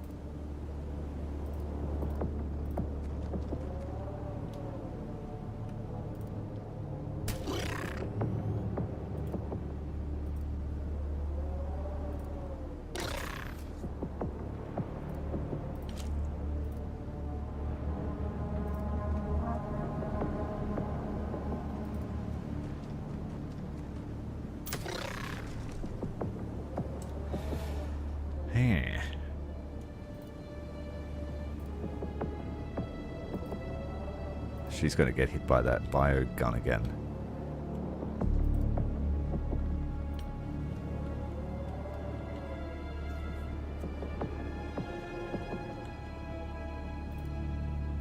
Oh yeah! Kool-Aid guy.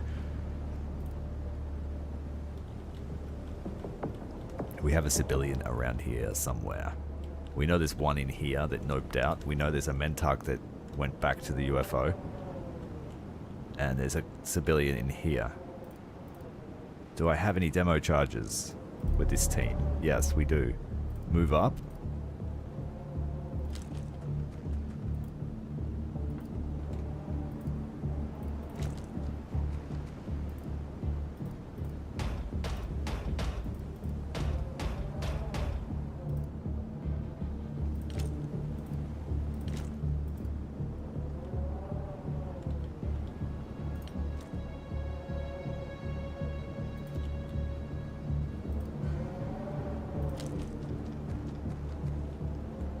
There he is.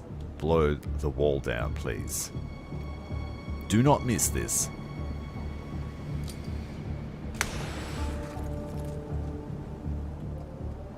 Who wants to go first? The laser. Did I hit something else in the background? I think I did.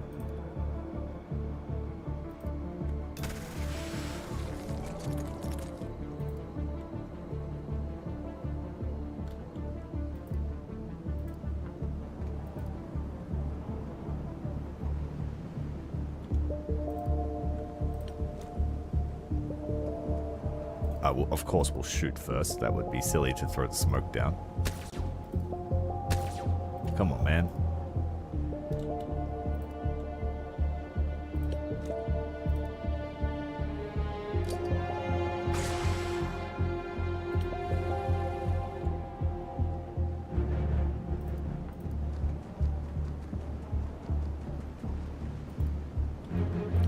It feels good to have an actual tactic now, I'll tell you that.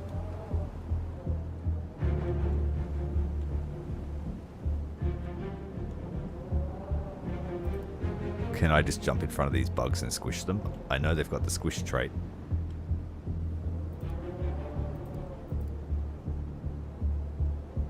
Can I get a second? Oh yeah.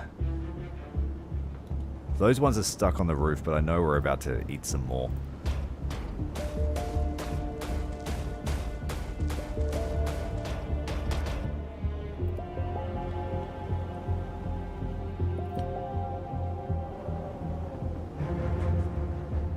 Going to regenerate.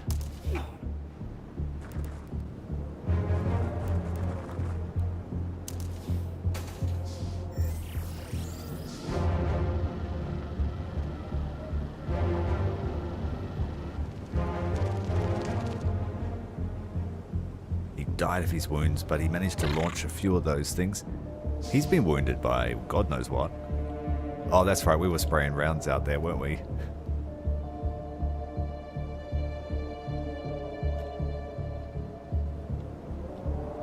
Well, let's use the fancy feature of this suit of armor. But how do you do it? Because he wants to shoot, to move there.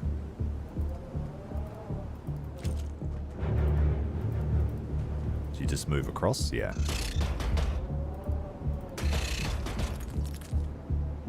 Go, that saved us some effort. Major Seeker didn't take any damage. It was Uru.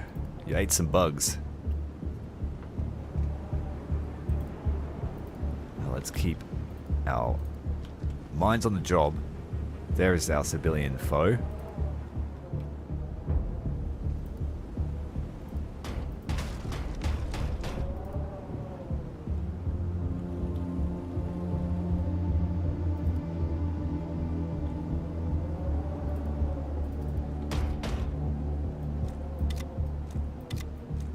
Drop some equipment for our bros.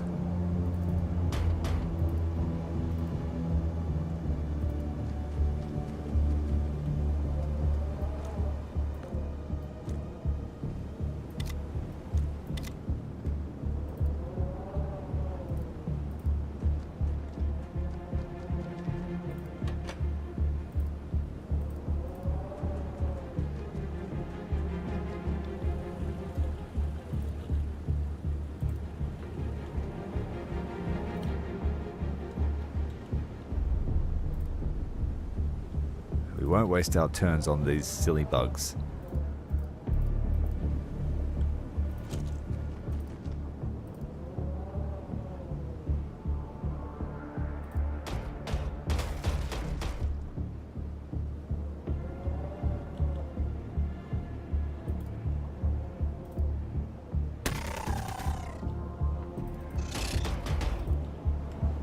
Man, these guys are stacking some alien kill counts now in the Colossus suit.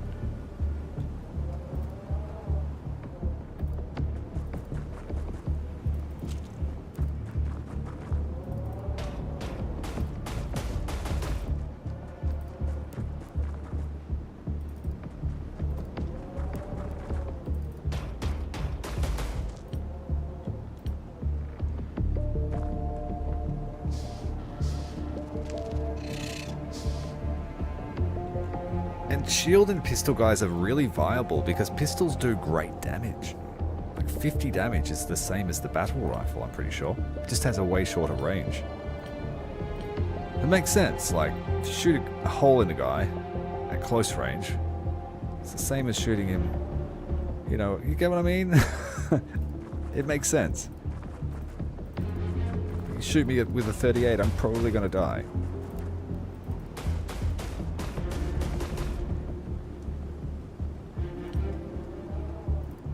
Alright, here we go.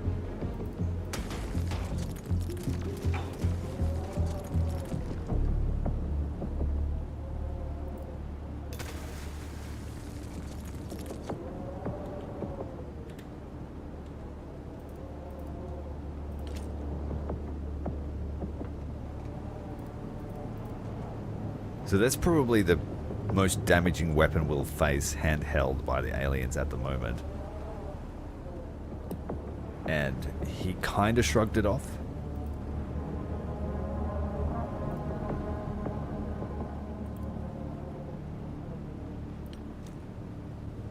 Oh, it's already suppressed, so we don't need to do that.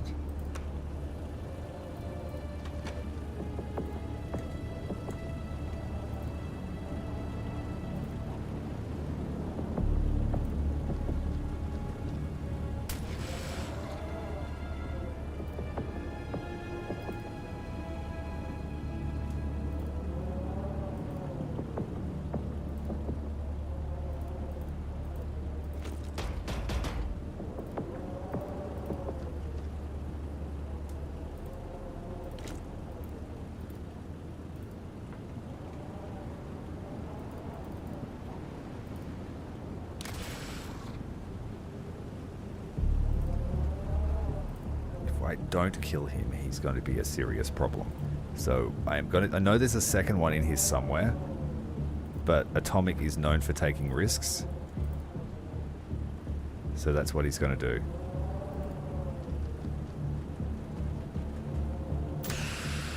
Oh, shit. He is suppressed, so I don't know if he's going to get a full burst with that plasma machine gun.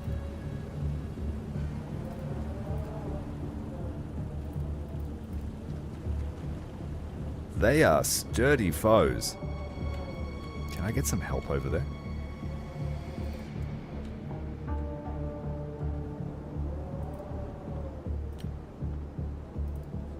Can I just throw the longest throw ever? It has to be a smoke grenade. Just drop your equipment for now. You can pick it up in a second.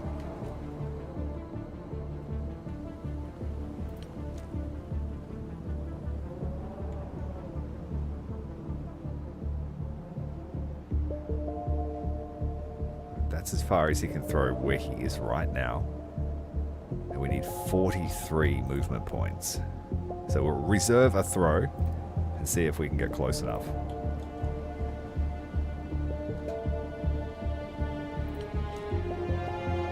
Oh, we can do it. We can do it.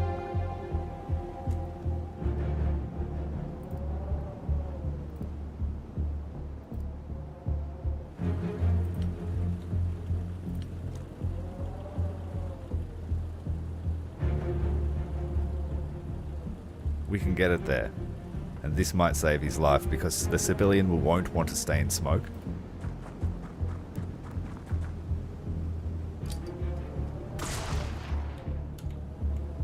Meh. No.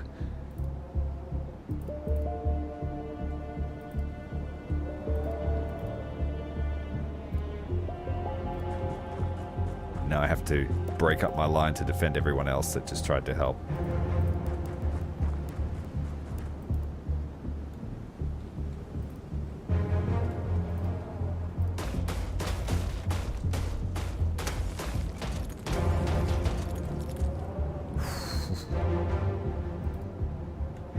Rush to their aid.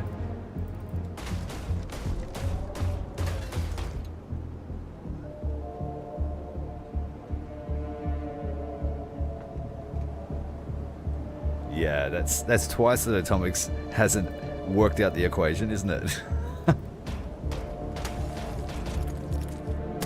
Oof! There was a guy right there. And a guy right there. This is bad. This has got real bad. Well, I'm immune to suppression. He's not. So we're going to suppress that thing.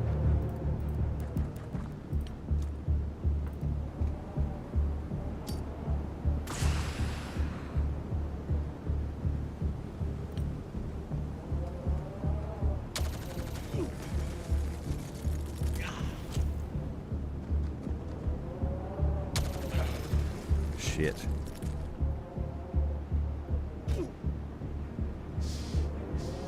Who fell? Who was that? Even the armor didn't save him.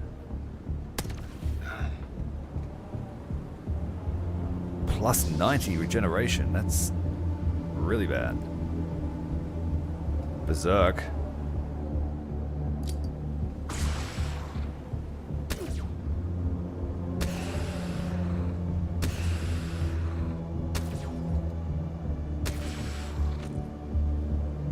You really did go berserk. Who died? Brisbanock.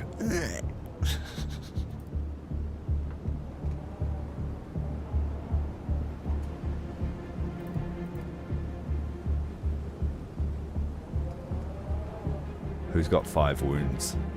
Atomic.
Yeah, Berserk is awesome when it pays off. He shot one of his friends, but then he unloaded 5 shots from a pistol. 4 or 5 shots. Which is way more than you can do in a turn. You can normally only do, like, what's that? 4 shots? Yeah, 4 shots with a pistol, but he also threw a stun grenade. So, maybe that wasn't too bad. It's a shame that Brisbanock went down.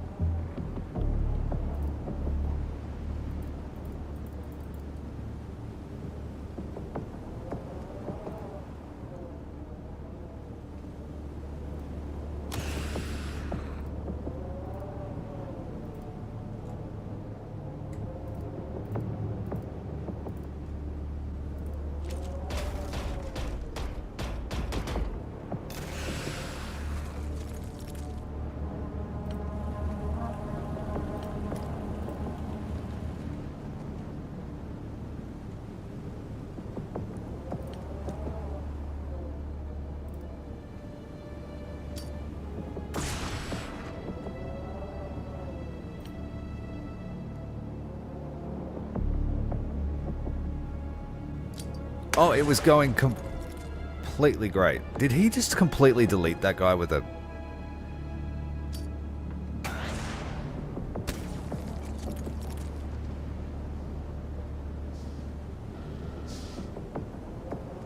He just deleted our power armor guy and all his equipment.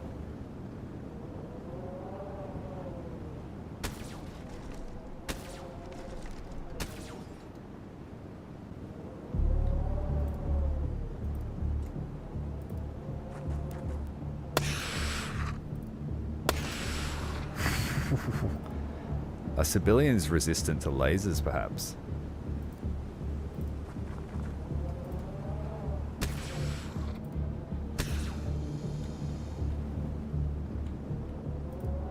It blew his shield up. I can't believe we lost it. Dude, who was it that got... Alex got turned to mush. He was the new guy.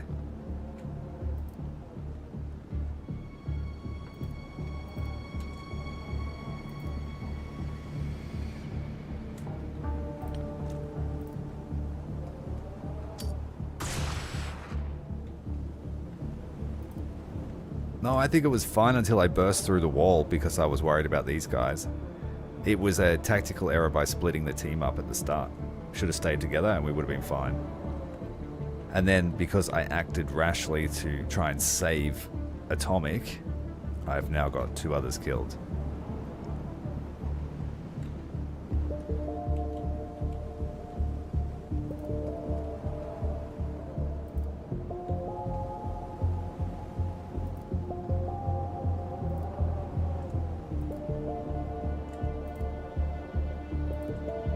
Gonna pump 3 rounds into his face.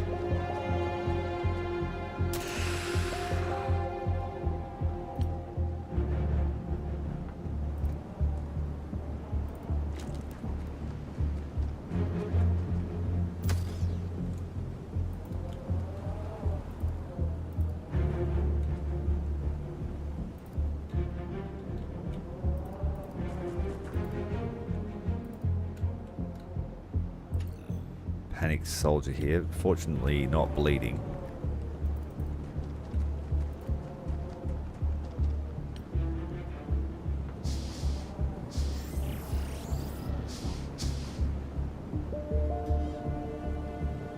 He panicked again, 2 in a row.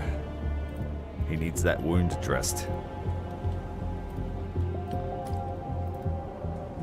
I can't believe that plasma grenade just completely gibbed our friend that had taken no combat damage. In full armor.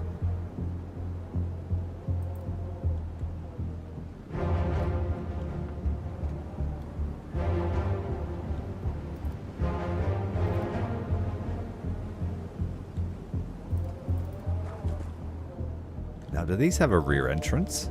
Because it seems like a lot of aliens are coming out the back of it.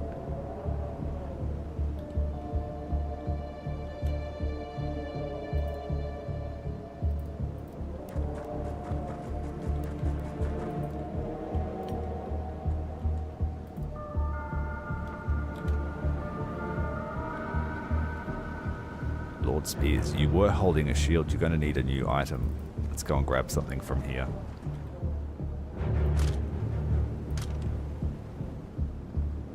Can you wear the gauntlet?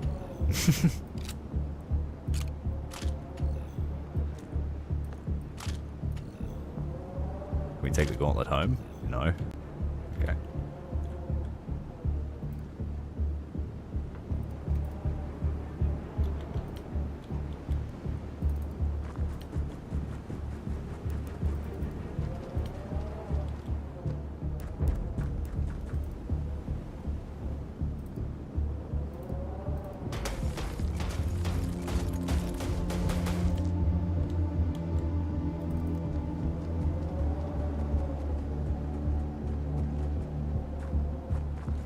Did YouTube take down the episode 2 VOD? No, they didn't.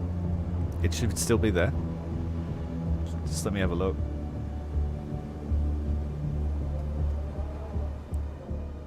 No, it's still there. This is the 6th episode. Number 2 has a secton as its thumbnail.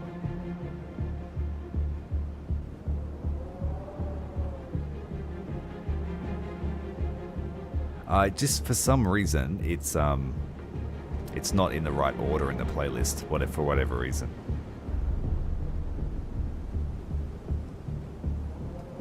Oh, okay. It's not available. That's odd.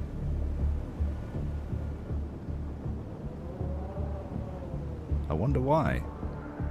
I'll have to research that later. I'm not sure. I've got no notifications saying that something was wrong.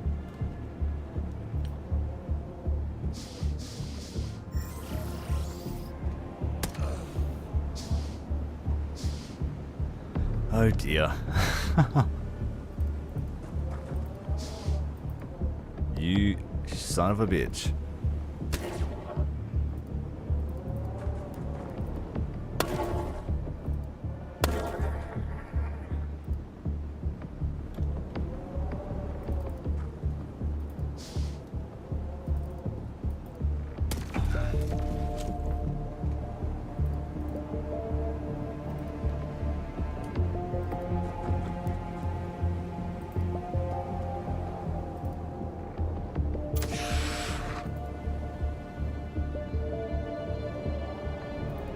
Yeah, I can't think why it would have been taken down.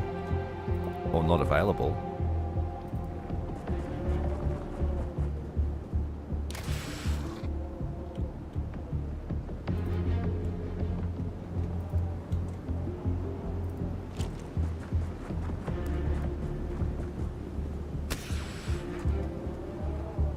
Yeah, they're very, very tanky. I've underestimated their ability to shoot back.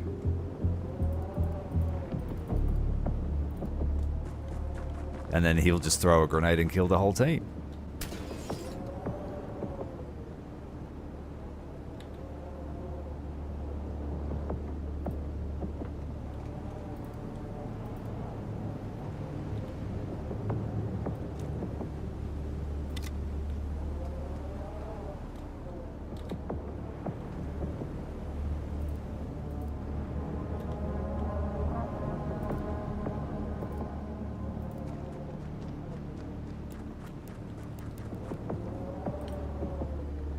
Is he gonna do it? He's gonna throw a grenade?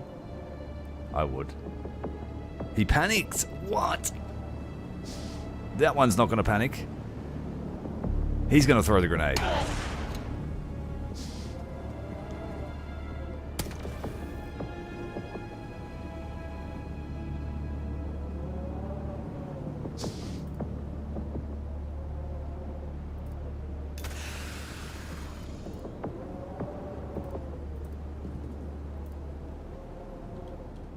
Tactics have gone out the window.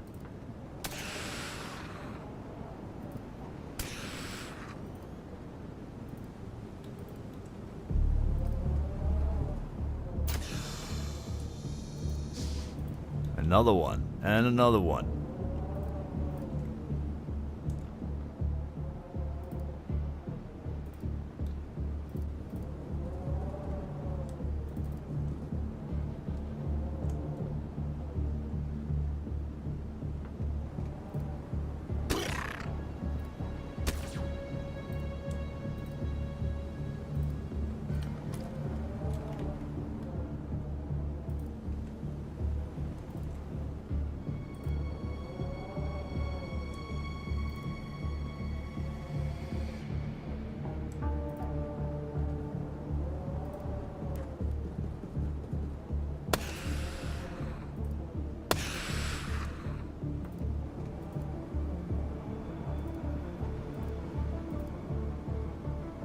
We're out of ammo with the shotgun.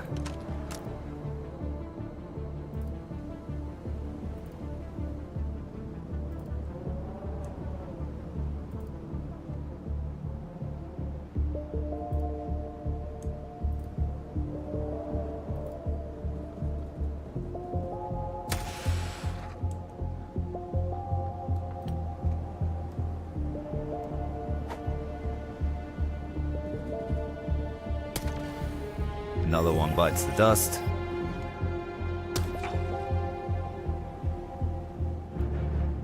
The regeneration on them is huge.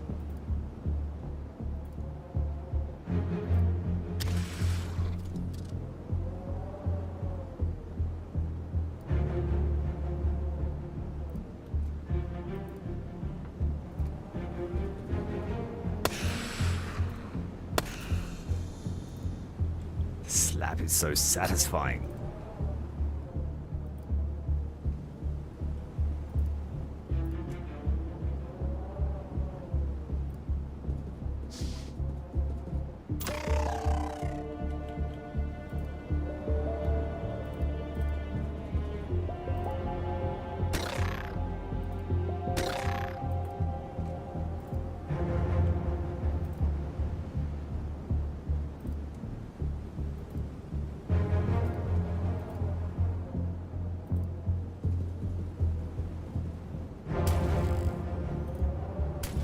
Oh no, another one's gonna die.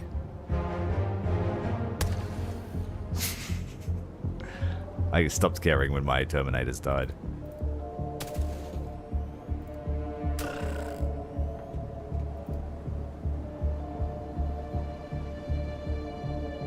It's gonna put the medical bay through some workout.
Alright, hopefully they can't get down now.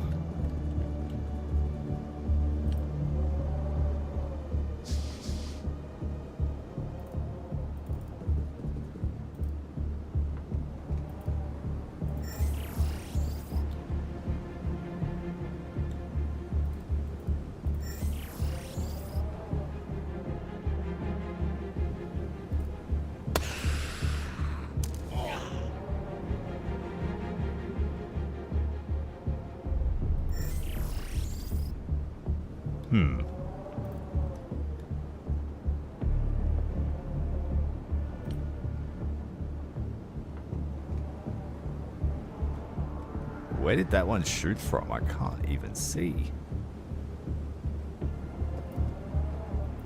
Oh, right there. Far out.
Yeah, no, don't shoot. He'll just splat you.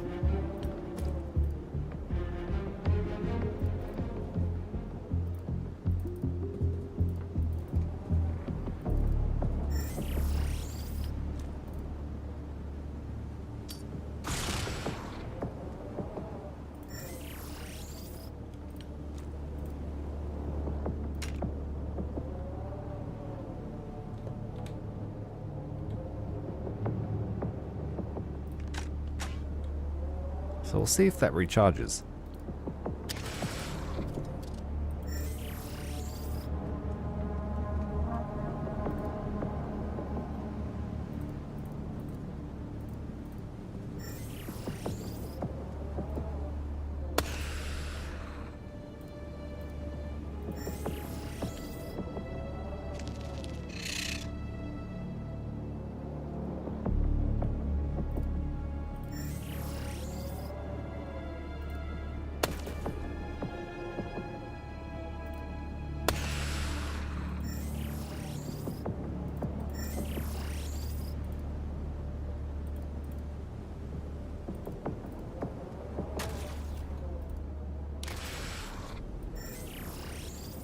Making fun of them now.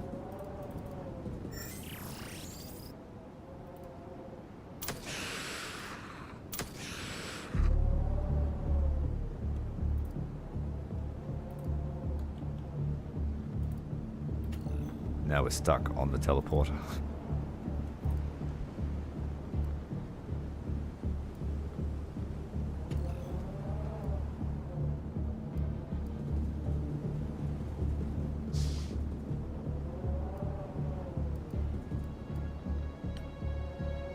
Atomic's stuck up there with it. But it can't act.